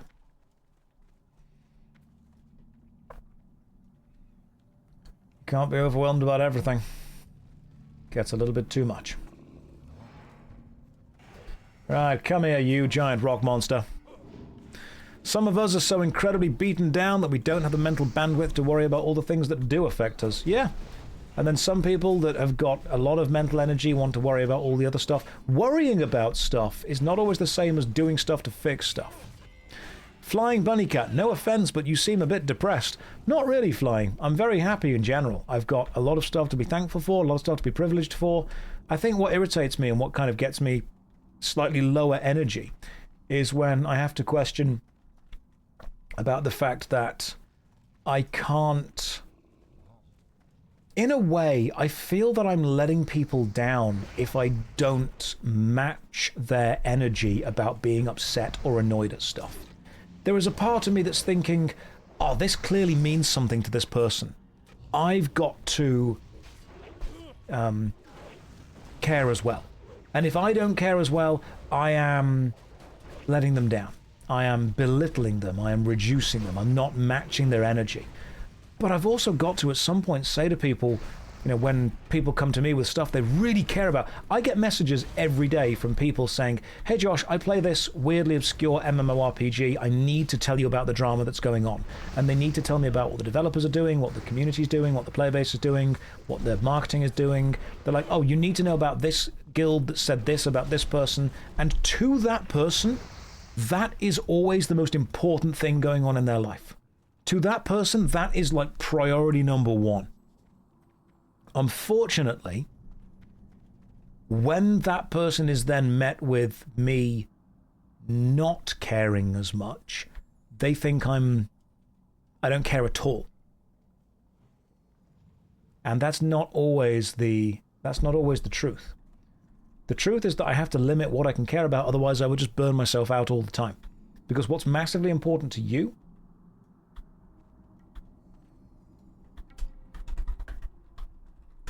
might not be massively important to me. Has there been a point in your adult life where you have genuinely lost your temper with someone or something, and if so, what was the story surrounding it?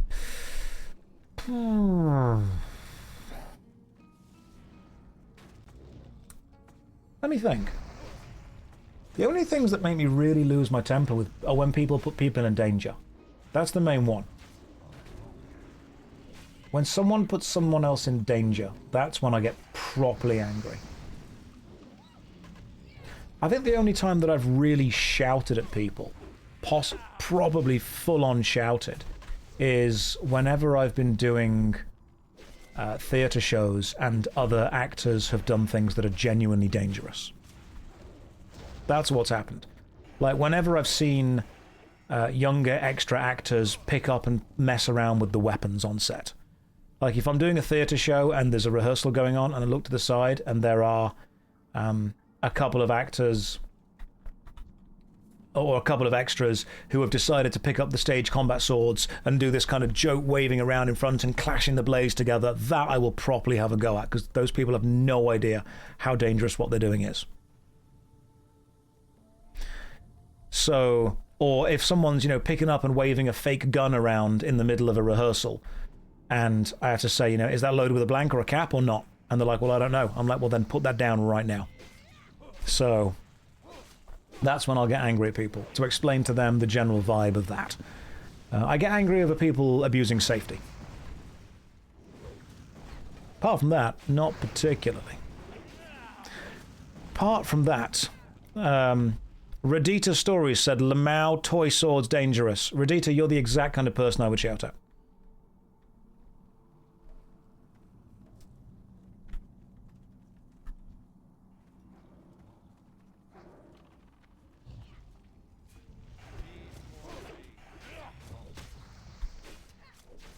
People like to have this idea that it's not, you know, worth the effort or the energy, but no. So I will get angry if people are messing around with stuff that keeps others safe. Oh, this guy died in an earthquake at the exact time he died. What are you going to give us? Fist of Stone. Chance on hit to restore 50 mana. I don't have mana. I don't care. Didn't Bruce Lee's son get killed by a blank? Yes, that was Brendan Lee on the set of The Crow. Blanks don't not fire anything. Blanks can still fire a level of projectile, but normally it's just a shred or a tiny slither of the ammunition itself. Plus, you're also putting a huge amount of pressurized gas out the barrel of a gun.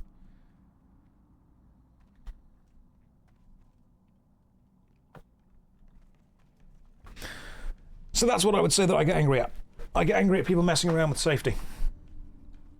Anyone messing around with fire. And anyone messing around with any kind of pyrotechnics in an enclosed space.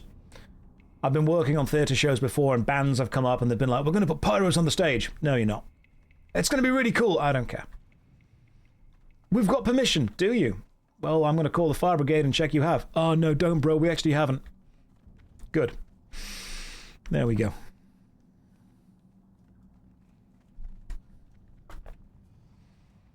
People are going to say it sounds super lame, but I don't care. I'm not playing around when it comes to safety. I would rather someone dislike me and think that I'm being really, really, really overbearing with it than wish I'd been really overbearing with it.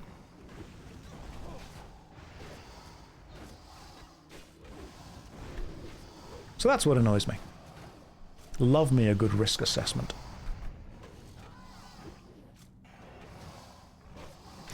Right, what is... There was another question going on, a really interesting question up there. Let me see if I can scroll up and see what's going on with that. People were talking about some... What were we on about before this? Something specific? Calm and composed in general, talking about stuff, talking about being overwhelming. That was it, the amount of stuff you can and can't care about. There is a limited amount of stuff that you can and can't care about. When I get emails from people who really want me to care about something they care about, I feel like I do owe people at least a level of my time.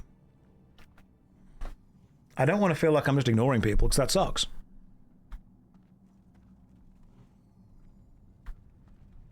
Feeling like I'm just ignoring people feels disingenuous. The problem is that I want there to be an open method of communication between you guys and me. I always want to have what I feel is an open kind of dialogue between performer and audience. However, Oh, that's a problem. As the audience simply increases in size, the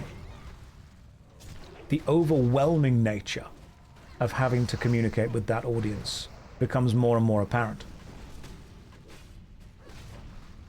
So while I do very much want to keep an open dialogue as much as I can... Oh, thank you for that. I do understand why larger content creators do start to distance themselves from having such easy access.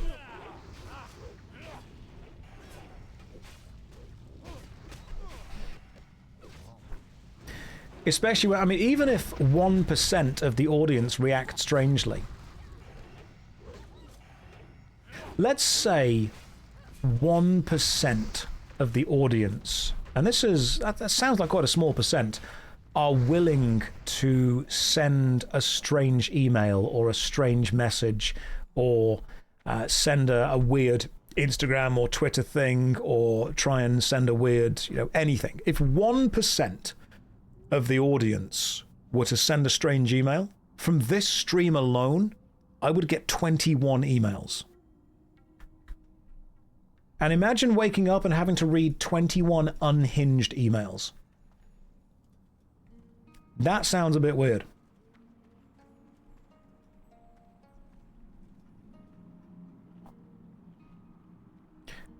Yeah, a day. And sometimes they're different people. No normal Twitch viewer would ever send an email. We're not talking about the normal people. Oh, we're straight up not on about the normies.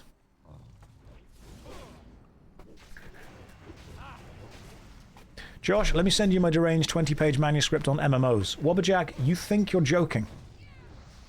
I've had that kind of stuff sent to me. I've straight up had those messages.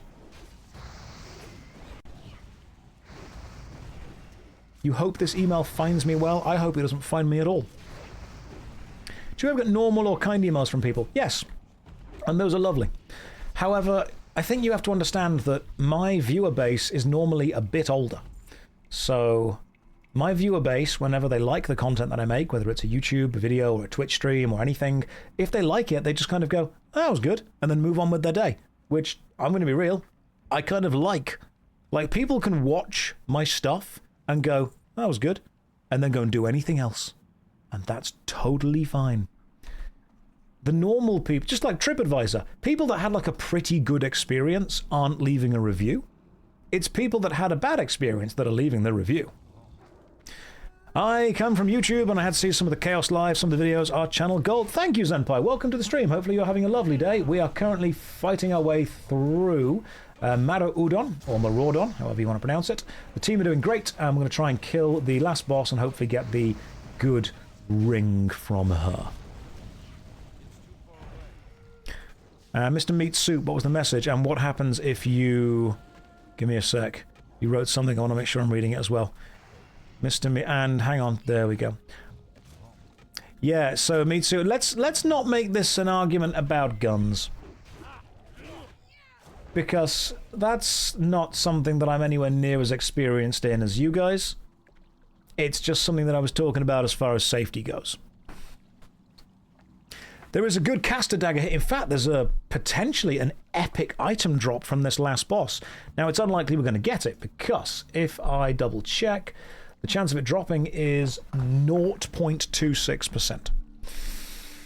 Right, so 0.26, according to Questy or Wowhead or whatever I'm using for that. Atlas Loot, sorry, according to Atlas Loot, which means roughly 1 every 400 runs.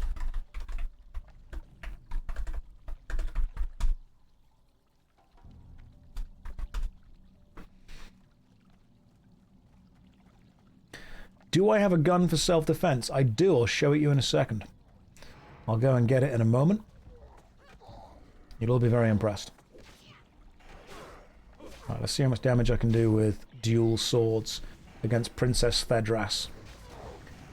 Right, remember, Warrior Creed, ABC. Always be cleaving. A, B, C. Always No, sundering. That's the one. ABC. Always be sundering. We're going to sunder that thong right there. We're going to make sure she's happy with everything we're doing for her.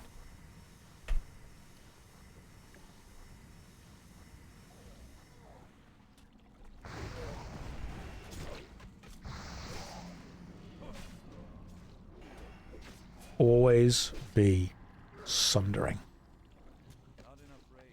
Now, where is my home defense guy? It's over there. The Gem Shard Heart. It's a necklace, stamina, intellect, and spirit, and the braces of the Stone Princess. Increase attack power by 30. I mean, that's... I don't think I need that, but I do think I need the increased attack power by 30. That's quite good. Do I want the braces of the Stone Princess? I think I do. The increased attack power by 30 alone, I think, is pretty good. That's pretty good for me. I'll need those, and I do not need that. Alright. Okay, one sec. Then... Croc Boss. Yes, gun for self-defense, obviously. So, if some rapscallion breaks into my house, I have a flintlock. The great thing about this is you do not need to really be accurate. You just kind of point this in the general direction of anything, and then the problem with that is you do also have to understand that whatever is behind the thing you're pointing out, that's also gone. So, especially if you're shooting at an internal wall, you will be damaging whatever is behind the wall as well.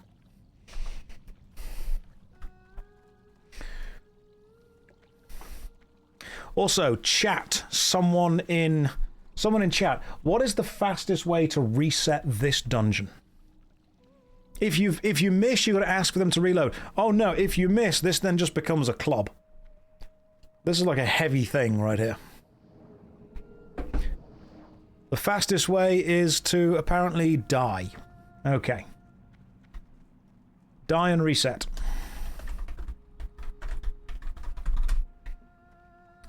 So after we've killed the Croc Boss, apparently it's a case of dying and resetting. Right, where's the massive Croc Boss? If I were a Croc Boss, where would I be? Oh, thank you for giving us all water walking. This is great. He on me, says Hope. Hope, where are you? Hope, we're on our way. Oh, there's the Croc Boss. Right, so die and then res sickness. No, we're not doing res sickness. Another option is ask people outside the dungeon to summon you once again. So we die, and then we just reset. That sounds great. You guys ready? Well, we are now.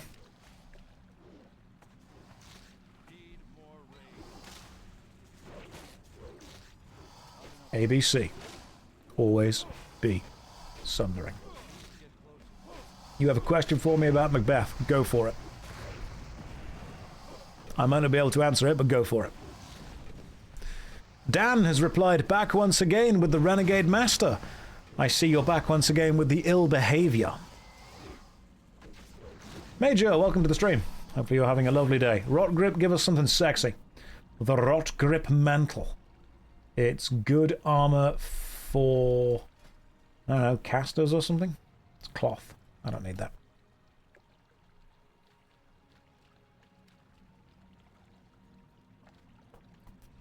Right, so drown, run back.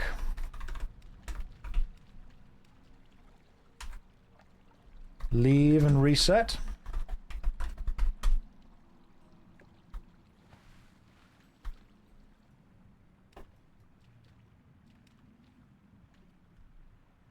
Okay, so take off water breathing and now we drown.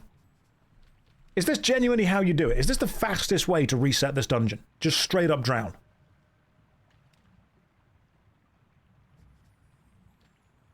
Oh, hang on. Where's the... Take off water walking. Take off. Why is my breath is going down so slowly? Ignoring your group chat, shocking. Does anyone need this? Hyperlock, Hypertech Buckler, no. Inventor's Focal Sword, no. We may as well just try and kill this thing and die. Takes quite a while to drown. It really does, doesn't it? We don't need. No.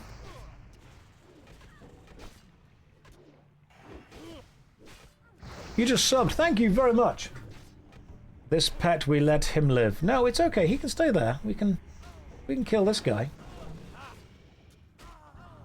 And then we died. Right. Release spirit. Return to the graveyard. Not graveyard, sorry. The thing. Release spirit. Run back. Right, so what we do now is... You can't get on a horse as a ghost, can you? So, return. Then leave. Then reset.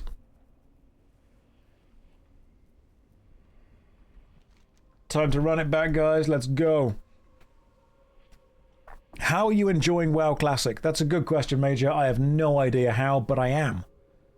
It's a challenge to me. It's a challenge to all of us. It's a question I do ask myself often. Reset now. Okay. Right. Reset. Done. I didn't realize you can reset it while you're dead as well. And then the March of the Ghosts. As we return back in. Full run this time? Or just Princess Farm?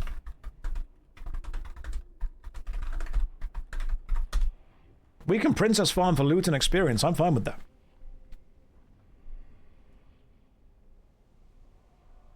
We can Princess Farm till we get the ring.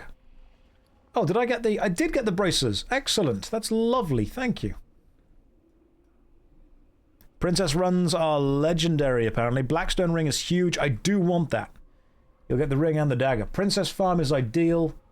Right, Princess Farm it is. And are you being serious? Are you guys being genuine that the fastest way to do this is to just die every time? Josh, how do I send you a tiara for your princess behavior? I've got a tiara around here somewhere because I am indeed royalty. I think I can probably go and get the... either the tiara or the cat ears later. I'll get one of them. Let's get the ring and the dagger. You remember farming this dungeon for the nature resist cloak.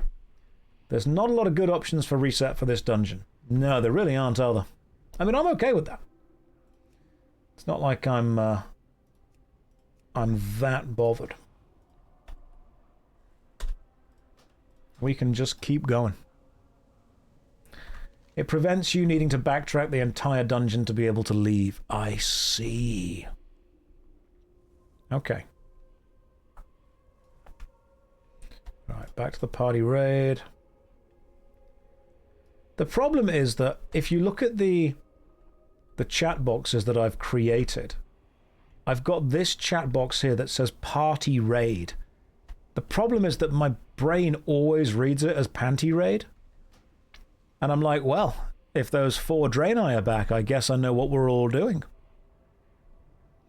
Inviting a 6th person to reset while the original is offline is slightly faster than dying. Good lord. That is some super Sweatlord focus tactics. Love it. Don't panty raid the goats. Don't tell me what to do. Yeah, get fall down there, Hope Grey. You silly noob. What an insult, just calling someone a silly noob. That's the most brutal of the insults. Where are we trying to get to?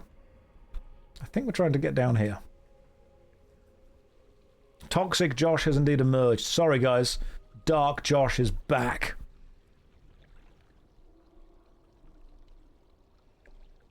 Maybe we're slipping into the Sunday mood. Maybe there's too much. Let's go this way. In and out. In and out straight away. And after being resurrected, we fight our way back. Right, let's clear, because I've still got some experience to get. So, fight and clear back to the telly. Fight and clear back to the telly room for the XP.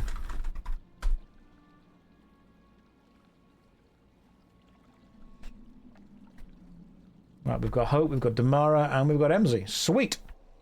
That is, once again, the gang's all here. But what I can do is I can actually put on the sharpening stone onto Sangthraeus the Deflector. Beautiful. Alright, let's go. I've got a question for you guys. Very important question. Is it reset? Yes. Very important question. Hang on. Right, important question. If I combine both these swords, the Protector and the Defender, it creates that kind of cool epic sword, doesn't it?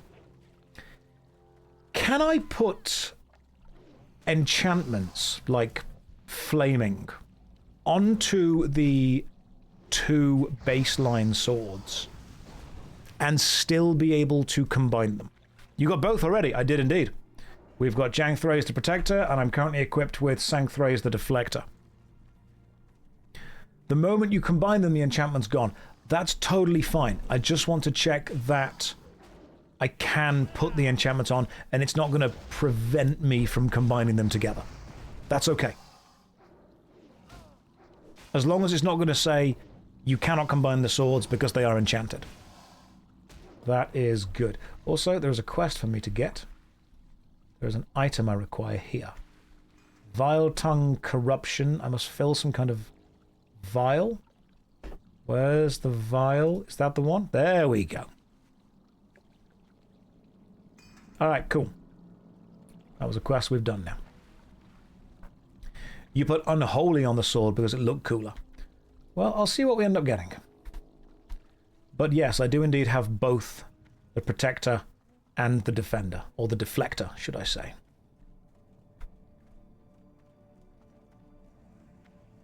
We have collected the orange juice.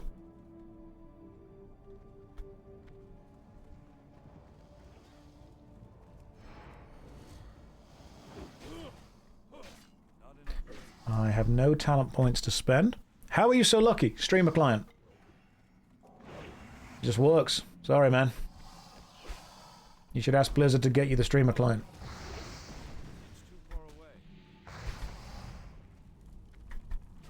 Let's just kill these for experience.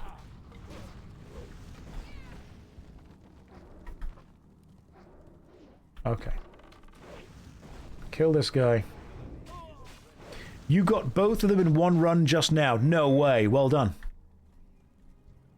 It's just quite lucky, I would say. I'm just quite lucky.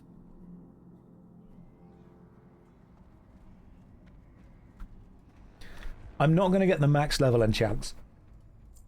Oh. Because obviously as soon as I hit level 50, I'm going to combine them into the cool sword. Alright, let me get my old stick out. Let me check one more that we've reset the instance, and then let's wave the stick around. Cool! I just got upgraded to the main screen. Well, thank you very much. Right, time to go and get the cool stuff.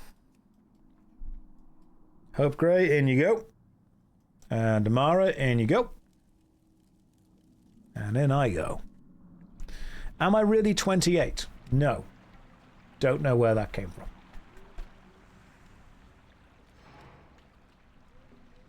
That is a... Thank you, it was a nice looking portal. I appreciate that.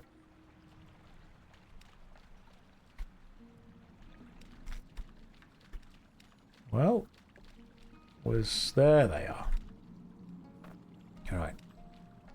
We all here? All the girls here? Yeah, there we are. There we go. Based on the fact you and my dad both love commandos, must put you around 50. I mean, you're not wrong. You're not... How great. Why are you running this far? Should we want to kill the Hydra first? I looked at your Twitch description. It says JoshStrifeHayes, actor, level 28. I've not leveled... Yeah, I've not changed that in years. Totally forgot about that. I'm amazed that that's still there, to be honest. Right, you. Time to be dead.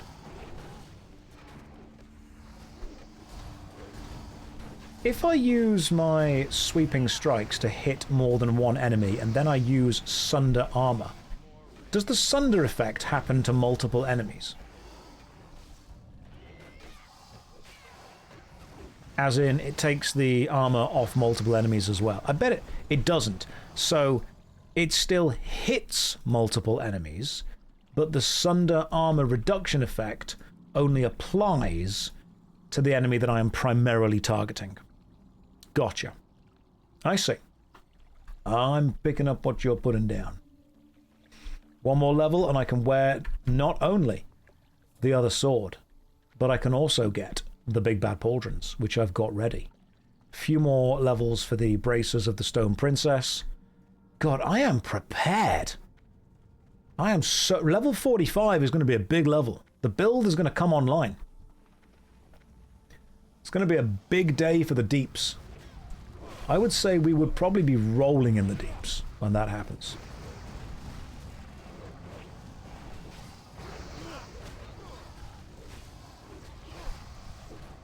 Let me just focus on hacking these guys away.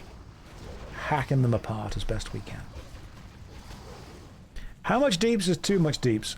I like to subscribe to the Adele school of deeps, which is as long as you are rolling in them, you're doing okay.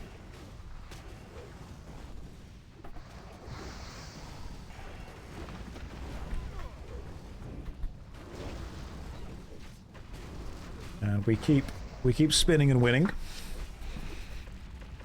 We will know if you're in cahoots with Blizzard if the Blade of Darkness drops. If the Blade of Darkness drops, then yes. Yes, I will allow all of you to understand that at that point I have just got the streamer client. Right, we've got some more stuff going on right now. We've got some more enemies and we've got some dogs barking. There'll be some dogs walking past. I know what that'll be. Your head was singing exactly that. Adele really did give us DPS one of our major tunes. She really did. Can't attack while... Why am I invulnerable? Who is making me invulnerable? I do not understand why I have been made invulnerable. Is there a reason for me having been made invulnerable? And I'm going to turn my microphone down for a second while I work out what's going on.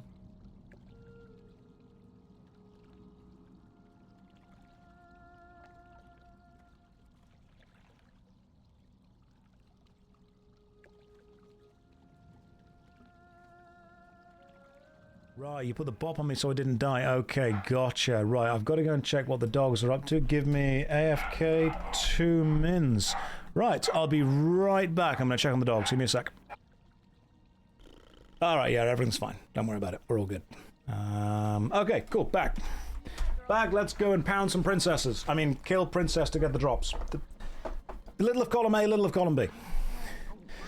Right, what's going on? Bro, I'm seeing you everywhere. We're in the Renaissance. We are indeed in the Renaissance.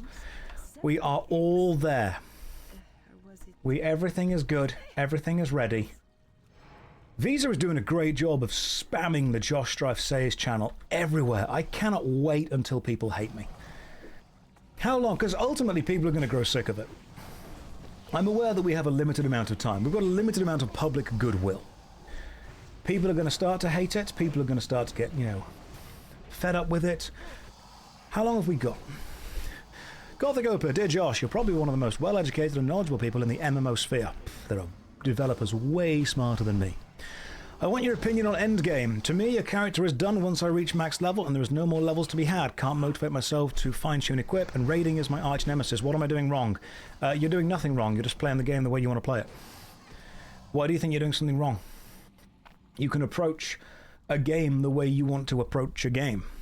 And as soon as you are not having fun with... What you're doing wrong is assuming that you're doing something wrong.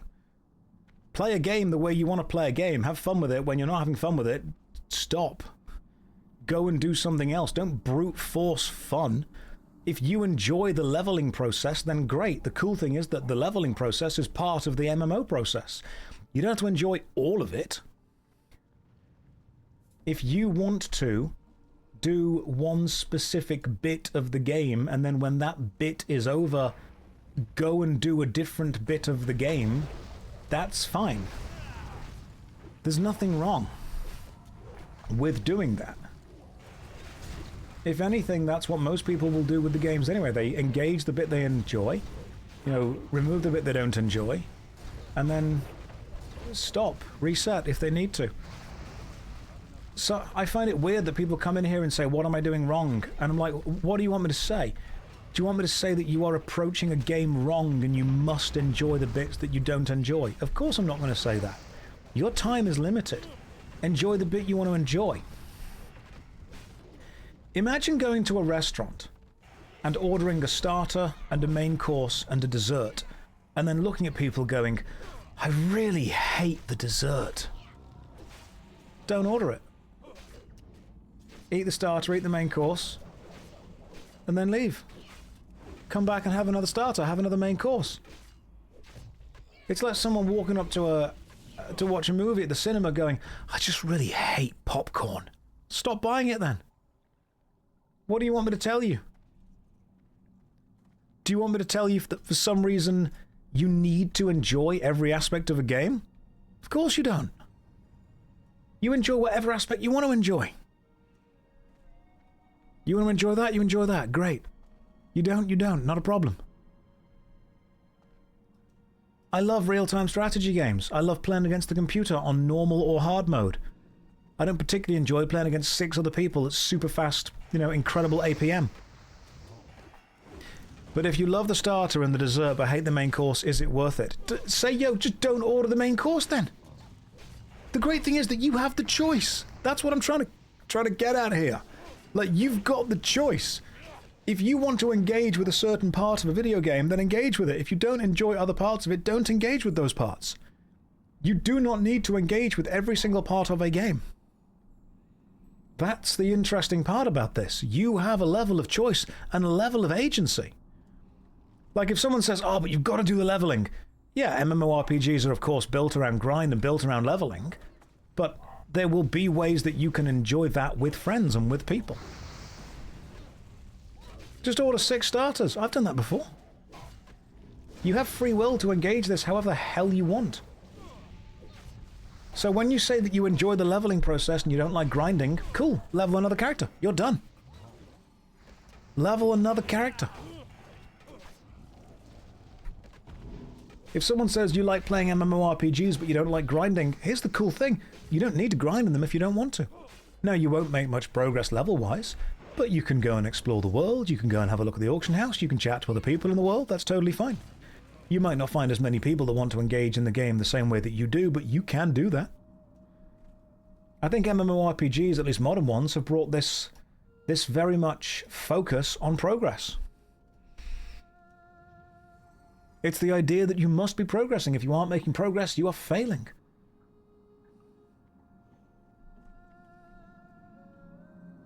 People have played games in many weird ways. And so I would say that just be okay with not... Treat this game as a hobby. Treat the entire genre as a hobby. Don't treat it as a second job, and don't treat it as a thing that you need to be super good at. I mean, look at me. I'm clearly not maxing out any kind of stuff that I need, but the weapons I've got are cool. I've got a little flyer enchantment on them. We're doing some stuff with the team. The team's going well. Just do some weird stuff, man. It's okay to be inefficient. If anything, I would encourage you to do it. You got a mount yet? I do. Flew all the way to Menethil to get a cool black horse.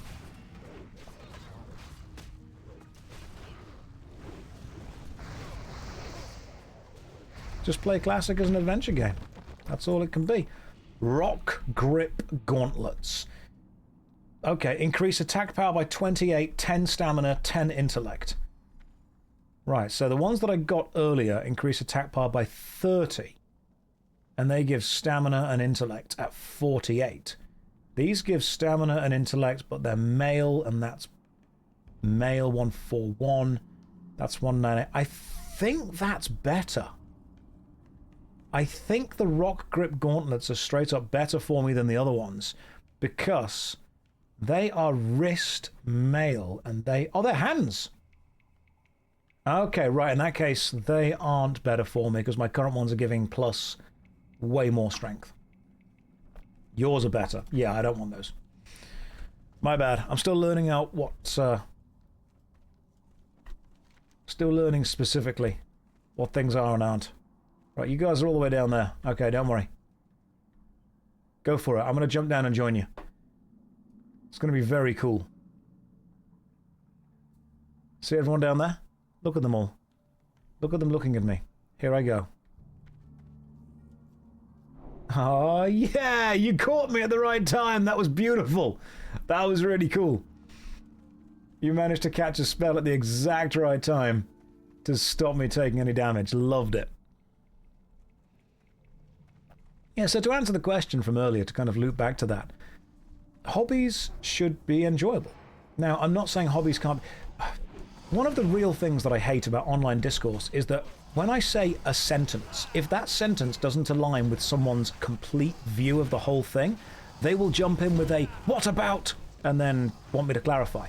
When you need to give me a couple of sentences to really explain the depth of what we're talking about. For example, if I say, hobbies should be enjoyable, people jump in with, well, what about people that want to do Tough Mudder? That's not super enjoyable. That's, you know, outside and cold and horrible and nasty and, oh, it's just all awful. And I'm like, okay, no, listen.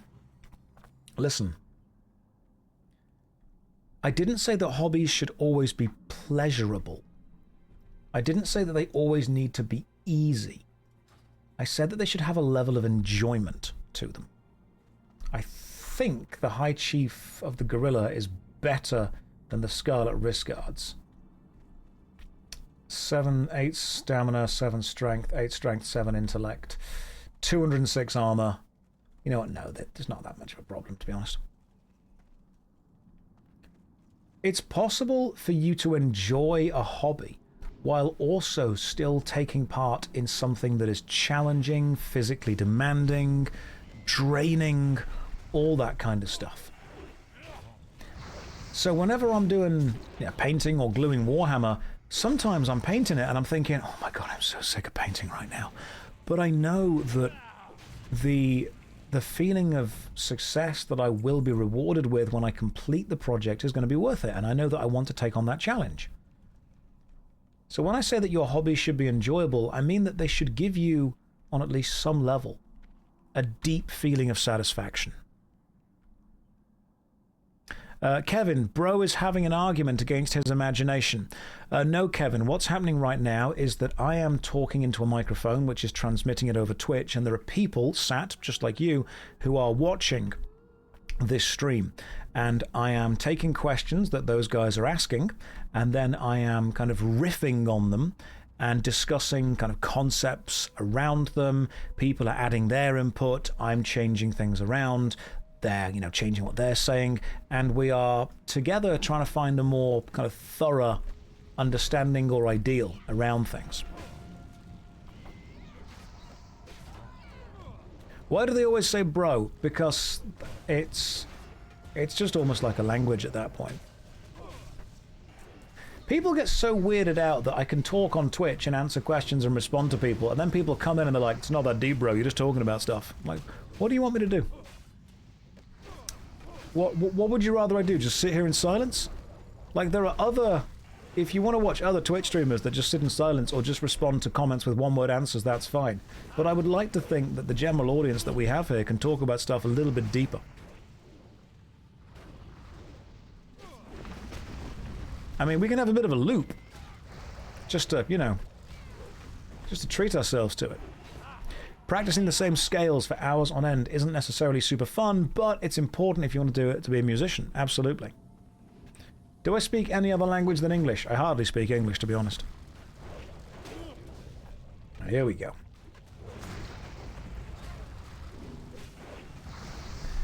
I'm trying to pay attention to the game while also chatting to you guys. If I consider what level I want to go into the Outlands... no, not that far ahead, to be honest. Maybe I will, maybe I won't. 40, 60, 75, 80. Roll the dice, see what happens. You speak Yorkshire, that's barely British. That's true. In fact, if you speak Yorkshire, you should go and hang out with one of the premier Yorkshire streamers who's actually in this group right now. Our hunter, MZ, is from Yorkshire. Dang, level 40 plus. All the clips I saw were level 10 plus tunes. Oh no, we're getting there. I'm focused now. I am focused. Josh, come back from the gym. Congratulations. Well done for going. Time to relax watching your stream. Well, hopefully I can provide a lovely chilled out relaxing stream. We're going to do some princess runs, do some grinding for this ring. And then I might even do... Like, what's the next dungeon? I'm looking ahead already. 45, the Sunken Temple. Ooh, what's the Sunken Temple like?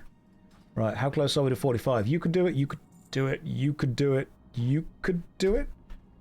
Could we do Sunken Temple?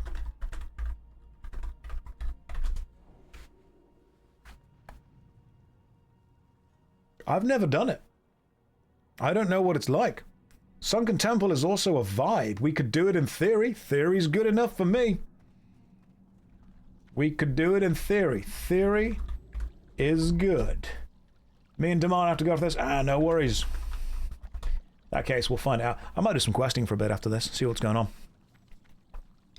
This is great background noise for cleaning because I have no idea about WoW, so I won't get distracted. Evil on toast, that is a great way of looking at it.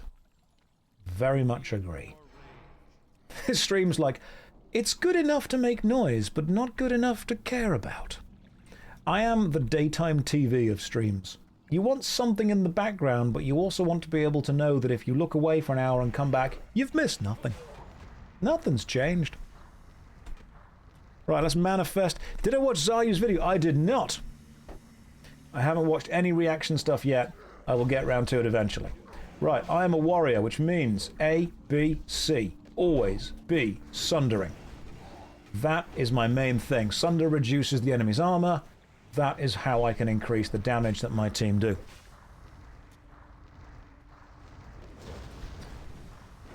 I do love Josh's commitment to entering dungeons at the bare minimum level to be carried. We call that the streamer way. You looked away for an hour and I got a whole ass mount. Well, if you look back now, I've got a whole mount ass. Right, give me a ring. Hey, no way! Haha, brilliant! It actually did drop. That's amazing. Okay, we don't need the gem shard heart, but I do need the blackstone ring. That is probably going to be the best thing I can get. Attack power and hit rating by 20 and 10. That is straight up the upgrade that I need. Let's see who is going to need it. Let's see who is going to get it. That is a good ring. If you need it, then need it. If you need it, then need it. It's not a problem. We roll off for it. Now we go and kill the gator. Big ring, hope you have a strong finger. Well, I'm dual-wielding swords, so I can't get these involved, but I've got an idea. MZ receives the Blackstone ring. I hate everything about this entire dungeon. This is the worst. Right, so I rolled 42, you rolled 55. We need to have a chat. The best DPS won it. Hope Grey, don't do this. Right. Gator time. Then some grinding. This might very well be the worst day ever.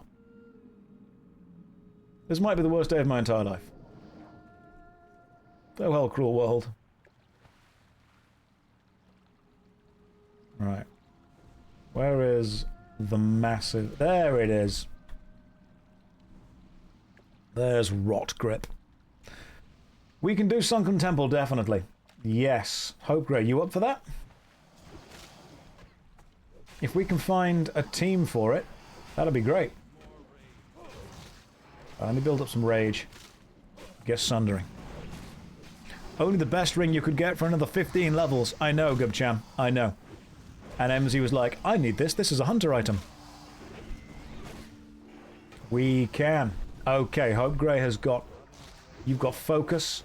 You've got love in your heart. The Gatorbite axe. I don't need it. It's a good axe.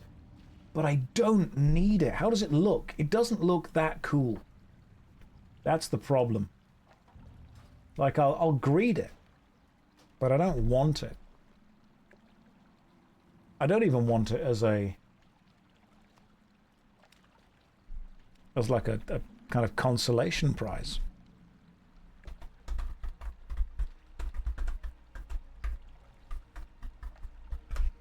Right, let's find a Sunken Temple group.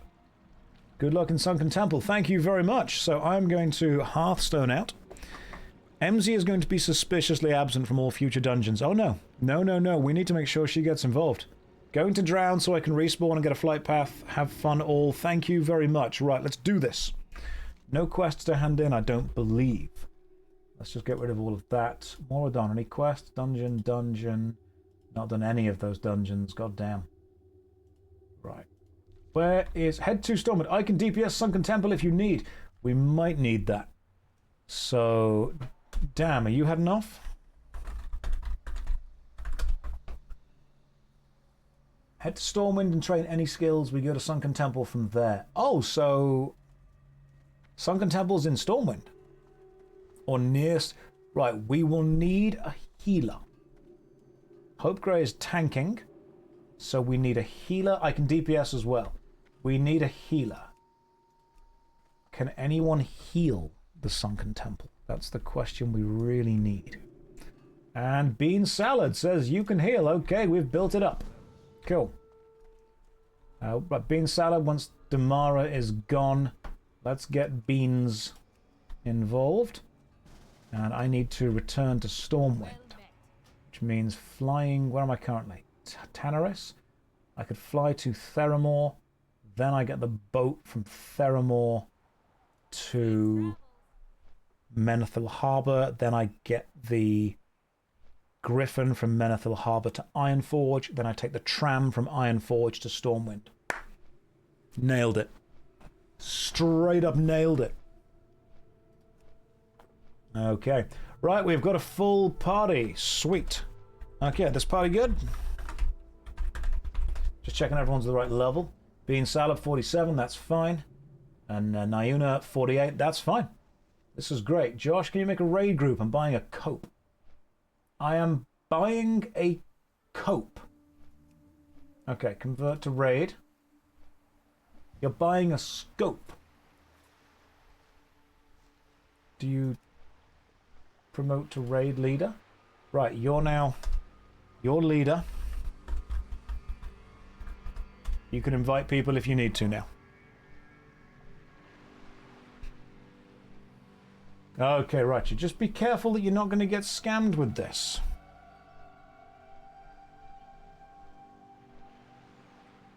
MZ... What's MZ's stream title?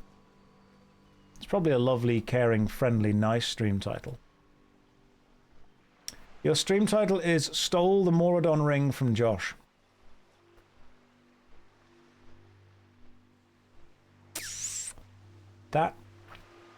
That's not a nice stream title. That doesn't make me happy. Why would you do that? Why would you...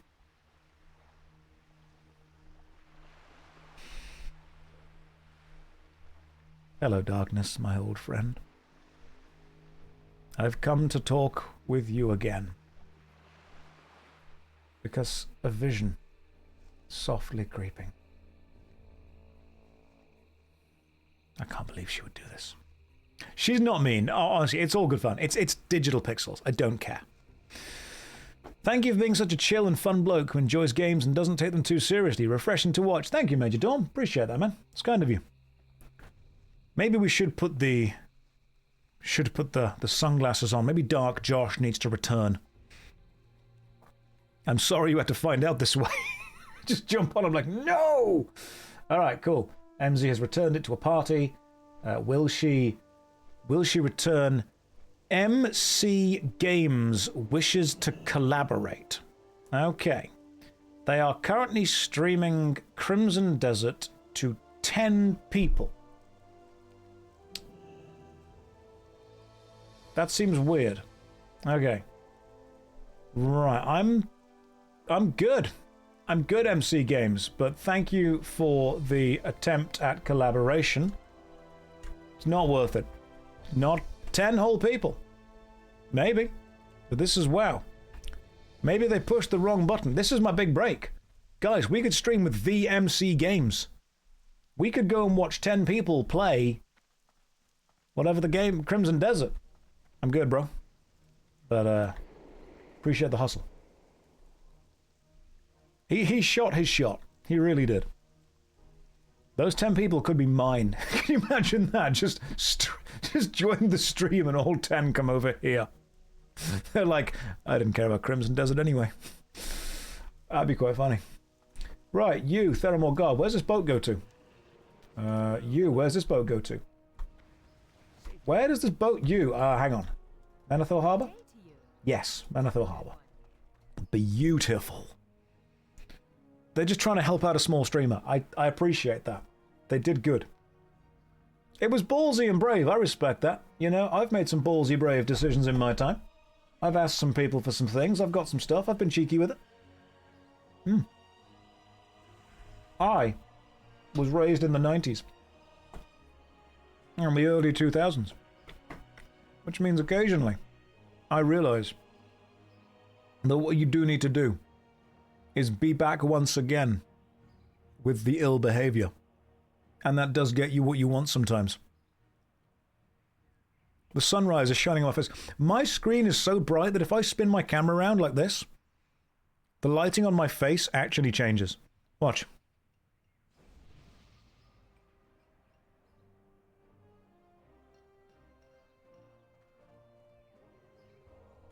That's how we get what we call dynamic lighting in the business.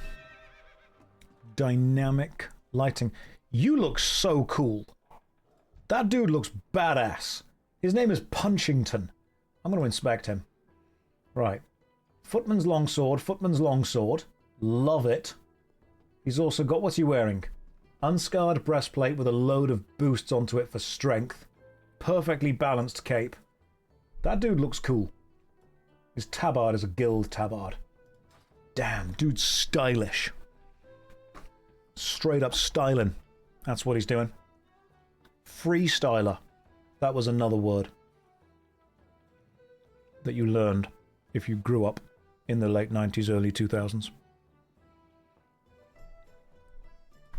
Right, now, we are returning to Kalimdor. We are returning to Stormwind, which is, Eastern Kingdoms, which is down here. And you tell me that... where is the Sunken Temple? If I were a sinking temple, where would I be?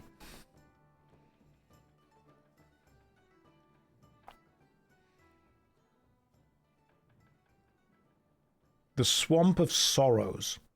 You go to the Darkshire in Duskwood and then run east. It would be somewhere damp, that's true. Hey Josh, sorry that was a misclick. It's okay, MC Games. I appreciate you coming here and letting me know. We thought you were just shooting your shot. We thought you would be like, well, you know what, maybe Josh does want to come over here and get involved with some Crimson Desert. But it's fine. I appreciate it. He reacted to it on stream and made a big thing about it. Yeah, it was nice of you to give a smaller streamer a shot. I appreciate that, man. I saw the collaboration attempt. I'm like, he means well. But thank you. Genuinely, thank you. Oh, beautiful. It was funny. Hopefully you enjoy Crimson Desert. Let me know how it is. Right. The big MC, the man himself. Good luck with hustling, bro. Enjoy the stream. Hey, look. A lot of Twitch is very supportive. People do not understand how incredibly supportive most of Twitch genuinely is. Did I see the gnome try to get off the boat but fall into the water? I didn't, but I hope he drowns. I'm just saying that sometimes Dark Josh has to come out. Sometimes I've got to be a little bit evil, alright?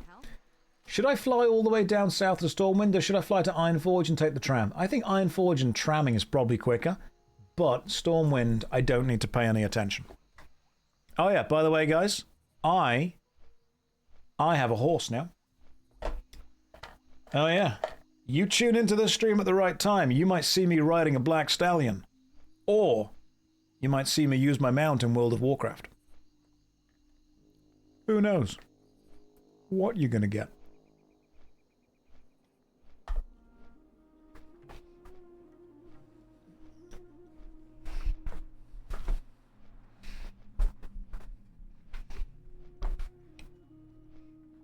You guys could look at my horse, and you would think that it is amazing.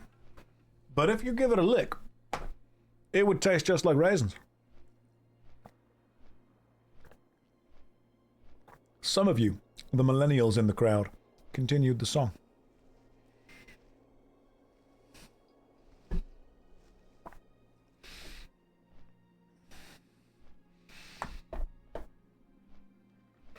Have you played the current PoE session? I've not played Pillars of Eternity in ages.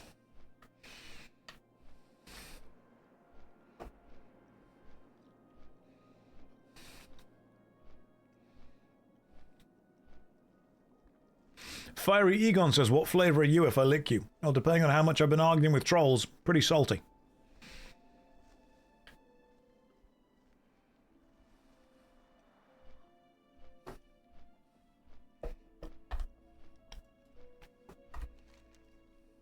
So, you guys say that apparently we're going to Stormwind, then we're going to Duskwood, and then from Duskwood we go to some kind of Sunken Temple, Dead Mines, Meeting Stones, Zul'Farrak. Where the hell is the Sunken Temple?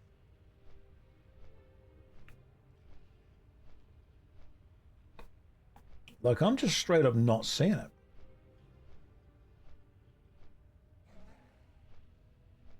Maybe it's somewhere else. East of Duskwood. Okay, well, Duskwood was there.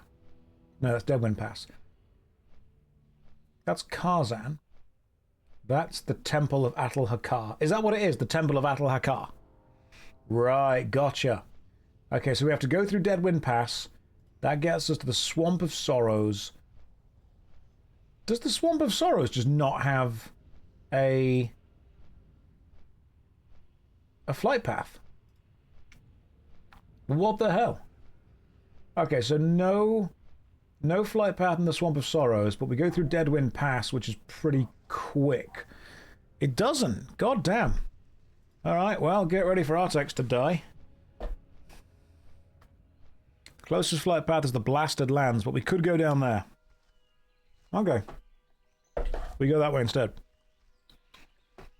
We will get the flight path. That's what we'll do.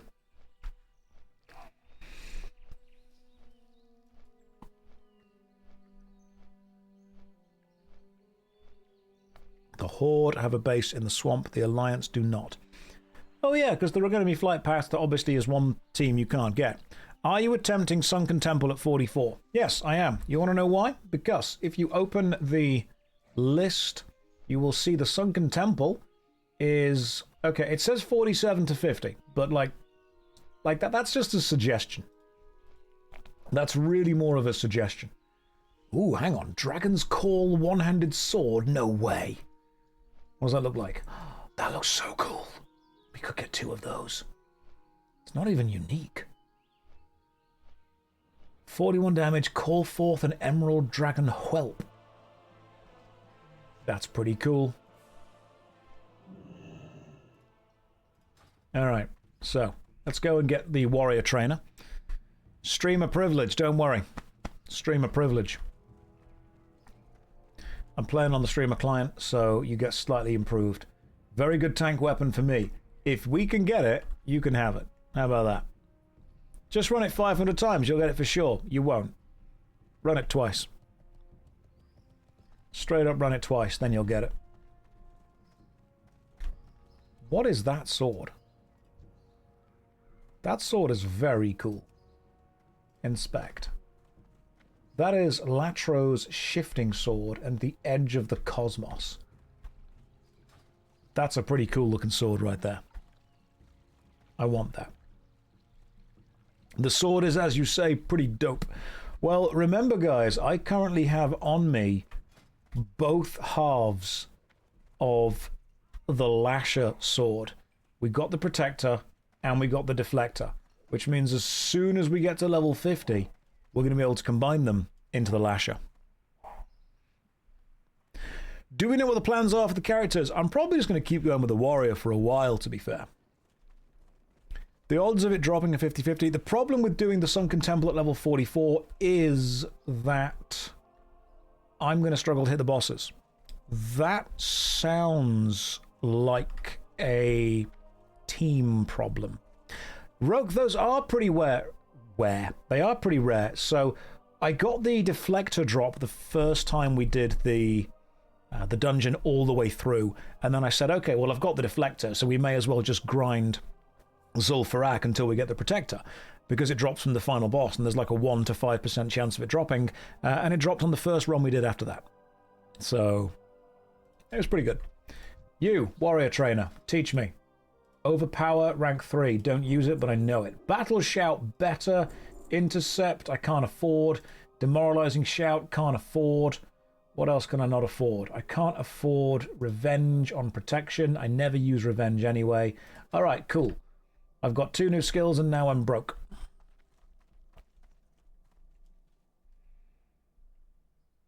That was all I've got. That was the whole thing. Alright, we're done now. A streamer who can't afford things.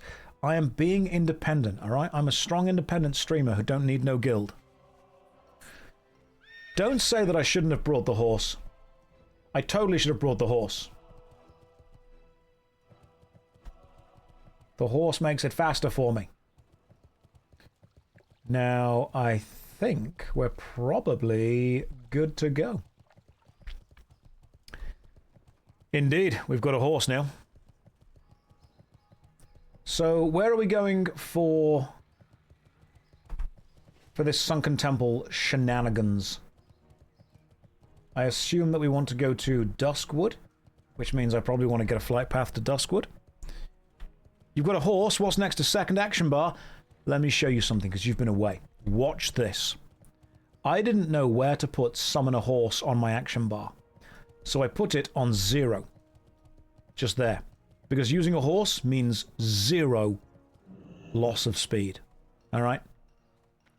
But, where do you put it on the other bars? What if I've got another bar that isn't here? Well, if you go to bar 2, you'll notice it's on 5.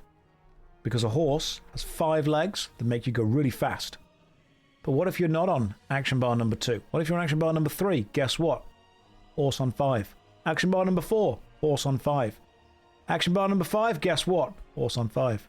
Action bar number 6? You'll never guess. That's right. Horse on 5. Back to your first action bar. You know where it is? That's right. 0. Well met.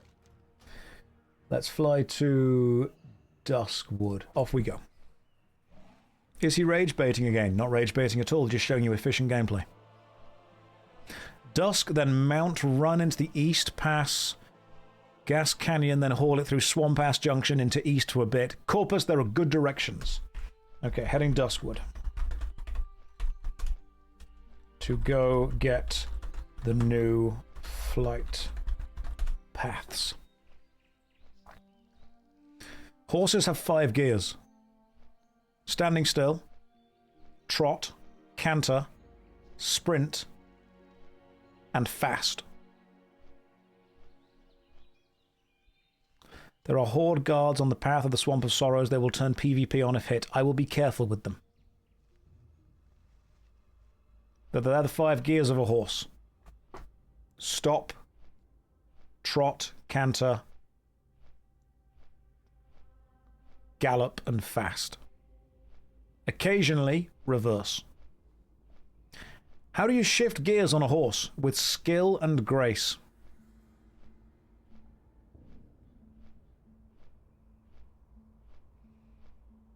Goddamn, Josh, I'm out for 1 day. Come back and you have a Honts. I do indeed. Thank you. Thank you, Anna, for saying that I'm so wise. It's true. I am pretty wisdomous.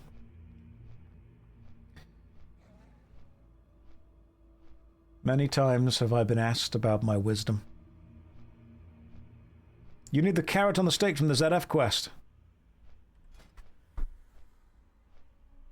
It's not amateur hour over here. Alright? I know what I'm doing. Did you not see my action bar setup?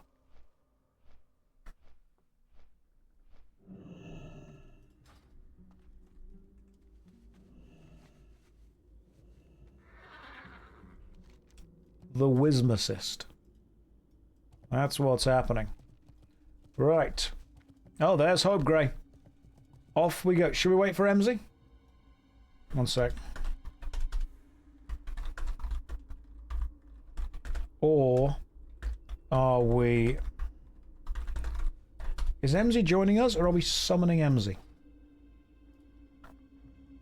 Because the temple might not be... Can we summon Emsy at this point? She's there already. No, she's not.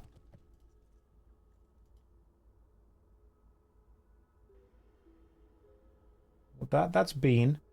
That's Iolia. Emsy's not there. She's ahead. Hang on. Where is she? I'm already on the way.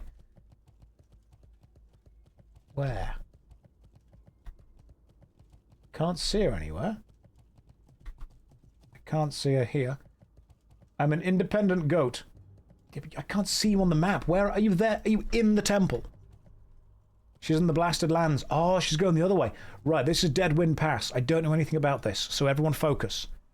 Everyone calm down. But we're here. Josh, you're too low to get summoned, by the way. I know. That's why I'm making the journey. I'm going on an adventure. Like the never-ending story, remember?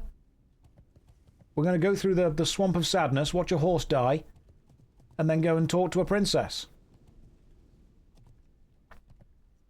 This is where Karzan is. Don't know what that is, but I assume it's bad. Oh, Karzan's level 70 raid. Gotcha. Do I have the gold for another horse? No, currently no.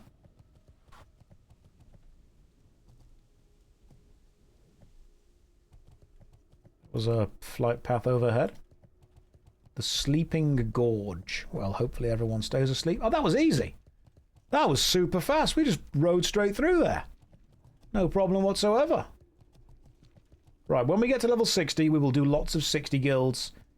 When we get to 70, we'll do all of the 70 stuff. Little Krychu said, this is a very depressing location. That's a little bit offensive, mate. There are other Twitch streams, alright? You don't need to be in this one. Sorry that I'm making you sad. I'm kidding. Obviously, I know you're about the game. See, that's the kind of comedy you get when you come to this stream. You never know where I'm going to go with it. Inju says, yes, I do. I do know there are other streams. How goes my day? My day is pretty good, man. Thank you for asking. Oh, yeah, it's Joe. Goodness me. Goodness gracious. Let's do the old Wibble dance. The Splinter Spear Junction. This looks very horde-like. Oh, off we pop.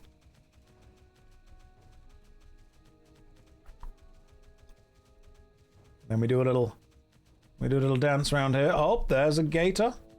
The Swamp of Sorrows. Or as it was known before I started complaining, the Swamp. Is the Warrior your most played account? Yeah, definitely. Without a doubt. Played a Warrior a lot.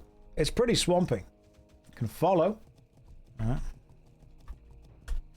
Right, following you, Hope Grey. Go for it. Literally just following you. The Swamp of Happiness would just be like a beach. Because the Swamp of Sadness, obviously, the whole swamp thing is... You know, it's a bit swampy, but... A happy swamp would just be... like the rapids at Center Parks. That's what that would be. This place is very interesting. It kind of is, isn't it?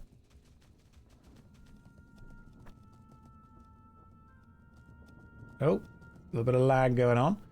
What is this? This is Dead Wind Pass. Oh, are we going to get the... We're going to get the Griffin Master. Okay, gotcha. And that's a Tauren Druid, but we're not marked for PvP, so it's fine. We get the flight path. Okay, so we get the flight path from here. Then we go and do the Sunken Temple. Question. There is a portal to the south. The Dark Portal. I've heard of the Dark Portal. It's something to do with orcs.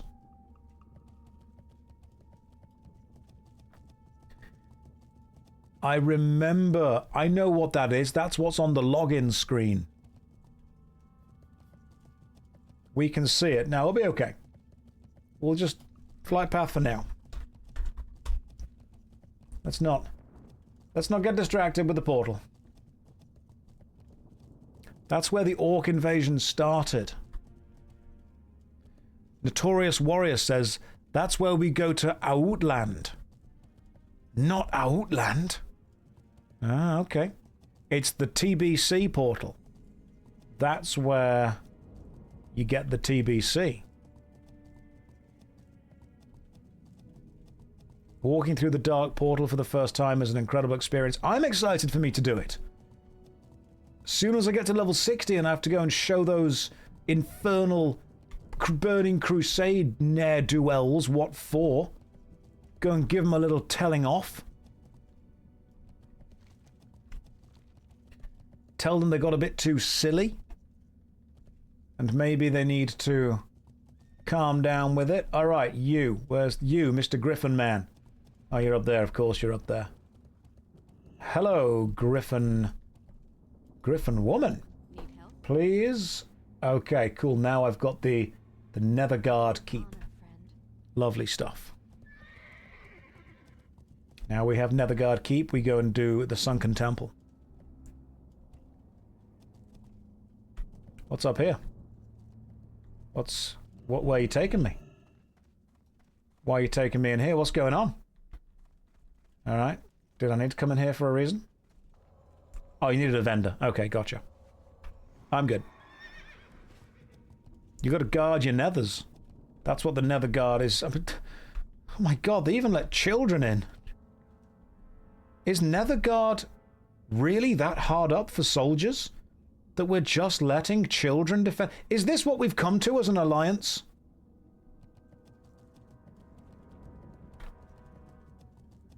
It's heartbreaking to see that the further you get from Stormwind, the more we rely on child labor.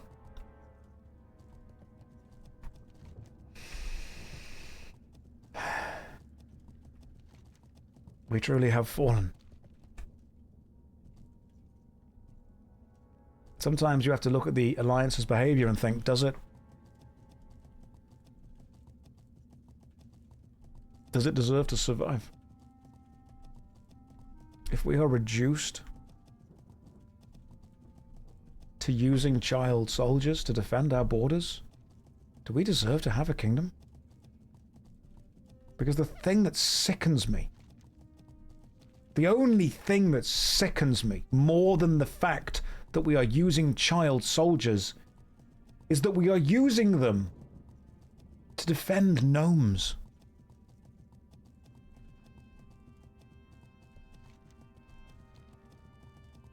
A child soldier could give their life to destroy a demon from the dark portal, and all they would have saved is a gnome.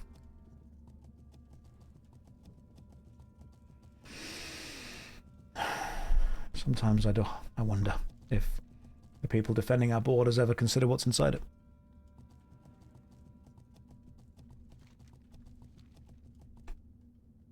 Truly a tragedy.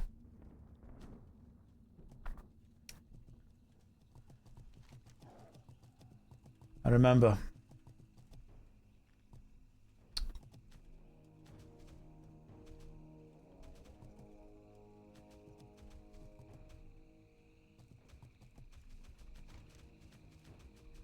let's go to this temple. Hey Josh, what do you think about having to unlock flight paths? Imagine calling a cab and asking the driver to take the pub and he goes, have you been there before? And if he says no, then you have to say get out. Yeah, that does make sense. I think that it's a video game, and so it's fine because it's encouraging you to explore it in one way first and then another way afterwards.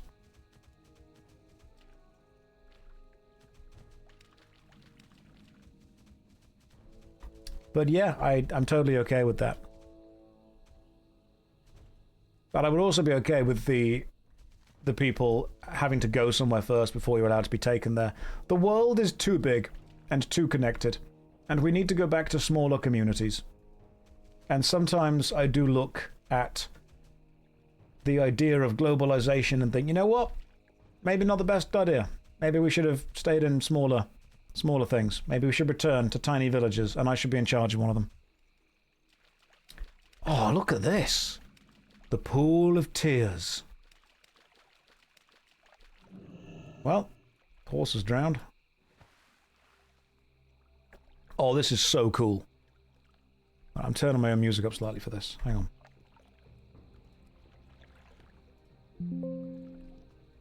Love it. Is it too late to join the guild? It is. Sorry, we stopped applications a minute ago. You just missed it.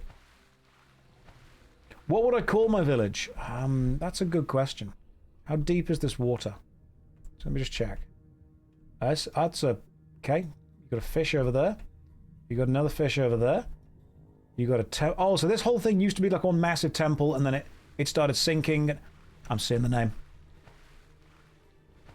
I'm getting the name. Wow, this is so cool. Okay.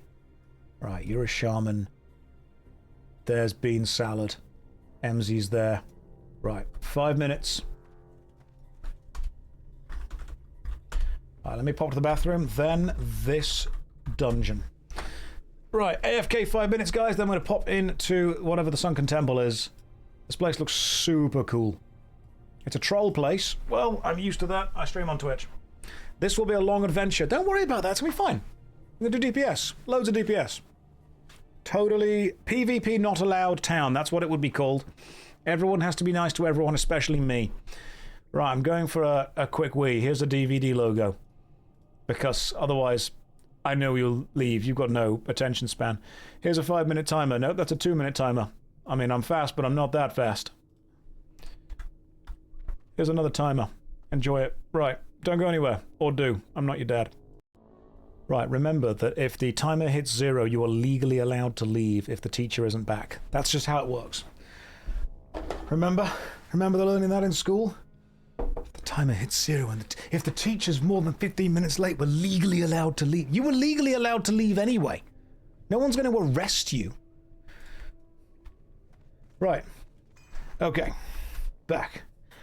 I always found that really interesting in university when we were sat in a lecture and someone turned to me and went, you know, if the university lecturer doesn't turn up, we're legally allowed to leave. And I'm like, you're 18. You're legally allowed to leave. You're paying to be here. Right. You didn't study law. Back abbreviated is BCK. No, it's not. It's abbreviated as BK. Okay, so what's this temple all about? Someone give me the backstory.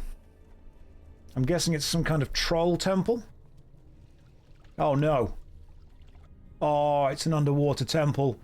Oh, I didn't sign up for this. That's not what I wanted. Okay. Oh god, we should have brought a warlock. Straight up can't believe we didn't bring a warlock. Very unhappy with this whole thing. Don't worry, Josh, we have a water-breathing guy in the guild. We did. He drowned. This is so cool, though. I love this. It's like the water temple from Zelda. Great. That makes me so much happier now.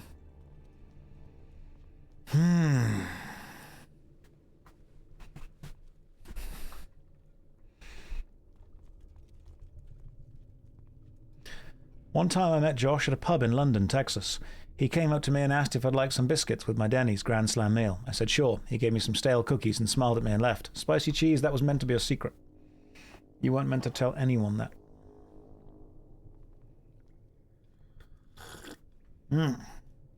Now, all we have to do is find the entrance. It's going to be pretty simple. It's going to be down these stairs. That's where it's going to be. And then it's going to be in this room. No, it's not, though. What's down here? Okay, cool. What an odd room. Very odd room. But what if we go this way? These tabs are going to be important. Alright. Oh, I see what's going on. I'm picking up what you're putting down. Oh, do we need to actually kill these things as we fight our way through? I think we should do. I think we should definitely fight our way through. Enthralled Atal. Guys, Guys, you can't just leave me to fight these things.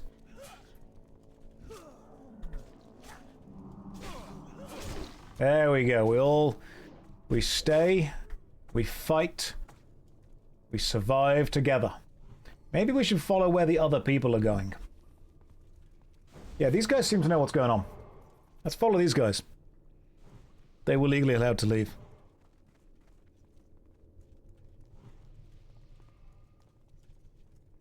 Den of the Caller.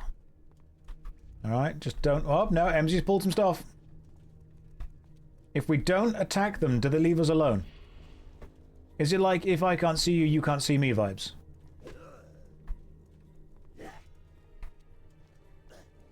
Okay, cool, we're good. We're good, just leave them alone. Leave them alone, we're all good. They leave faster, okay, gotcha.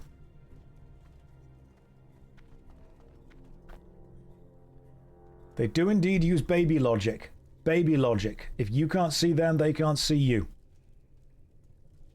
The Sunken Temple.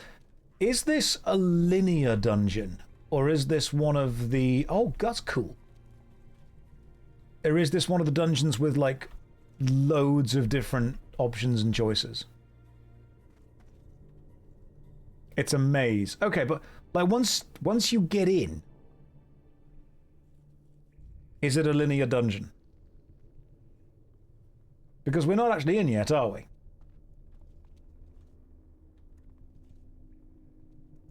No. Guys, just fight. Just fight the thing. Just help me kill the thing.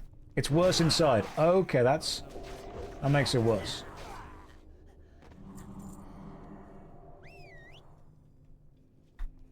It's a loop with several levels. It's an awesome maze. Alright, okay. In we go. Right, I'm ready for this. Look at this. Oh, this is gorgeous. So, some kind of sunken temple. So there's 4 doors. Okay. I'm with you. I'm with you so far. Continue talking, Nipple Tabard. There's 4 doors. Do we need to go through all of them? Do we need... Inside you are 4 doors. Inside those doors are 2 wolves. One of them wants to know if you would still love it if it was a worm. Okay, right, so we may as well just go left. So, left. Is there a route? Or are we just straight up going left? I'm happy to just go, let's go left. I am taking charge. Go right first, left is the last boss. Nope, we're going left. I have made a decision. This is happening.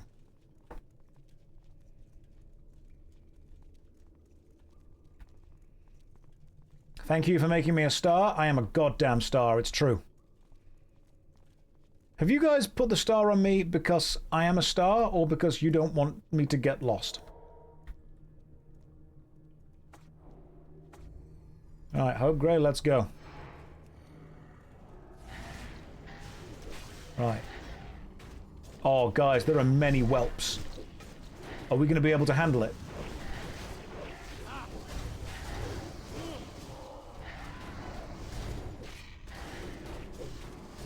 There are many whelps.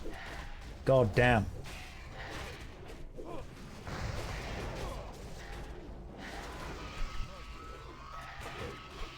Easy. Totally easy. We didn't even need more dots. And one of them dropped a superior healing potion. Those tablets are going to matter. I bet there's a quest where you have to find them. I'm going to take the star symbol off me just because it's going to be super annoying otherwise.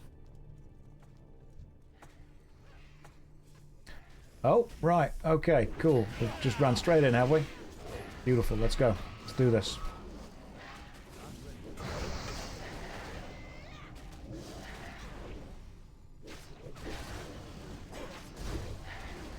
Going to continue to cleave as best I can.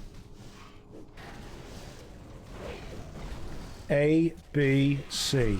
Always be sundering. That's what I've learned about warriors.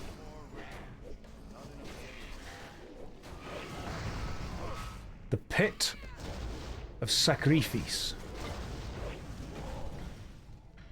So this is ST. It will save us some pain. Turn around and go right now. Okay. Is this where you fall if you don't need to be there? Okay. When you said this is ST, what does ST mean?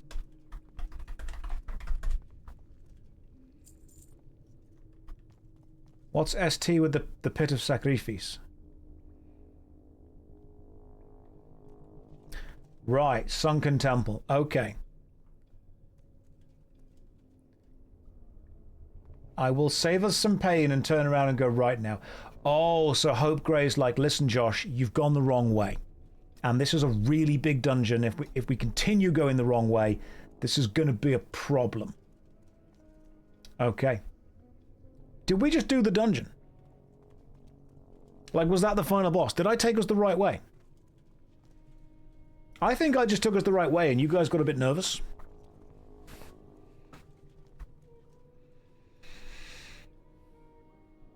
Hope Gray was like, listen, Josh, this is too big. I'm not putting up with this. We're going the wrong way. No, no, no, and also no. Just don't knock the gongs in the right order. It's fine. That was supposed to be a secret. What, the fact that I went the right way immediately? Okay, so we're going second from the right. And the Witch Doctors, of course, will be the first things we have to attack, because these are going to be the healers.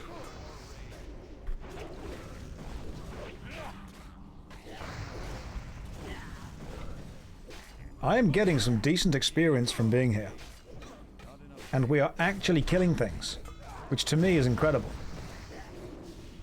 I'm amazed that we are, but we are. Do we have a shaman with us? That's a question. Let me... We do. Wind Fury Totem's up. I'm going to put sharpening onto my deflector sword. Which way? Do a poll.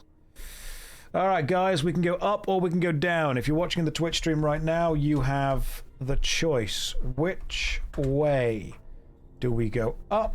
Do we go down? You have exactly 1 minute to vote starting now. Right. Polling, do we go up? Do we go down? Let's find out. We're killing these things as we go.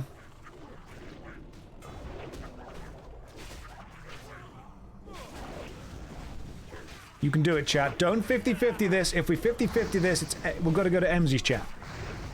Can I vote for Dead Mines? No. There is no vote for Dead Mines. Somebody vote. We are not leaving this as a 50-50.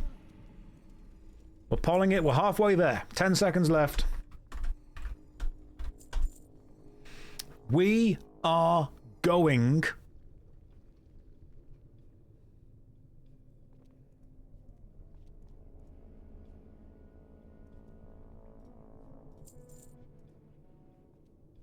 up.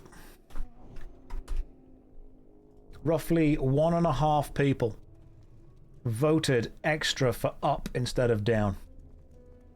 That is a really big candle.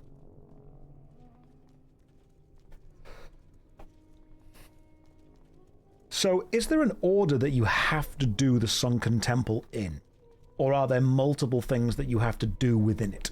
Is that kind of how it is?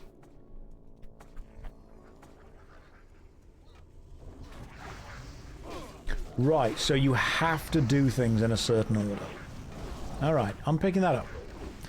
It must be in order. There is a specific sequence. Okay.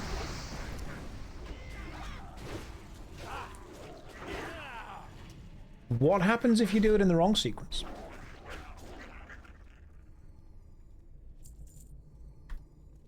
Just out of curiosity. Because obviously we're not going to do it in the wrong sequence. You drown, deletes your account. You die in real life. They whack your pee-pee. You actually die in real life. God, games were hardcore back then, weren't they? Games were so hardcore. We've lost something in modern life.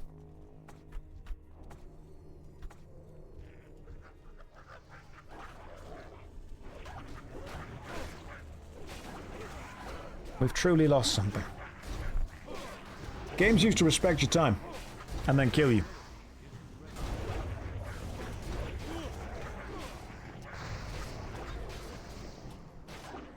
We lost a lot of good people before we worked out what the order was. A lot of good men died trying to find us this order.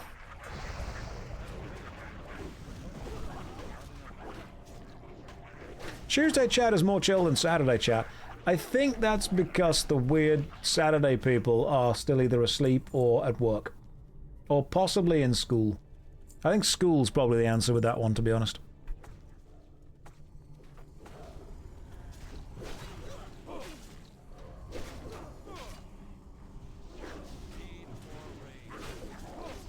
Charlie Blaze, that says you lost your father to this dungeon. Where did you put him? Oh, like he died, sorry. I thought he was just still wandering around the halls trying to get out.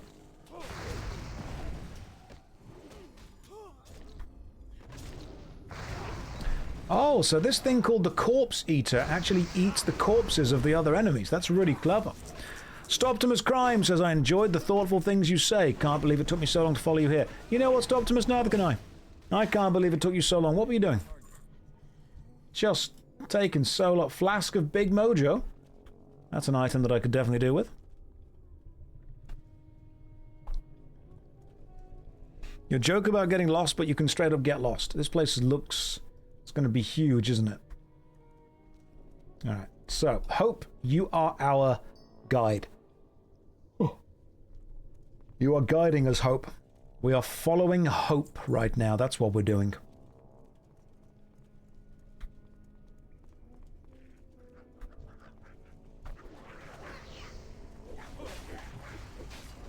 We do be following Hope, truly.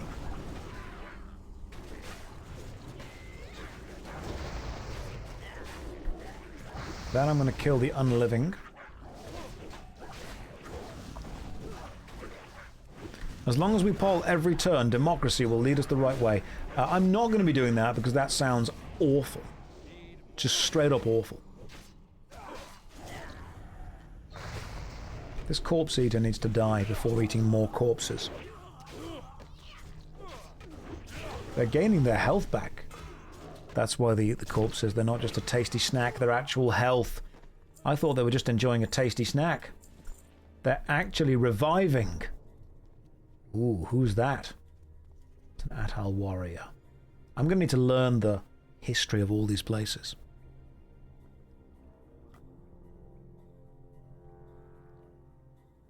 I thought they just wanted like a little munch halfway through the fight. Little nom. Where's everyone gone? Guys? Why are we... Oh! Patrol, I see. Picking up what you're putting down. There was a patrol, we went to go and kill it. I will normally always use 7 when fighting multiple enemies, however, I just need to make sure that it's always up. Because it does only last for like 10 seconds. Gotcha. Okay, so we've gone up, we've killed some of those guys. Now we go back up? Did we pull like a lever or something?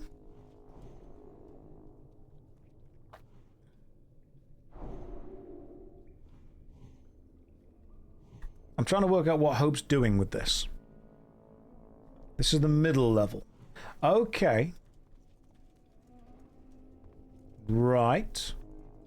Right now, I'm trusting the process. What I'm going to assume is that killing all of the enemies unlocks a thing we need to do. That's normally how these things work. You know, you kill all the enemies, you get like a special... You get special access to like another enemy at some point. That seems to be the way these things normally go. I'm going to clear all the trash. That's fine. I'll leave. And then we do the gong. Okay, so we clear the trash. And then that is a big room. There's a gong over there. With some kind of gasher. Gasher? I hardly know her. We use above room to access each balcony. Okay, you guys might need to slow down slightly to let me catch up on you. And there we go. Okay, cool. I think I know where we're going to. That was a big hole. We're being attacked by the gasher, and now we're dealing with a big hole. There's a lot of innuendos in this dungeon. Okay, so it's just like it loops around the main bit, and then you just get lots of stuff going on. I see what's kind of happening now. I'm picking up what you're putting down.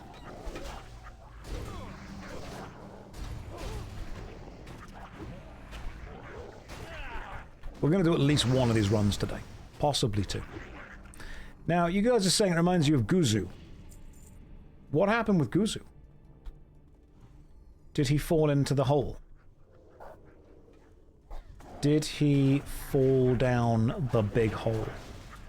You do stuff in the upper floors to unlock the lower floor. Okay, that makes sense. Right, so you have to climb to the top of the temple, do the stuff, and then fall down.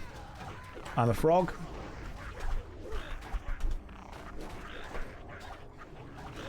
It is the law that if you get turned into an animal, you must type whatever that animal would make. I don't make the rules, I just follow them.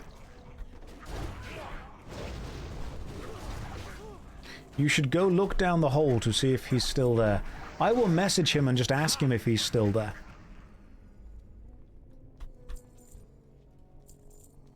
Right, we've killed more of these things.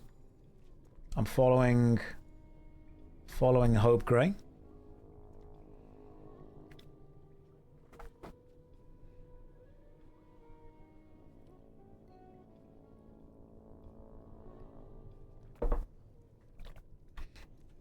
We're doing really well, I would say.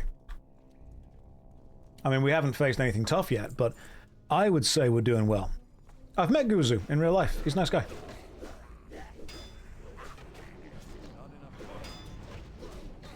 Right, the boss did a knockback. He fell into the hole.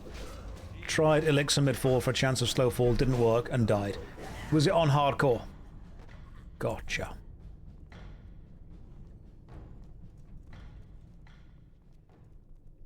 Right, so it was a hardcore death as well. Okay. That's why people remember it. I see.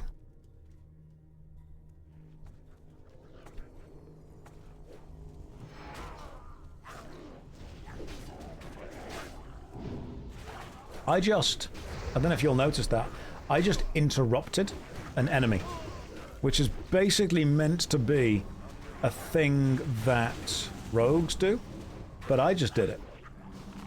Because, you know, you can take the guy out, the rogue, but you can't take the rogue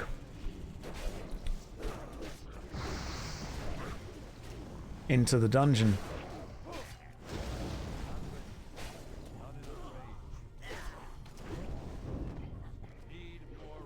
Come here, you witch doctor.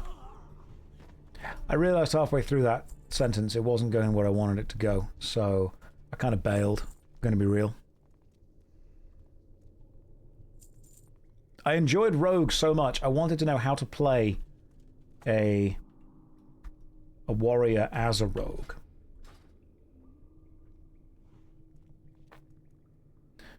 Rogues kick, whereas warriors just slap you and say, no, stop it. Stop casting their magic. It's not the right thing to do.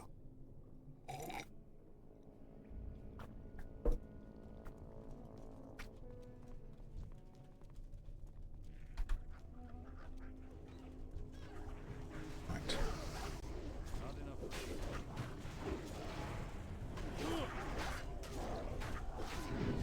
Oh, just full on full on interrupted that attack right there.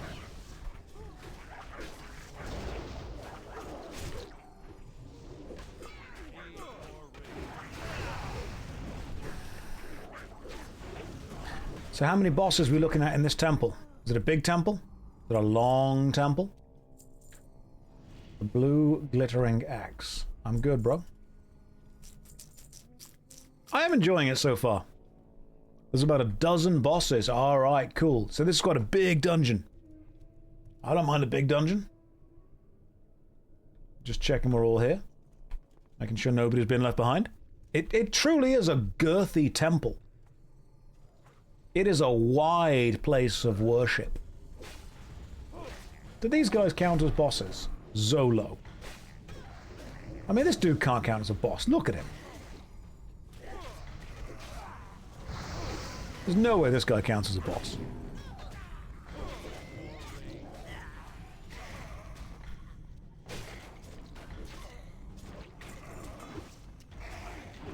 They all... It's like a mini boss. Yeah, like a mini boss. Yeah, dude's not dropping anything, see?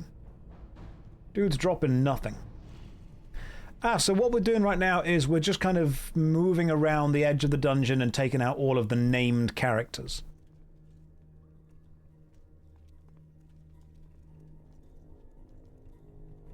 So if I have a look at this... Okay, he doesn't count as a... Oh, balcony mini-bosses. Gotcha. So they all can drop some stuff. Oh, they all count as balcony mini-bosses. That's cool. I see what's going on there.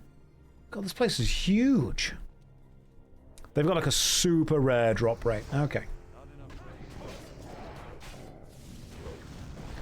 All I'm doing is sundering. Reducing the enemy's armor. ABC. Always be sundering. You've got to do this dungeon at level 50. Get yourself some feathers. Alright. Well, I'm just following a combination of beans and... Oh, no, they've gone the wrong way. Hope you might want to just check that we're with you before you start charging off. Let us know where you're going to. Don't you be running off by yourself. Thank you for gifting out an anonymous gifted sub, Mr. Anonymous. That's very kind of you.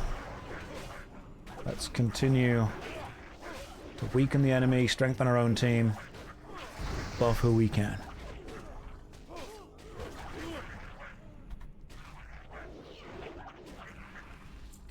Any good trash mob drops in this whole dungeon? General trash. Ooh, okay. That's some trash stuff. Increase attack power by 14. That's a good bow. If I can get that, I'll use that. Would I consider bringing back the Tangent Tavern? I will bring back whatever I can with the amount of time I've got. But the amount of people that want the amount of stuff I can do, I'm but one man. I unfortunately cannot do the amount of content that people would like me to be able to do. I will try my best, as often as possible, to do that content, but I cannot guarantee I will be able to get the content made as fast as people would like it made. I am but one man. I am but a man, as I once said.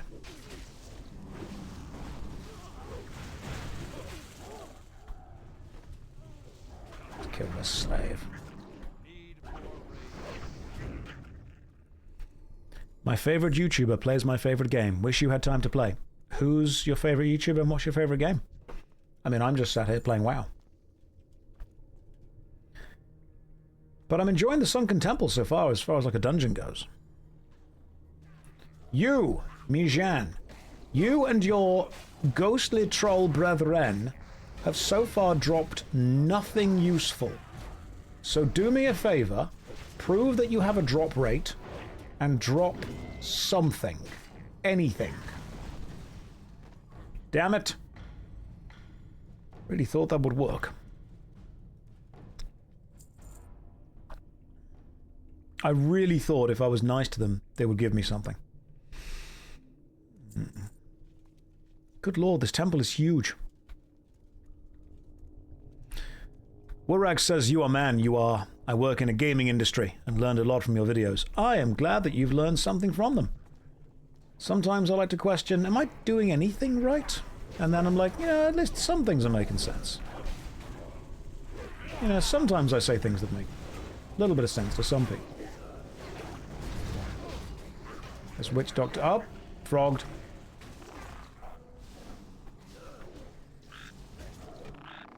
Frogged. And now we're back.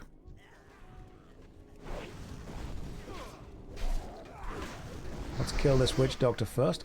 The streamer client is indeed turned on. It's pretty much waiting for the final boss drop. What's the protocol for ribbit? Do it when you can. You don't need to, but if you can do a little ribbit, it just makes people happy. What would I drop if I was a rare mob? Definitely some very good trousers.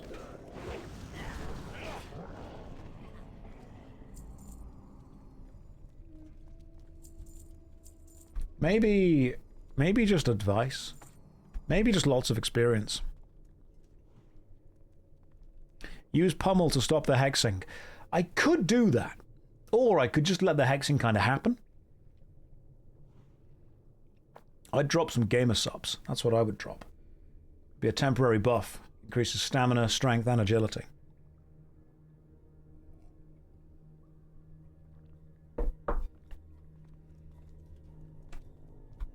I am, so far, enjoying this dungeon. I am straight up having a good time. That was a huge pull of enemies. Don't know if we meant to pull that many, but we're here now, so we ball.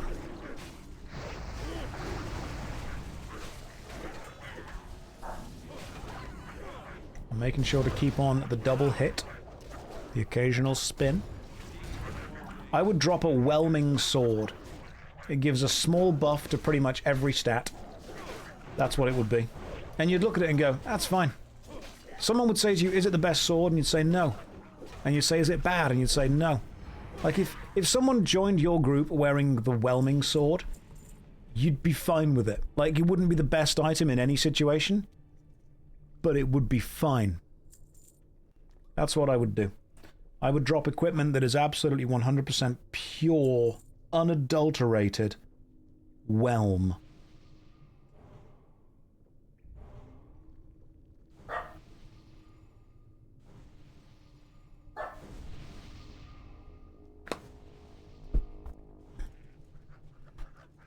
What are the top 3 insider memes for this community? I'd say the most important meme, definitely Drowned. I can't really answer that question. You guys have to answer that question. What are the memes of this community? If we were to make a list of memes... Also, I'm taking a serious amount of damage here. I think I might have to stick on a shield for a moment. There we go. And after sticking on a shield, I can now probably re-stick on the old sword for a moment. Inside of you there are 2 somethings. That was a good meme. We enjoyed that one. You can go there. Right, now the damage is here. Healer, good job there. Did not notice I was dying. Well done to everyone. Good played. Well, the loop is definitely a meme for this community. The loop of the 30 minutes repeating itself again and again and again. The Shadow Cabal, I think it's an older meme, sir, but it checks out.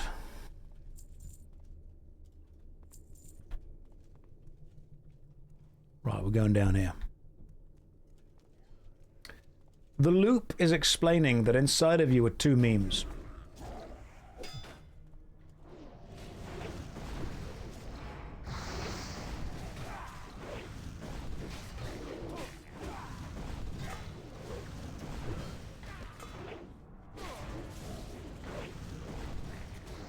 I am missing this dude with every attack. God damn. All I've been able to do is get Sunder onto him 5 times. That's it. All I've done is sundered this dude's armor. God, these guys drop nothing. What is the point?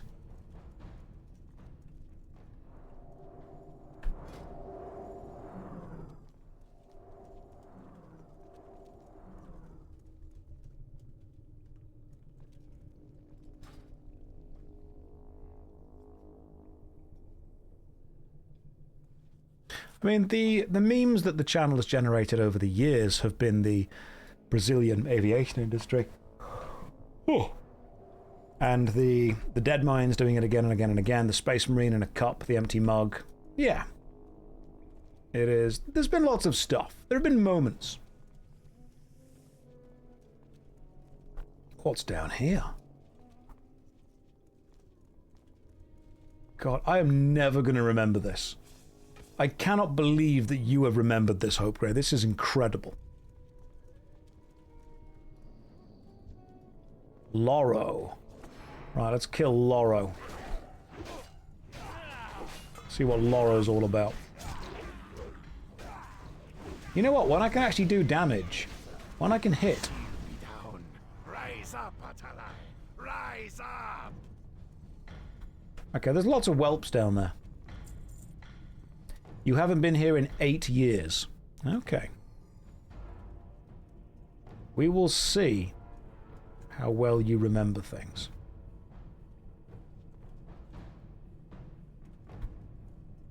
Have we killed all of the... Killed all the things now? Is that all the little trash dudes? That was all of them. Okay. So it seems after that we've got Atalarian. What I might want is... Ooh, that's good. The Tusk Ring. It's plate, it's waist, 18 strength, 8 stamina, 302. Right, so I want the... Damn, the head spike's good as well. Right, the waist armor could be good for me. Can you still be a panda in this game? Nope, not in this one. That is in Mists of Pandaria. Mists of Pandaria was when the pandas came. This is the Draenei, and I think... Does the Wrath of the Lich King bring a new race, or does it just bring a new class?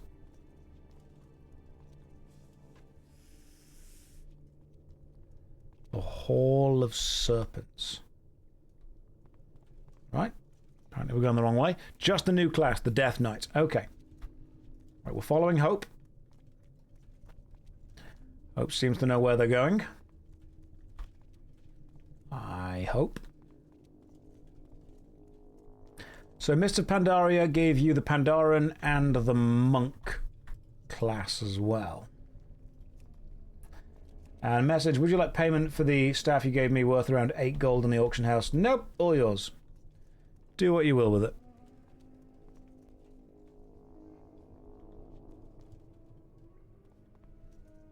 Right, Hope, what's the plan? Are we pulling some whelps? Are we jumping down? Are we gonging?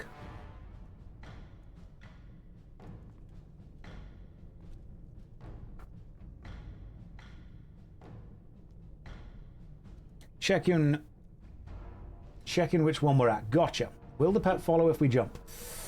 Yes, probably. You need to do the gongs, says Ranger 420 Mike. I think Hope will know the next step. I just don't want to feel like I'm putting any kind of pressure. It's simpler to jump than find a way through the maze. That's true, but I kind of want to see if we can, you know? The order is important. Right, are there multiple gongs?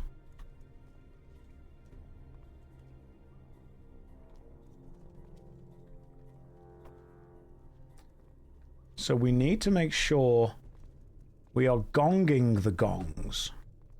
There are 6, and they must be struck in order. Right, so we're back at the start.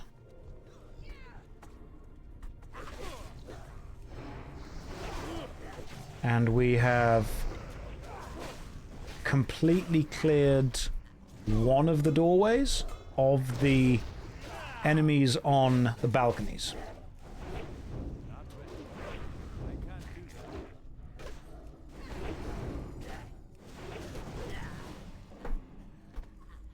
So from the opening room, I'm going to assume the 4 doorways give you access to 4 different things. And the doorway that we went through is about clearing the balconies. I might be incorrect, but...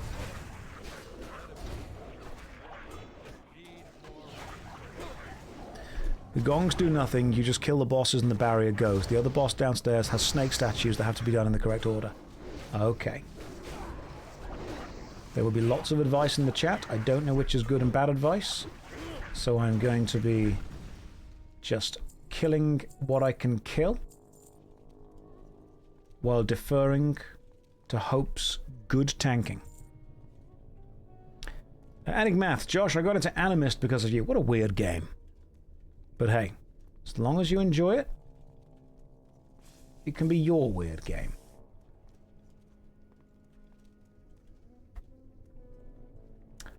I can see what you mean when you say that basically all these places look identical.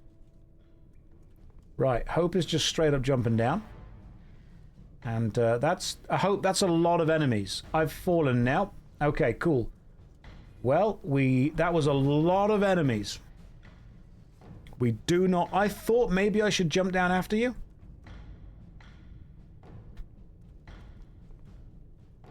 Okay, so there was no... If I'd have jumped down, we'd have just all died.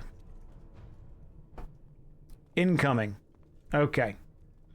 I feel like the enemies are about to chase us, aren't they?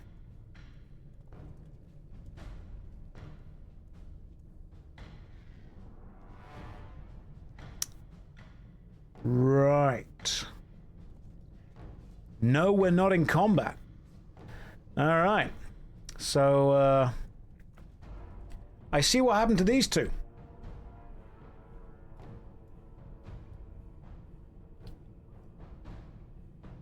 I think I'm just going to join these guys. MZ says, I'm confused. Hope fell and died. Just going to join these guys. This dungeon is a massive maze, it seems. So do we... We have lost hope.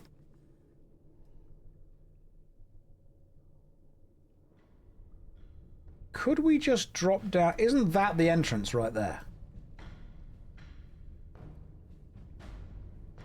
Like, we could drop down and run back through that bit, which should get us back to the start bit.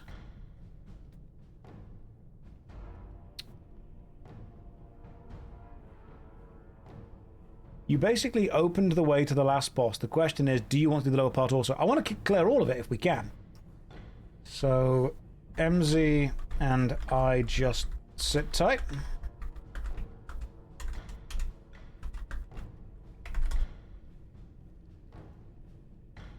Sit tight, wait for the rest of the group. Can do.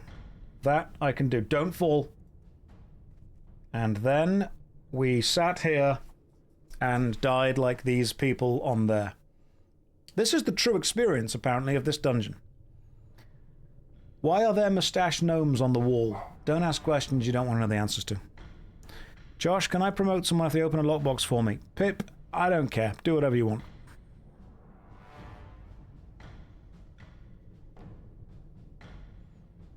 Why don't... Yeah, exactly. Why don't you have a mustache gnome on your wall? I did not kill my team again, Wrench. Hope, the tank, decided to, for whatever reason, jump off and die. Here's a question. Where are they? Are you guys in the dungeon now? You guys should be back in the dungeon, shouldn't you? You've got to be back in the dungeon by now. Yeah, okay, cool. They've got to be. Oh yeah, there's one. Hope Grey is, however, still dead, which is interesting. So, like, where's...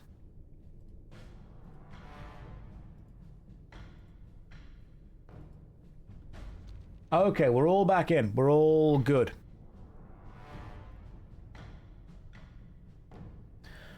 And Hobslide says, I think many people don't realise that Sunken Temple was changed in Cataclysm. There are 2 levels with different puzzles. You have done the higher level one. What was the puzzle? All we did was just kill all of the things on the balconies. Is that the puzzle? Do you just have to kill all of the balcony guards?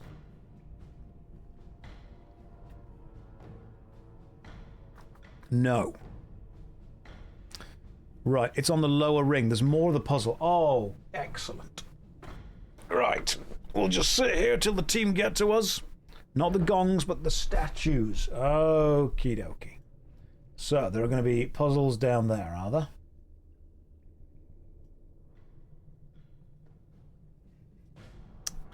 Why aren't you the tank? I'm not spec for tank, I'm not geared for the tank, and I don't know where I'm going. Apart from that, I am perfectly qualified. Oh, even lower down. Down there, I see. What is Unk doing? Unk is sitting waiting for the rest of Unk's team to arrive because everyone else has died. They fell down there and did a bit of a death. What's directly below you is the last part of the dungeon. That's the last part. Okay. I guess I'm trying to work out the route, the procedure that we take through this dungeon. There we go. Alright, we got him. Okay, here we are. Fantastic. Missed you guys? Right, what's going on? Go to the dragons, go to the entrance, and go left. Right. Shall we... Hope, do you wish to continue leading? Or do we... I mean, I've got full faith in Hope. What are the vibes of this dungeon? Big. Right, that was all intentional, all according to plan. It's good. Hope, do you still feel confident in leading this band of adventurers through the Sunken Temple? Because I do. I feel confident in you. Did they drown? No. Yes. Okay, cool. Cool, Hope feels confident.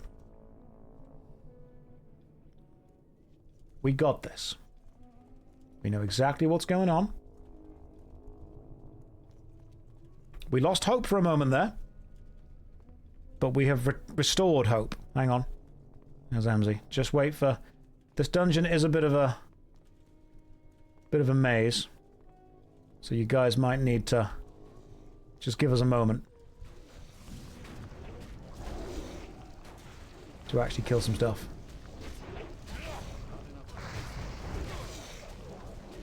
Just give us a minute. There we go. Let's just don't run off without us.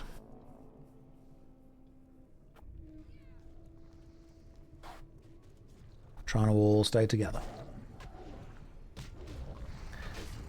Would you rate WoW Classic A, you play the game wrong out of 10? Yeah, you're playing it wrong. No matter how you play it, you're playing it wrong. Someone will tell you you're playing it wrong.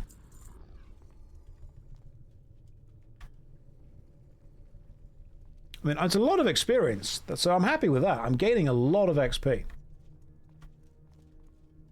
Oh. Oh, wait. Wait.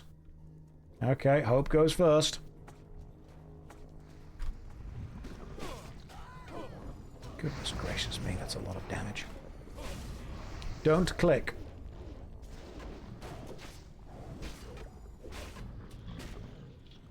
Don't click. Oh, the statue. Okay, cool. Don't click the statue. Got it. So...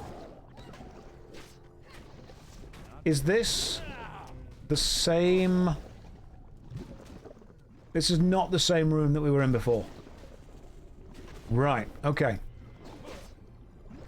Oh, no, it is. We're just lower down now. So that's the hole that was in the room that was above us. And then you would fall down and land there. Okay. I see what's going on here. So we do not click the snake statue. But there are lots of snake statues. And we need to click them all in the correct order. Right. So, we started higher up in the temple. We have observed the moist crevasse, which drains into the basin. And now we will play with the snakes. Got it. Right, Hope. I am trusting you. Full faith. In for MZ. Are we ready? I think we're going. Come on. And I assume we need to kill all of the things that are guarding all of the statues.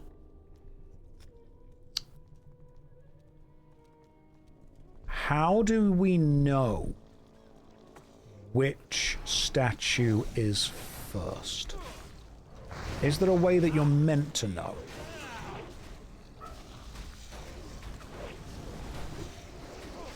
Like, if you didn't know, how would you work it out? I've missed some lore. You ask them. You just ask the statue nicely and they tell you. If you ask a statue, what order do I touch you in, it legally has to tell you.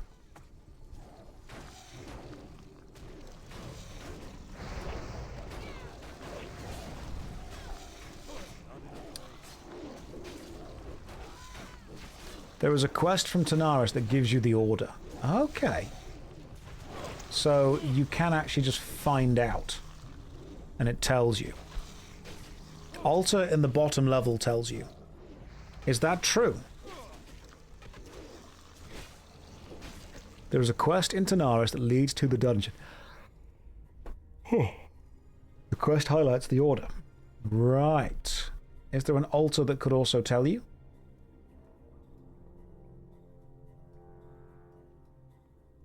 There's an altar of Hakar down there.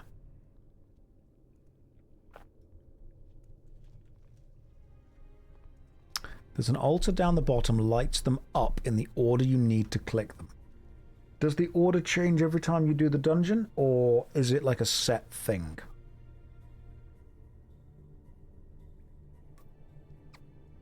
It's always set. Like, we could interact with... I can't interact with the tablet. I can interact with this, the statue.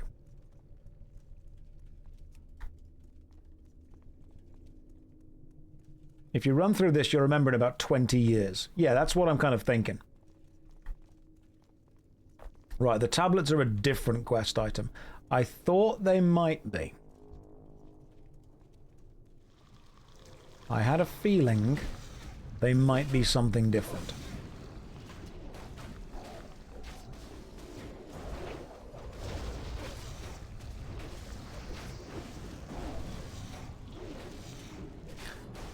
Full Sunken Temple with no map. Yep, not even got the map on here. Is there a dungeon map downloader thing?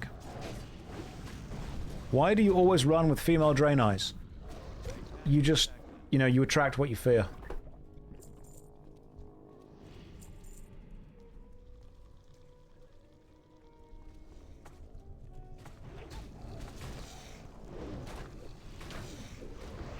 I've got the Leatrix maps add-on.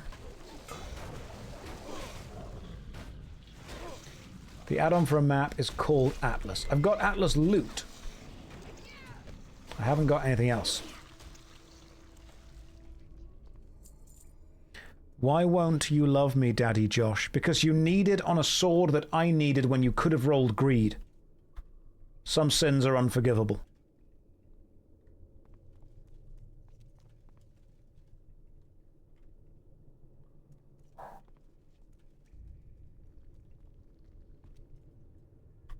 That's a lot of snakes over there. That's a lot of snakes. Josh, I thought I was going to have to go out in the rain. Dan, and then you remembered you had food in the freezer? That's what being an adult mostly is. It's thinking, oh my god, I've got to interact with the world. Wait, no I don't. Oh, beautiful. I'm glad that we're all able to share this moment together. Did it make you happy? Would I still love you if you were a slime maggot? In my mind, you might be already. You don't know how I see you. I might already see all of you like that.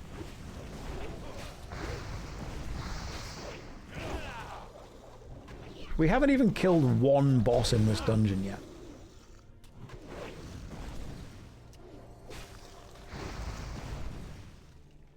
We're getting a lot of experience, don't get me wrong.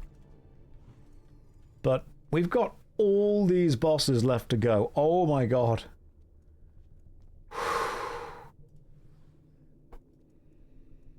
You're all just the little guys that live in my computer. That's what you are. Oh, okay. Good lord. You need 10 years of experience before you can take on the entry-level boss. It really does seem to be a case of there is so much stuff in this dungeon that we have to do. What I'm guessing, and correct me if I'm wrong on this, I'm guessing once we've kind of done the puzzles and unlocked the dungeon, it's pretty much just boss, boss, boss, boss, boss, boss. That's normally what happens with these kind of things. Or am I wrong? Is it going to be like there's loads more stuff in between every boss? I'm guessing once you get down, it's just, you know, yeah, a boss rush after that.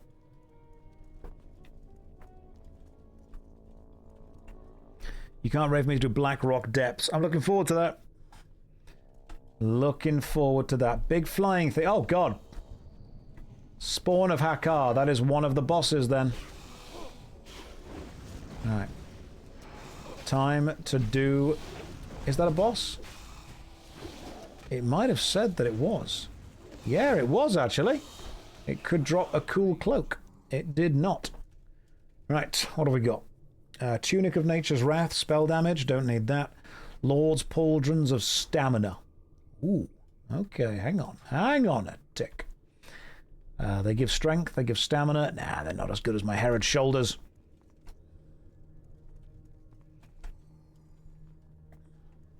That was one of the enemies. That was a boss. I find it weird that was a boss. Sunshine, thank you very much for raiding. Welcome to the stream. Hopefully everyone's having a lovely day. You join us in my first ever run through Sunken Temple. What I've learned is that Sunken Temple is big.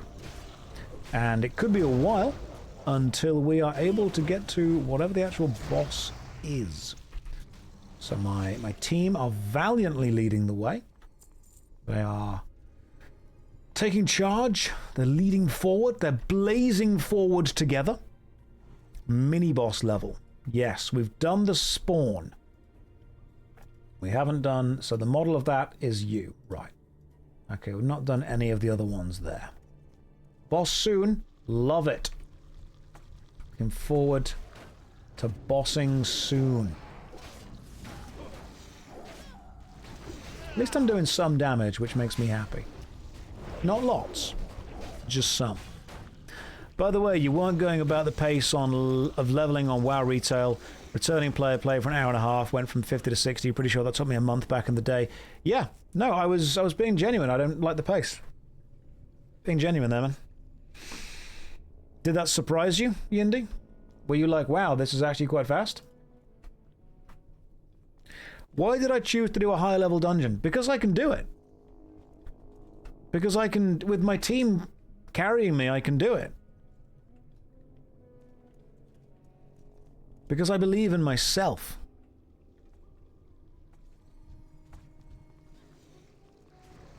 And I believe that I can still do some damage. Not a huge amount, but some. I think it's what the kids say is built different. Anything is possible with a team of four female Draenei, and also one male Draenei, and also one regular human, and a night elf. We haven't had 4 female Draenei for a while now.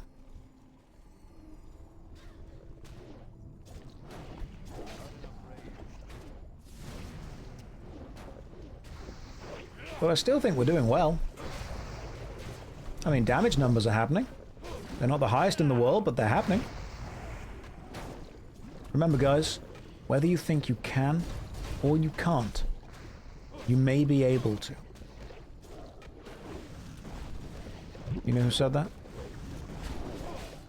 Yoda. Once he realized the whole do or do not thing was actually... it was reductive, if anything.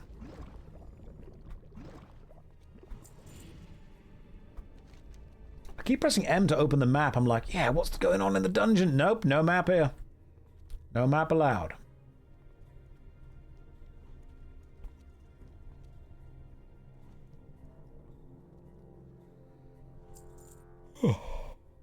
Right, where's Hope? There you are. Okay, what is the order of these statues? Need an add-on for the map. I'm going to put an add-on for the map. We'll be touching the snakes soon. We'll be doing a little touching.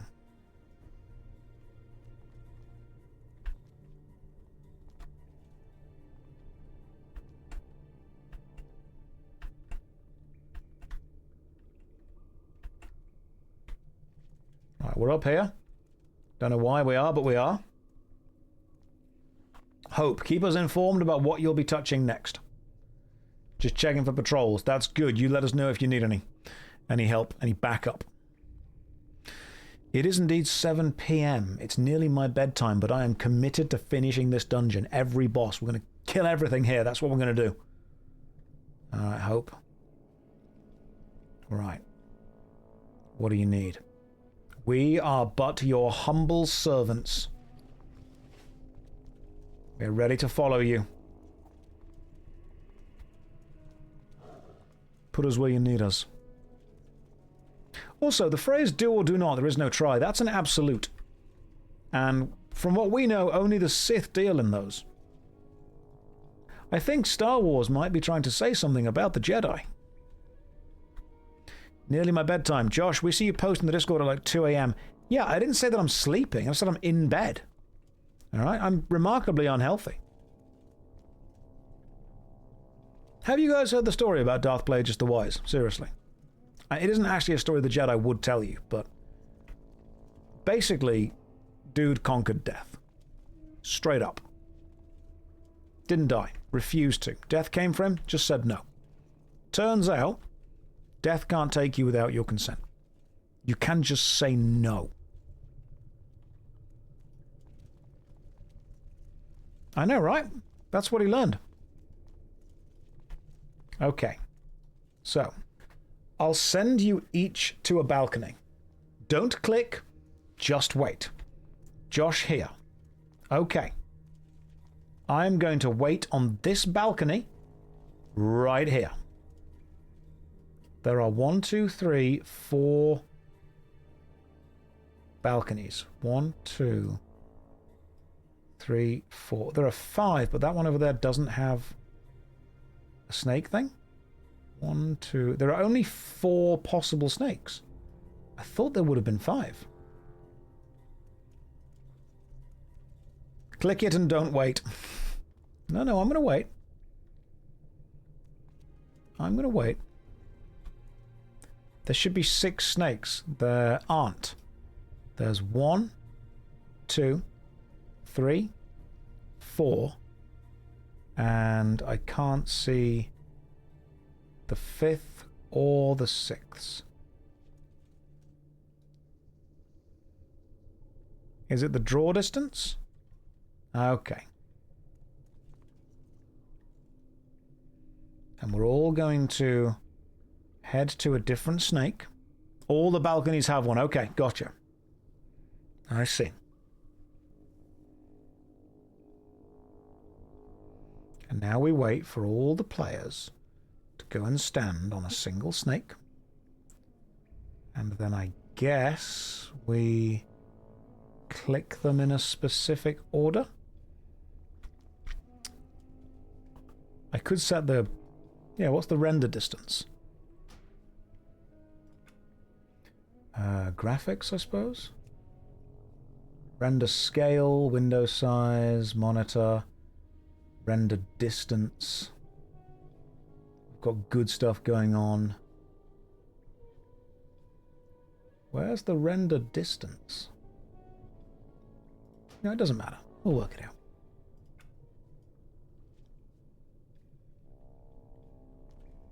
You're not punished for clicking the wrong one, so just click them all till one lights up. Of course you're punished for the right one. It's in the environmental... The 2 bars that are set on 7. Okay, hang on. Options. Graphics. You said it's in environmental, is it?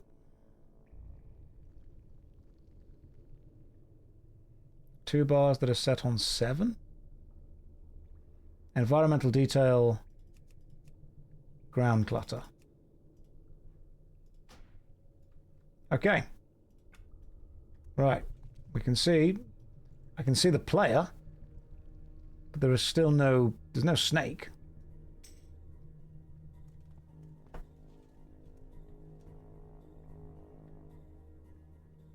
Josh, click. I've clicked. Clicking. It's green. It's a cool green light. Ooh. Now Bean's clicking. Oh, I can see Bean. I can see you, but I can't see the snake.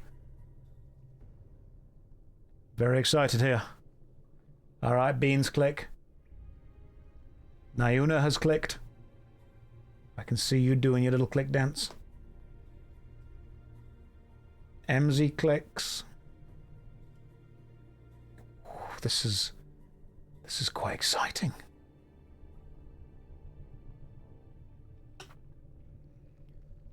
And then I assume Hope Grey clicks. With all 5. What happens? All meet top right. Okay, let's go. Someone has to run to the last one. I thought there were only 5. If we meet at the top right, are we just running around to the top right? If you didn't do the top right order, it resets. You can just spam the statues. Let's go this way, MZ. They patched it. If you didn't do it the right, it resets. You can just spam them. Really? I didn't know that. Right, we're meeting at the north right door.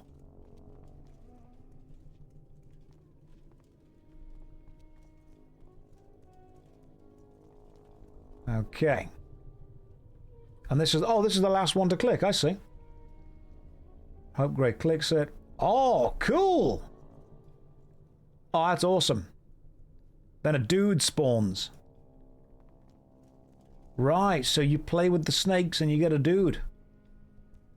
And then you are falling down there, Hope? Okay. If I can try that with you, I can be... Don't know if it's a good idea, but I'll do it.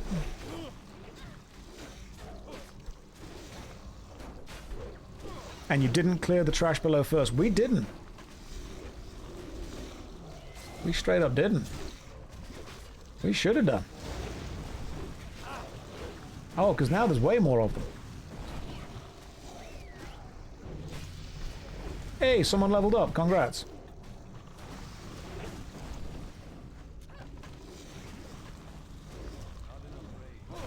We got a little level up going on there.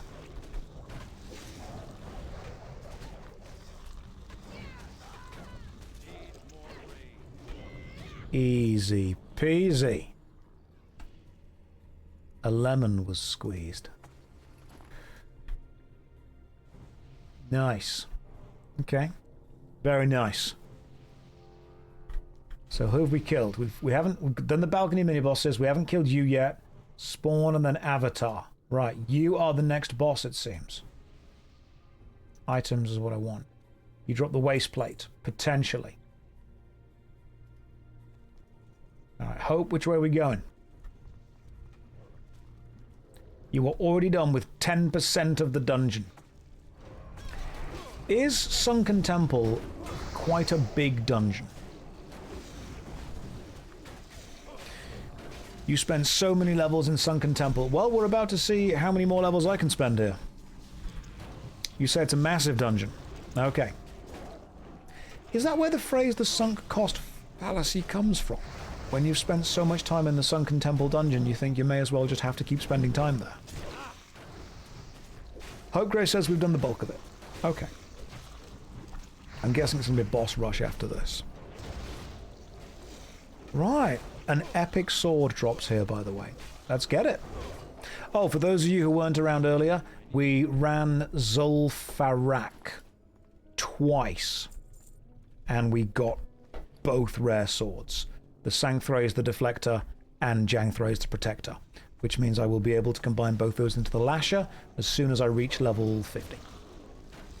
So, we're good for epic swords.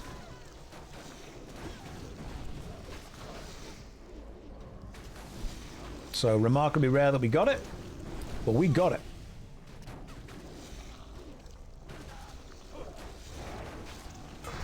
Could be better still. Well, I'm running on the streamer client, obviously, which gives you just a straight up better drop rate. I should hopefully level up in this dungeon as well. If I can remember the order and we can get a good team, we can run this a couple of times. MZ would like warning to dismiss pet before jumps happen. Cool, yep, can do.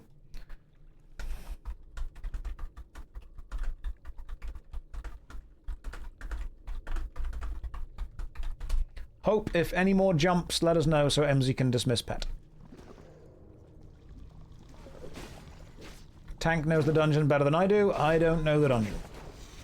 But it's a completely fair thing for a hunter to ask for a bit of a warning before the jumps happen. Oh.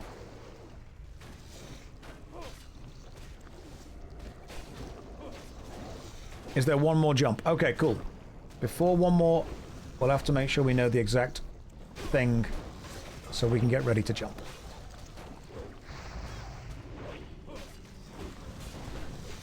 Hunter can kite them all away while you kill the boss.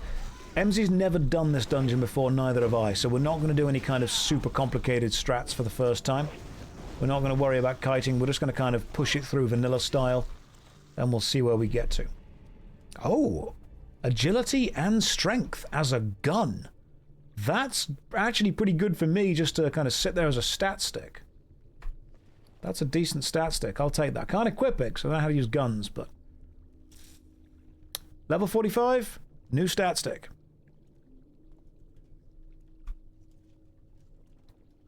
Am I looking for a specific drop? Nope, never done this before. I'm enjoying watching your WoW journey on YouTube. Favorite class so far? I'm enjoying them all. I'm liking the warrior just because of the simplicity of it, to be honest. I enjoy the simplicity of the warrior. I'm a simple man. You tell me that big thing go bonk, I'm on board. Doesn't need to be more complicated than that. They're like, hey, bonk this. Done. Sometimes you've just got to zug-zug. Sometimes you don't want to be, you know, worrying about zigging and zagging. You want to just hold two swords, slap the enemy around. That's just how it is sometimes. People don't think it'd be like it be, but it do. Still never tried a druid? Don't need to. Clearing the rest. Hope, you've got to let us know the tactics, Hope. Let it keep us informed. We jump here. Okay. Try pull trash mob from boss, if possible.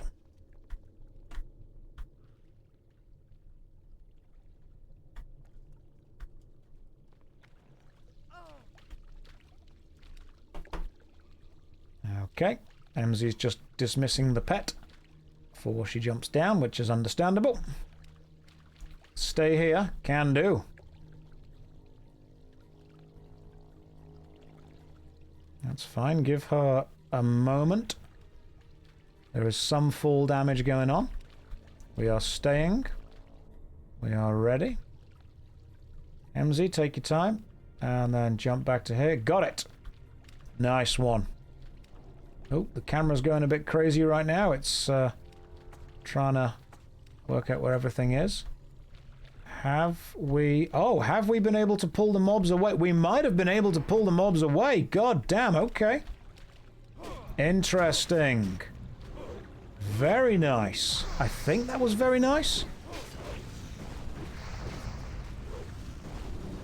Let me just get some deeps going up onto this deep lurker.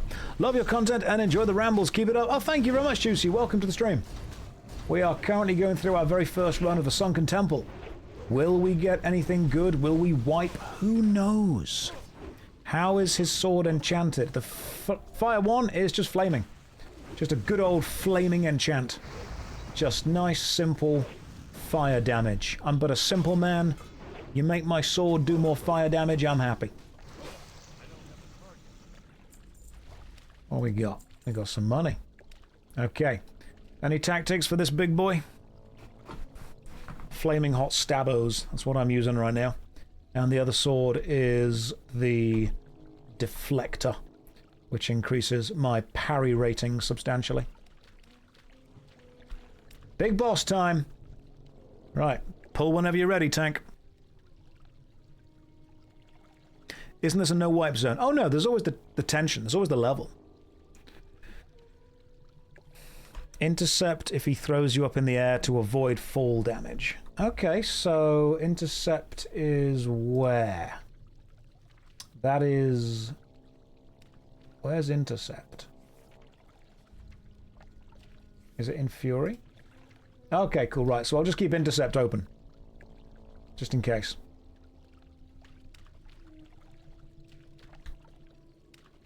Right, you guys stay at max range. We fight.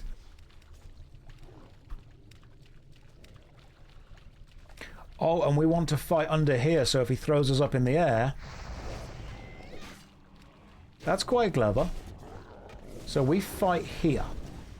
Which means when he throws us in the air, we don't need to worry too much about where we're being thrown to. That's quite clever. That's a lovely way of doing this.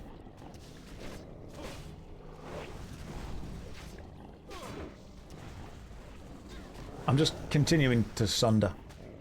Because A, B, C. Always be sundering. Got him! No way! We got the one thing I wanted.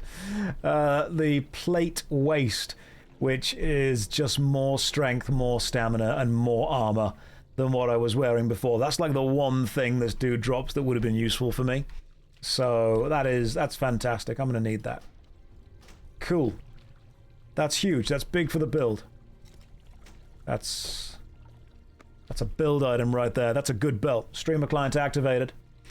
So if we have a look at the bosses, we've now killed 1, 2, 3. We've got 1, 2, 3, 4, 5, 6, 7, 8 bosses left to go. That's insane. Right, 8 more bosses. Execute is your #1 skill against single target. Keep it on your bar, my dude. No. My #1 skill is going to be Sunder. Because then I can make everything slightly weaker, and my team can do more damage, which is great. So I'm going to be keeping Sunder on my bar. Oh, some of them are twin bosses. Gotcha. Why play so poorly? Zach, I'm actually playing excellently. You just don't think I am.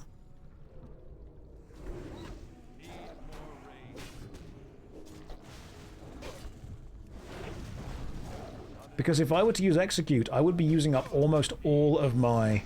So I can open... Fine, I'll open and I'll click Execute as and when I need to. Right? I'll keep Execute there. Ready to be clicked.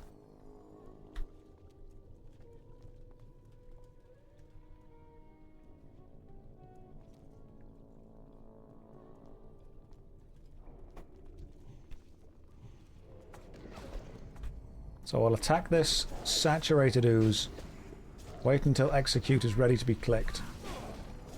Then I'll give it a good click.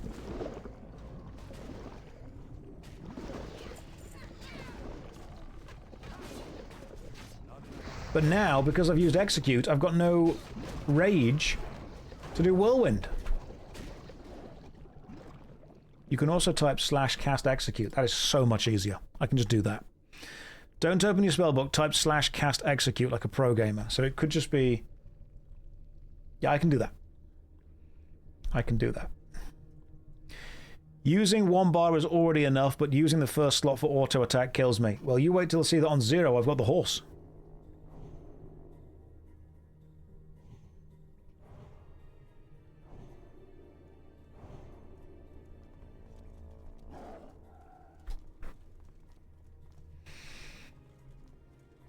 Make a macro that types /cast execute and then just click the macro. We could do that.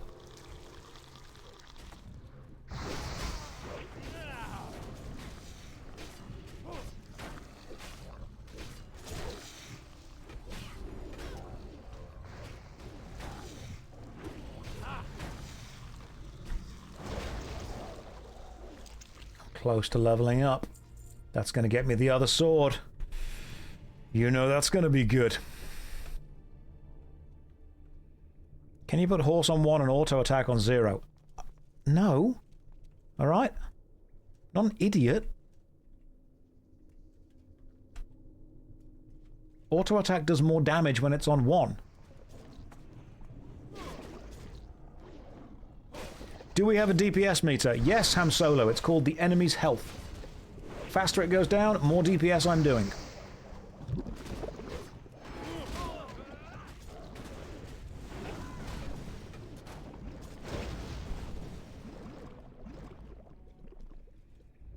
You are about 5 levels away from the most beloved dungeon. I'm 5 levels away from a cool sword. Would I recommend Guild Wars 2? Yes, in general, yes. Oh, I know where we are. We're back at the start. No way. Okay, so we went that way, then we went that way, and then we went this way. Right, I need a real quick bathroom break. So here is a DVD logo. Here's a countdown timer for 3 minutes. And I'll see you guys in 3. Don't go anywhere. Or do. I'm not your dad. Okie dokie. Let's get ready. Let's get ready. Let's get ready. Let's get ready to complete the rest of the Sunken Temple.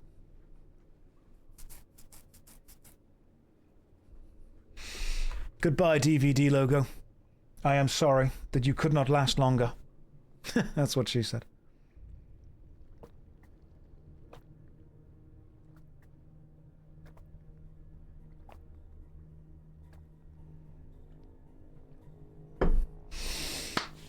Are we all... Digital New, don't use my own face to look at me.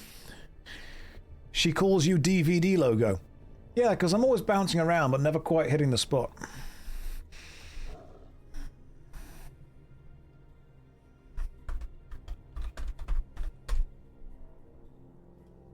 Come on, that was funny. That was... You can give that. That was good. That was quick, alright? That was a quick little joke right there. Right, we waiting for Emsy. Then we're doing this. Right, let's see what we're gonna get. So, Avatar of Hakar. We haven't done the you. Holy crap! There's a dragon. There's 2 dragons. There's 3 dragons. There's 4 dragons. There's a massive dragon. Right, how are there 4 dragons? Right, what are you guys dropping? Are you like the same boss? Right, so we've got Dream Scythe, Weaver, Hazaz, Morphaz, and Big Dude.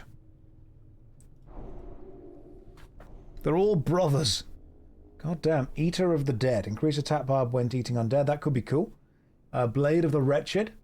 That could... That's very good, actually. I like that. And Fist of the Damned. That's cool. That's a good-looking hammer. That's a cool-looking sword. Alright, we can go for either of these. This is pretty good. Okay, ready. Right, all good. Emsy's with us. Everything's A-okay. What's my first impression of the temple? Huge. I like it as a temple. Like, if it was on Rightmove, I'd have a look around the rooms. It's very big. Very, very big. As far as solving the puzzle go, obviously you've got to interact with a quest to know how to do it. When in the big room with the stone pillars, don't let the ghosts touch you. Without my consent, they wouldn't do that anyway. They've got to ask.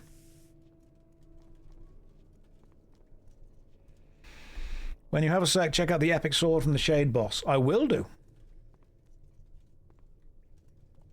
So what is this all about? Right, do we slowly pull the Pit of Sacrifice? I assume we pull the whelps slowly. There are many whelps, and I assume we have to handle it.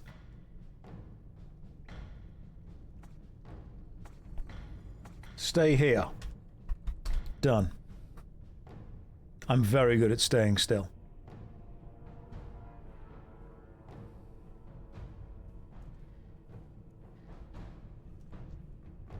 And, okay, I guess now we fight these guys.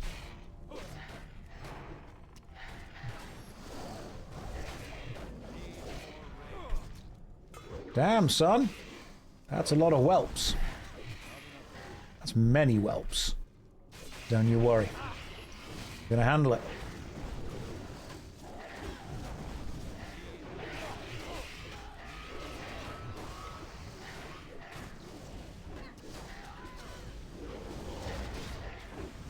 Oh, we got this. This is easy. Roak, thank you very much for the gifted sub. Very kind of you. One more person has an ad blocker.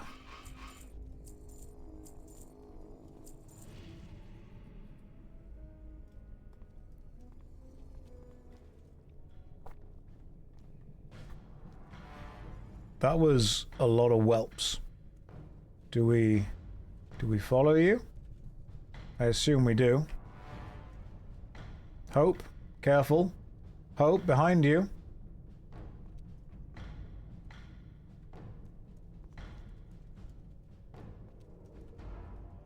Do we go down the hole?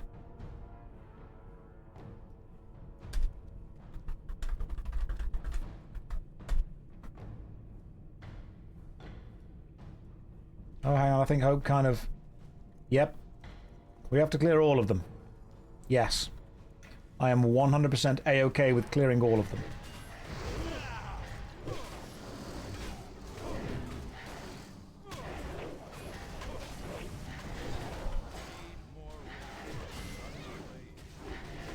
Do not go down the hole. Yo dill die. Thank you, Talia.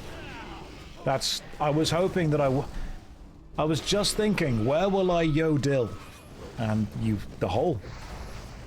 They all aggro if you engage the dragon. Okay. So do not engage the dragon.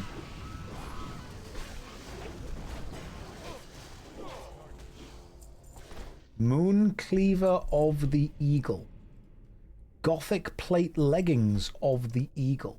Oh, they look cool. It's a shame that they're... I mean, to be fair, nah, they're not giving 20 strength like the Scarlet leggings. They're too big. Can I fill the void after the late Total Biscuit passed away? Probably not. I don't think anyone... I mean, people used to say I reminded them of Total Biscuit, which is, of course, a massive honor. And then people said that since I have taken sponsorships from companies, I have betrayed that trust and I'm no longer worthy of that. So I think no one will ever take away or replace what Total Biscuit was able to do. And it's obviously super important that people are able to find whatever content creator they value.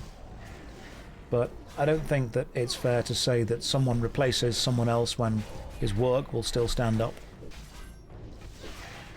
And attempting to say, I'm going to replace what you were doing, implies that one person is being, removed from value, when I think what I would rather say is it will be continuing.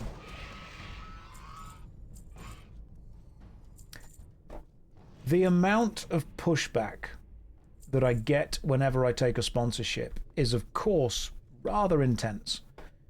The reality is I would rather take a company's money than yours.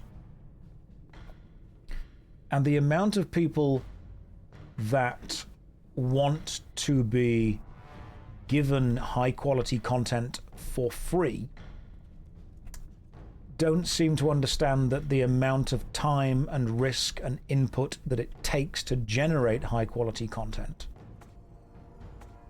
isn't easily done for free. And I have pushed back on so many sponsorships from companies that are either gambling or drinking kind of companies, because I don't want those to be the things that I push on the audience. But I need to take some sponsorships to be able to make sure I can cover bills. Hey Josh, I read your interview in Eurogamer. You prevent some great arguments. Oh, loved it. Oh, is that out? Yeah, I'll have to have a chat with that guy. Eurogamer was lovely. I will have a look to see if that's actually finally out now. A guy from Eurogamer contacted me and asked me to chat about the Stop Killing Games initiative, and gave him a few hours. We had a chat. He was lovely.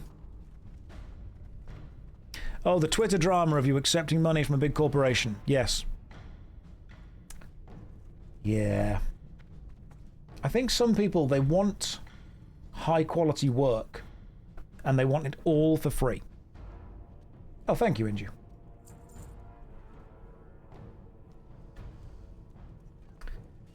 I mean, everyone's an artist until rent is due. And I think that there is a culture of all artists must produce work for the love of the production, not for any kind of monetary or financial reward. Someone actually did say to me, someone genuinely left this as a comment on YouTube. They said, if you aren't making enough, don't take a sponsorship. Just go and get a weekend job at McDonald's. That will augment your income and still keep your integrity.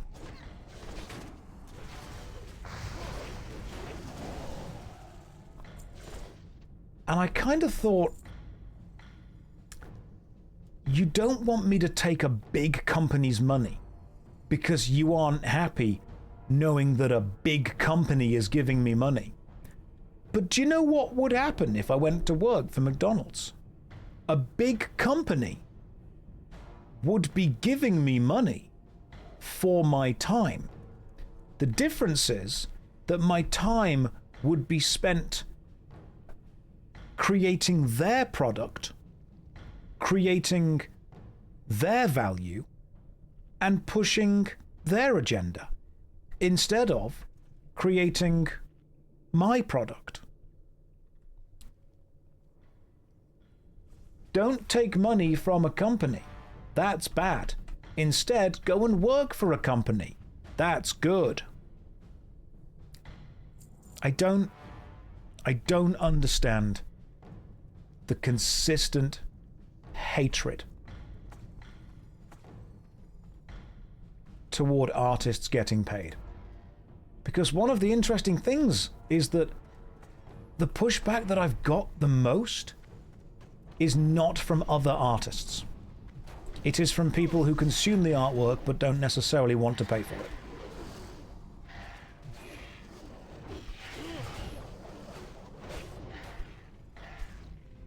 Because most other content creators have absolutely understood where I've been coming from.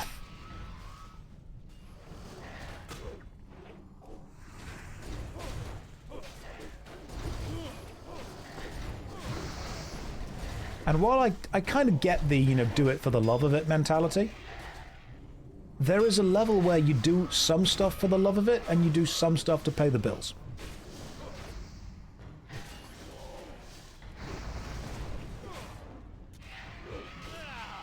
My Gamer Subs ads are amazing and hilarious. Yeah, go and buy it.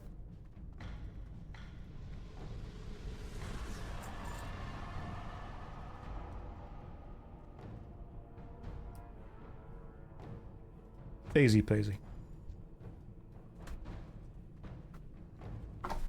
I also find it so weird that people are like, you cannot support this company, and you're telling me on Twitter. You're using Twitter.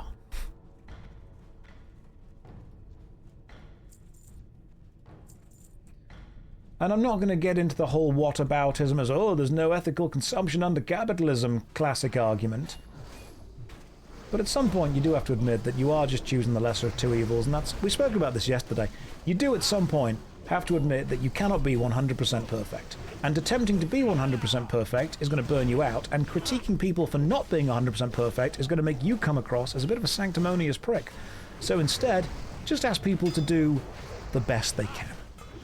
And if someone doesn't necessarily reach 100% of your perfect purity test, just accept that they were never going to anyway.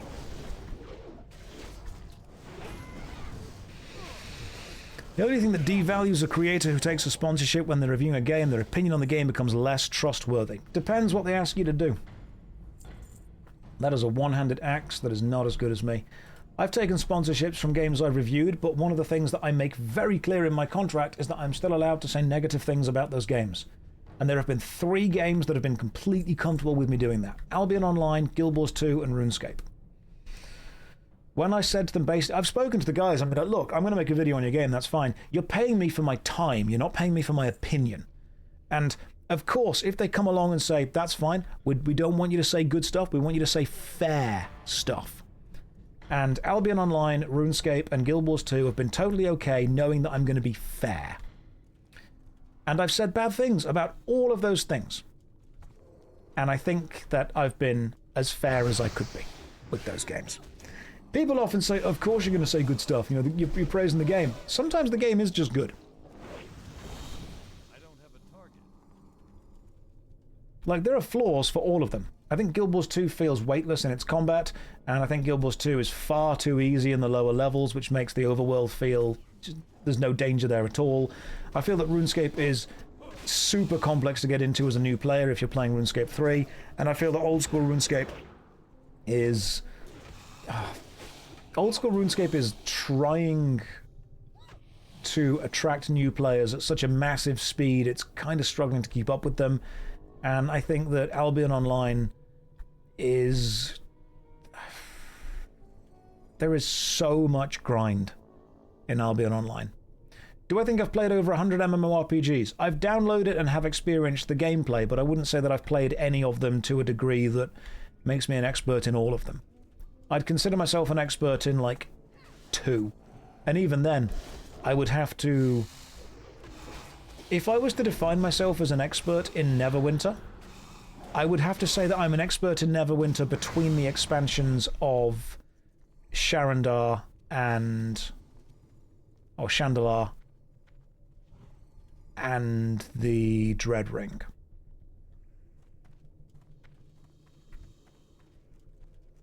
Because even then, you can't necessarily be an expert in an MMORPG if it continues to change and evolve. It's hard to know which kind of sponsorship it is, so the safest to assume every sponsored content can't be trusted fully. If you want to assume the worst, then fine.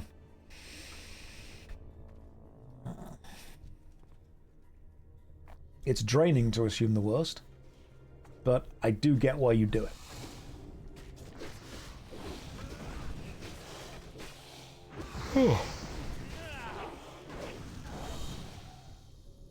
The player base does throw a tantrum anytime it bites back. Yeah, that's true. I think, and this is partly on me, and this is not me trying to come across as bitter, I want to come across as genuine. I think the problem is that the MMORPG player base gets so focused and obsessed with their one game. When someone comes along and gets paid to talk about it, or gets paid to show it, they are irritated that the person that is being paid is not as deeply enfranchised as they are. Someone asked me if I had to restart my YouTube channel, would I still cover MMORPGs? And I think my honest input with that is I would cover horror games or shorter action games. Because in the 100 hours it would take to make an interesting MMO video, I could have covered 10 horror games. I really like watching like Manly Badass Hero. The fact that he can cover a horror game in 3 or 4 hours, and the same 3 or 4 hours, if put into an MMORPG, would be considered literally nothing, means that I'm taking on a genre that even the most hardcore players will not accept you know anything about unless you've almost passed their test. In the same time that it takes you to put 100 hours in to World of Warcraft, you could have covered every Resident Evil game. At least the mainline ones. And you could have made a video on all of them. And those kind of videos would appeal to far more people than a 100 hour in World of Warcraft video would. But I like World of Warcraft, which is why I keep doing it. And I like MMORPGs, which is why I want to cover the genre. What irritates me sometimes is that the most hardcore enfranchised players of the genre make it difficult to cover. Which is why so many people who don't play MMOs have messaged me and said, hey, I don't play the games, but I like your videos. And the people that do play the games message me and they're like, you haven't actually understood or experienced the game because you haven't played this much. I mean, the truth is, everyone sounds like an expert until they talk to an actual expert. And content creators sound like they know what they're on about up until they talk about something that you know. Then you realize that they're mostly full of shit. Which is why whenever someone asks me a question about something and I don't know, I would hope that my response is, I don't have enough knowledge in that. I straight up do not know. The thing with the MMORPG player base is you will never have enough knowledge to satisfy them.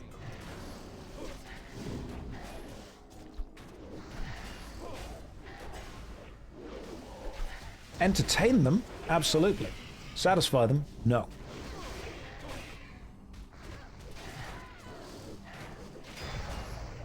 Astro Fox, you're a software developer for long, and the opinion streamers have about something like... Yeah, absolutely. At some point, I just don't need to have an opinion about everything.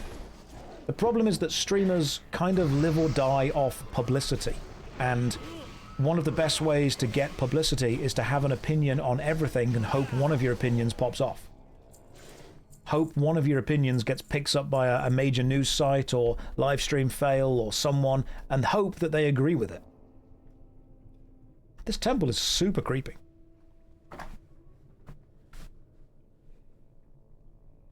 But there will be someone that will know way more about anything than I will. I am an expert at general knowledge.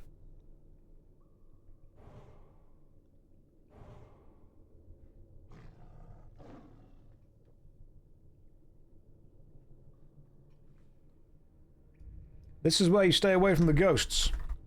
Got it. Kite them.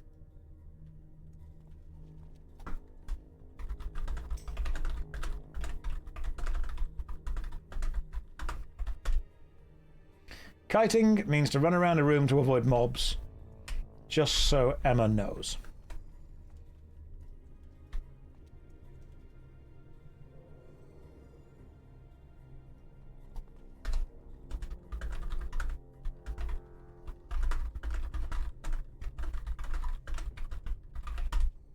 I know kiting, I play League.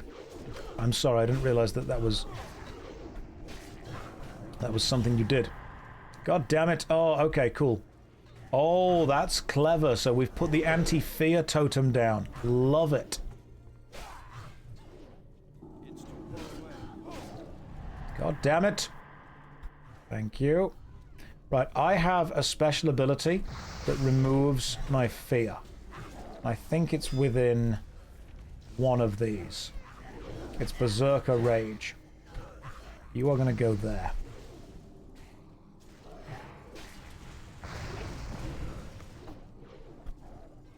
I need to get closer.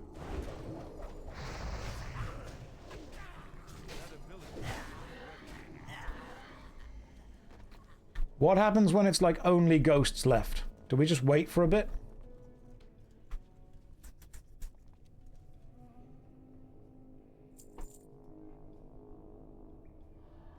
Okay, we just wait for them to go away. Gotcha. I see. That was really clever.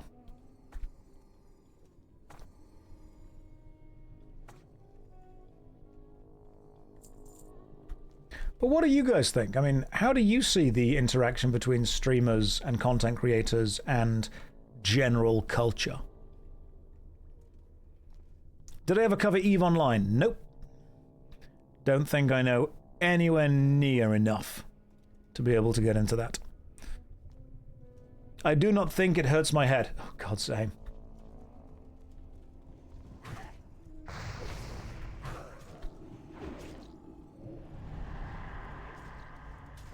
Come hither, you stupid enemy. Yeah, there we go. Stupid Death Walker.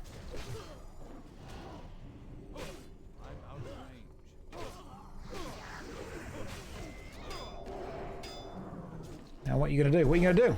Yeah! Oh, hang on. Hope has ran inside, I assume on purpose.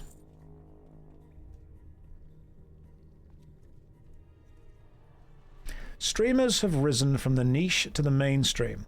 Culture is a significant proportion of free time, and Twitch has a large impact on opinion, views, and outrage. It does, because streamer and content creator is now the most desired job. It used to be like rock star, astronaut, film guy, actor, you know, all that jazz. Now it is straight up streamer. Content creator is the most desired job.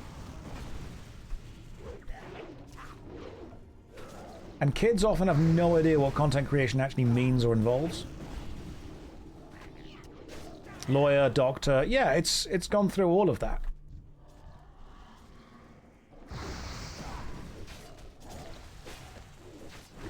I won't cover Eve because I think it's too deep and too complicated for me to make a video on without playing it for like a month.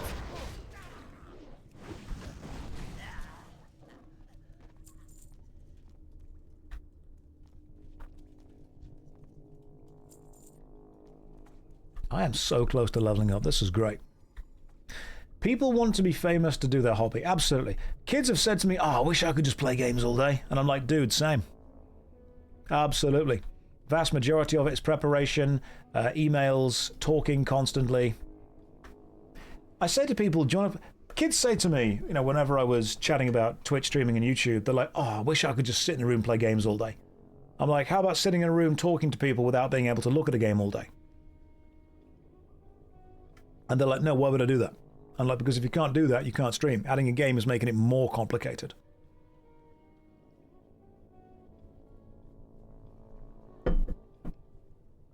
Kids also see stuff like the lavish lifestyles, the Lamborghinis, the money, the power, the women, because normally it's young boys wanting this. They see all that kind of stuff. What they don't see is the work that goes on behind it. All that jazz.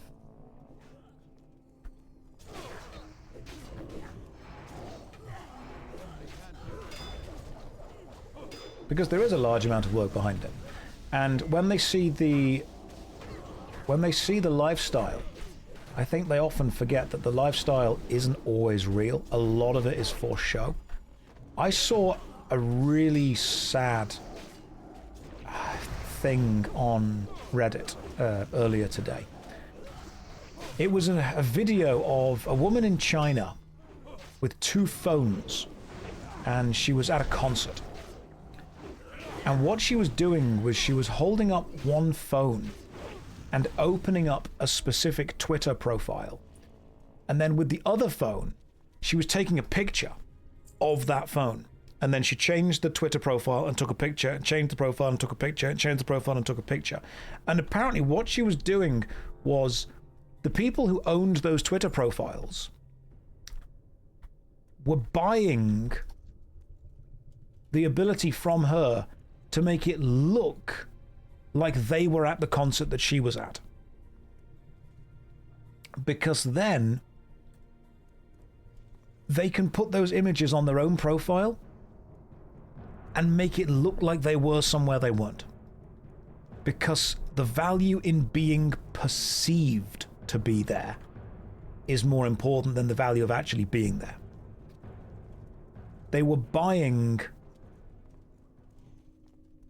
the clout of looking like they were somewhere. And honestly, that is depressing. That is super depressing. I know influencers who have rented Ferraris for video shoots. I know influencers who have rented fake private jets that can't actually fly, that just go and sit in them and take pictures to make it look like they're in first class. There's an entire business around doing that. So unfortunately, I think a lot of kids look at the influencer lifestyle and they think it's real. A lot of it is just image.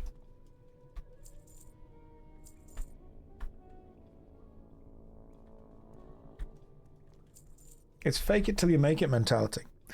Put it this way. How many of you have watched cooking channels and noticed that they are often in really, really nice kitchens? Sometimes those kitchens are just green screen backgrounds. Like the kitchen, the thing that they're working on, the table, that's real. But you pay real close attention to the background, especially someone's hair, and you will notice that eventually green screens start to glitch out.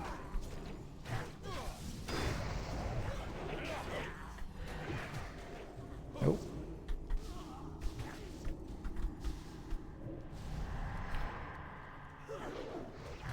Which is crazy. It's crazy to see. Where are the kids meant to know it's fake if no one teaches them? Exactly. That is a very good question. How are the kids meant to know it's fake if nobody teaches them? But the kids don't see the fakeness. They just see the fame, the money, the cool stuff. They see all that.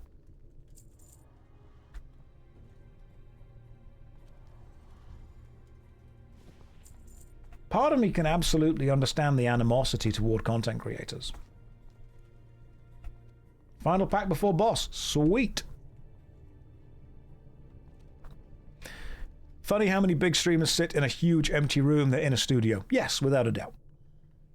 It's one of the reasons, I mean, I don't want to ever stop making YouTube videos. I never will stop making YouTube videos. I love doing it. But one thing that I have noticed with YouTube is that it is becoming more about spectacle and less about any kind of integral connection to the audience.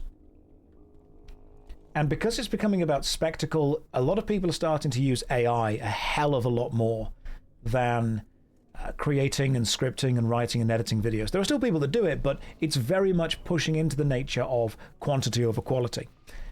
And because of that, I am wondering what has the most value to the audience. And I think, personally, that human connection is going to become the next big level of luxury. So I love kind of following the trends and working out what's going on in general, and there's a really interesting marketing guy that I watch. I don't agree with everything he ever says, but there's a really interesting dude called Rory Sutherland. If you guys get a chance to watch Rory Sutherland, would definitely advise doing it. One of his discussions is, what is luxury? At this point, what is it? Luxury used to be Lamborghinis, Ferraris, Rolexes, all that jazz. Luxury used to be gold, it used to be wealth, it used to be excess, it used to be big houses. But you can buy that. You can rent that. You can make it look like you've got that when you don't. So you can actually show, you can portray luxury without having it. So there were two things that have now been established as luxurious in modern society. The first, I've spoken about this before, the first is the ability to be offline. Because luxury is defined by its rarity. If everyone has it, it's not luxurious. You need to work out what everyone can't have, and that suddenly becomes the status symbol, it becomes the thing. So the ability to live an offline life, that is a level of luxury.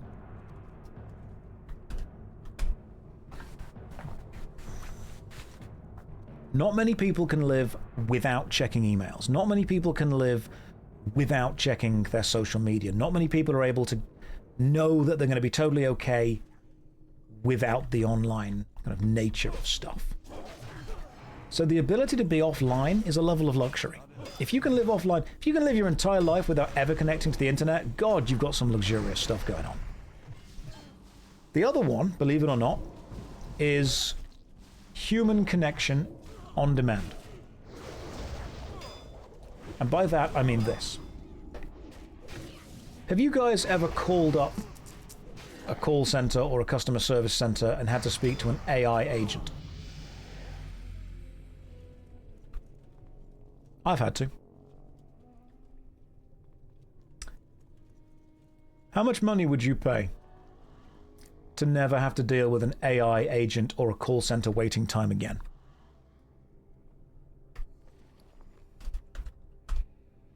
How much money would you pay to know that you will always be able to talk to a human directly? You'd be able to walk into your bank and speak to a human straight away. Not be told to call a call center. Talk to a human. You go into a shop, you don't need to do the self-checkout. If you don't want to, you can talk to a person. You walk into anything, you can talk to a person. Some people will pay a lot of money for that, because that now, believe it or not, that's a luxury. The ability to chat to a person directly, that is a luxury. 190, what's that speed? 170. So we want the Protector. Chance on hit. Shields the wielder from physical damage. Cool. Now you do 33. My current Vanquisher does 30. Increase attack power by 38. Do I want to equip Jang Thrace the Protector? I actually don't think I do, but I do want to equip Big Bad Pauldrons.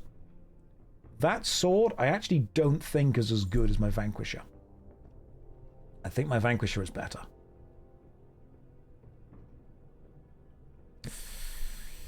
I'm going to go with this. Anyway, that links me back to the general discussion of this specifically. Oh, hang on. Chance on hit with the icy weapon. That does more damage. 2.7. It's higher. Ripsaw is better than Vanquisher. Ripsaw looks pretty good. However, I might go with the Protector. Purely for vibes. Anyway, to get this discussion back to what it kind of started to and where it came from. The big... Oh, hang on. We could use Blanchard's stout two-handed weapon. Yeah, I'm going to go with vibes for these two swords right now. Luxury is now the ability to be offline and the ability to have person-to-person connection. When AI is becoming the thing that businesses push, the thing that businesses don't push becomes the luxury.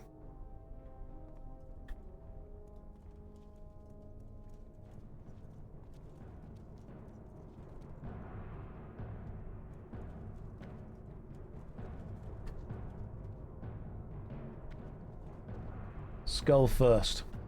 Okay, let's do this. The Soul Flayer comes.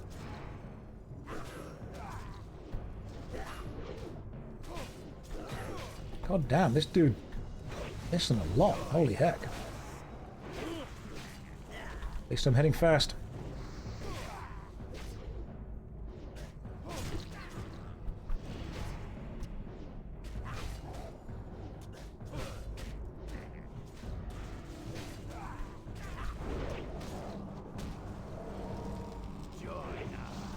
Okay, I am very much damaged. Decurse, please. That was lovely.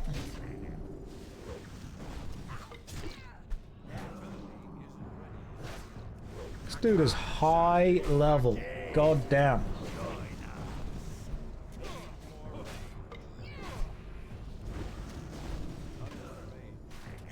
Okay, cool. Finally, one down. Kilt of the Prophet. Cloth. Increases damage to my magical spells.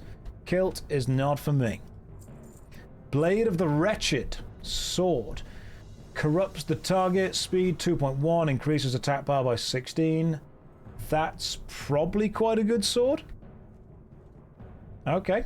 I'll need that. That's a need right there. That could be a straight up better sword than what I've got. Hope you also need it though, so let's roll off for it. Good for the offhand. We've got it. Fantastic. Can't use it till 49. We're doing okay. To link this back to content creators, YouTubers and streamers, kids want to be able to sit in their room and play games all day while chatting to their mates. I get that. I get the vibe. I get the appeal. But you are dealing with a huge amount of people.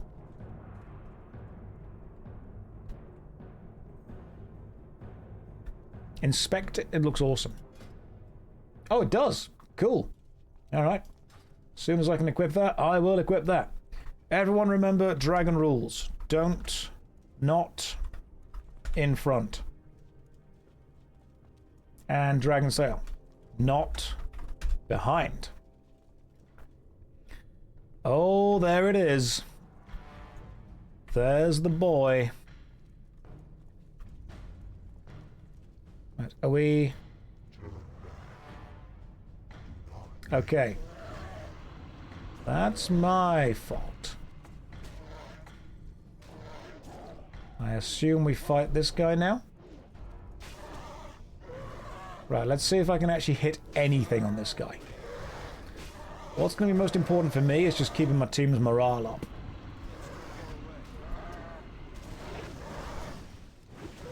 I am just trying to constantly sunder this guy. Hang on. Floofy's welcome to the stream, man. ABC, always be sundering. Well, we took one down.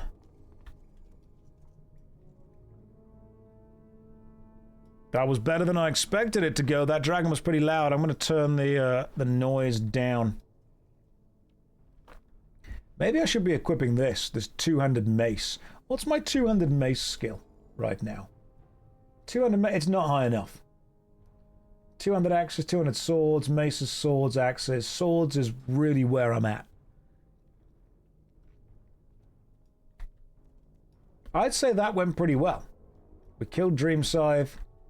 Right, you're going to get Weaver next.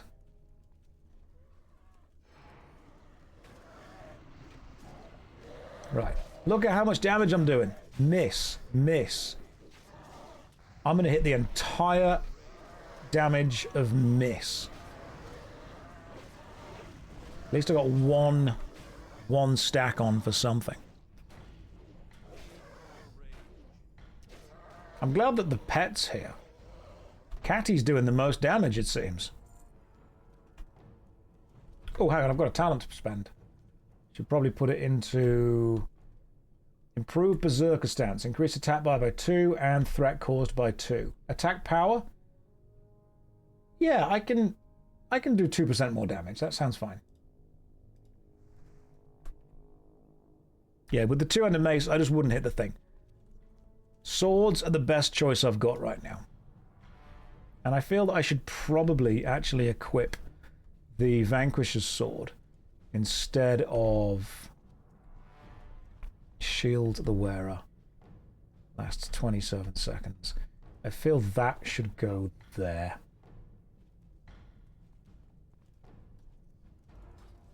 Okay, let's do this. Yeah, that's better. That's feeling better already. Beautiful stuff.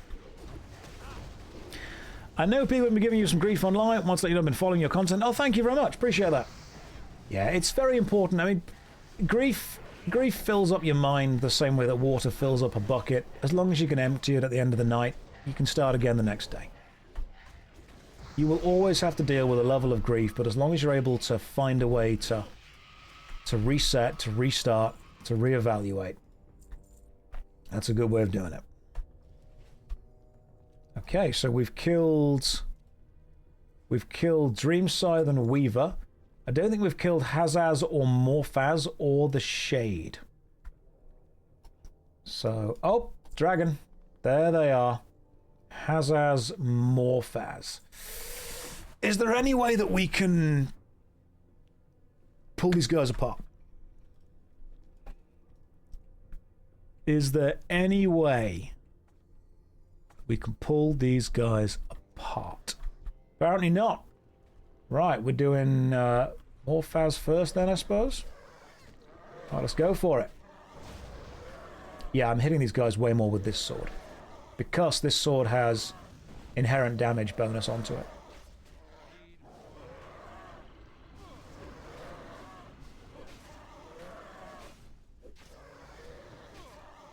Oh god, he's...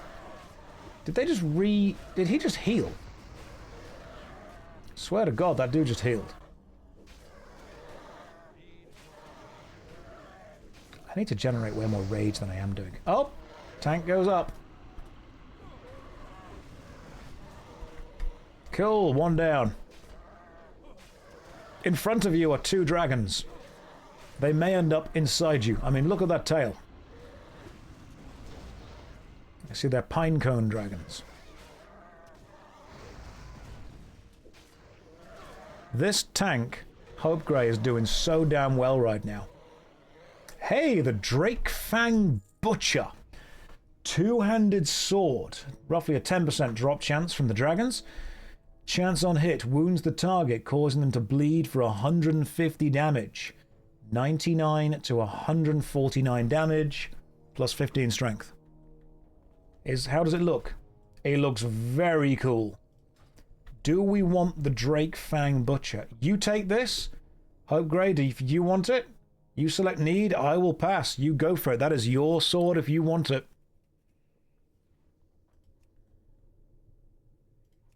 You got yourself a nice sword. Is that what you need? A lovely, lovely two-handed dragon-slaying kind of sword. Hope you deserve that. You've tanked well. And I believe now we only have one more boss here. The Shade. Which is from what I can see, a bloody big dragon.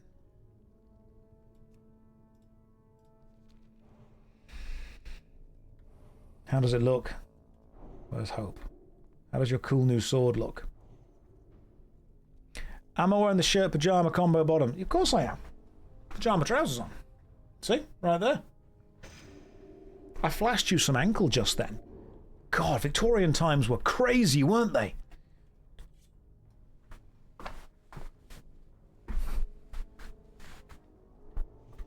Hope, you've got a lovely looking sword right there. You look very cool. For free and everything. Shade. Okay, Chamber of the Dreamer. Range, max range this. Right. Let's go.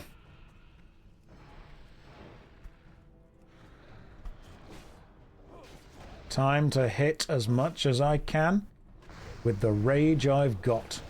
And not do anywhere near as much damage. Oh.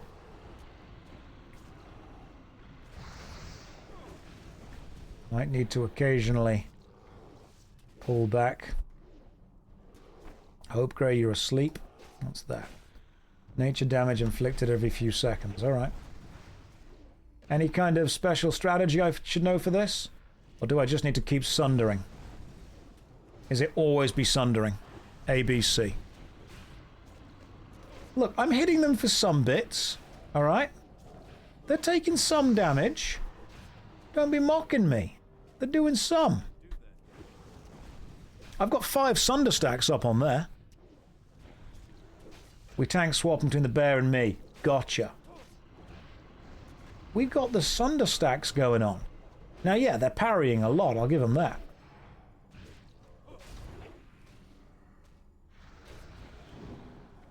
But I think you'll find we took it down very, very... Oh, beautiful. We got the Crest of Supremacy and the Horns of Irenicus. The Crest of Supremacy is an offhand shield, restores 4 mana per second. Looks pretty cool, to be fair. I don't use mana, so not useful for me at all. Stamina and intellect too. The Horns of Irenicus restores 7 mana per 5 seconds. That's actually a pretty cool looking helm, but I also don't need that because that's a stamina and an intellect thing, so not for me. I will take the Essence of Irenicus. And... oh, nice, okay. I guess we're done. Use the item. Can't use it. It's, requires level 48. I am not a high enough level to do the quest. Well done, all. That is Sunken Temple. And I think what we will be doing is Sunken Temple again. Quite a few times. So I'll half out. Do we half out now? Fastest way to do it? That was a full run. That was great, guys. Well done. Right, Hearthstone out, let's mosey. We completed the Sunken Temple, as we're going to call it from now on. I think that was a pretty good run. That was very good. Right, that was a kick-ass run. We got some cool drops for some cool people. But for now, I've been streaming for 8 hours. I am going to take a break because I've also now got my cool swords and my cool little shoulder guard things going on. I can't wear the ring, the belt, until the next layer. Right, for now, I'm going to be heading off. Guys, I'm going to take 2 days break every week, and I think the days are going to be Wednesday and Thursday, which means I will be streaming Friday, Saturday, Sunday, Monday, Tuesday, and I will have to have Wednesday and Thursday off because otherwise I will burn myself out. That gives you guys a chance to catch up to where I am as well. So, Inju, you've got 2 days off. There you go. Wednesday and Thursday are your days off. But for now, thank you for joining me. Excellent run. Join the Discord if you want to. I will put some more YouTube videos out. Stuff will be coming out on JoshStrifeSays daily. For now, take care. Have a good night. And let's see who else is streaming. Let's see if we can do a little raid. A little hi to people. You know what? If MZ is going to be carrying on streaming, you can always go and say hi to her. Why the heck not? Just go and say... Hang on. Make sure I'm typing that name correctly. There we go. MZ is currently streaming. She's playing World of Warcraft as well. Go and say hi to her. She's a lovely person. For now, take care. Good night. God bless.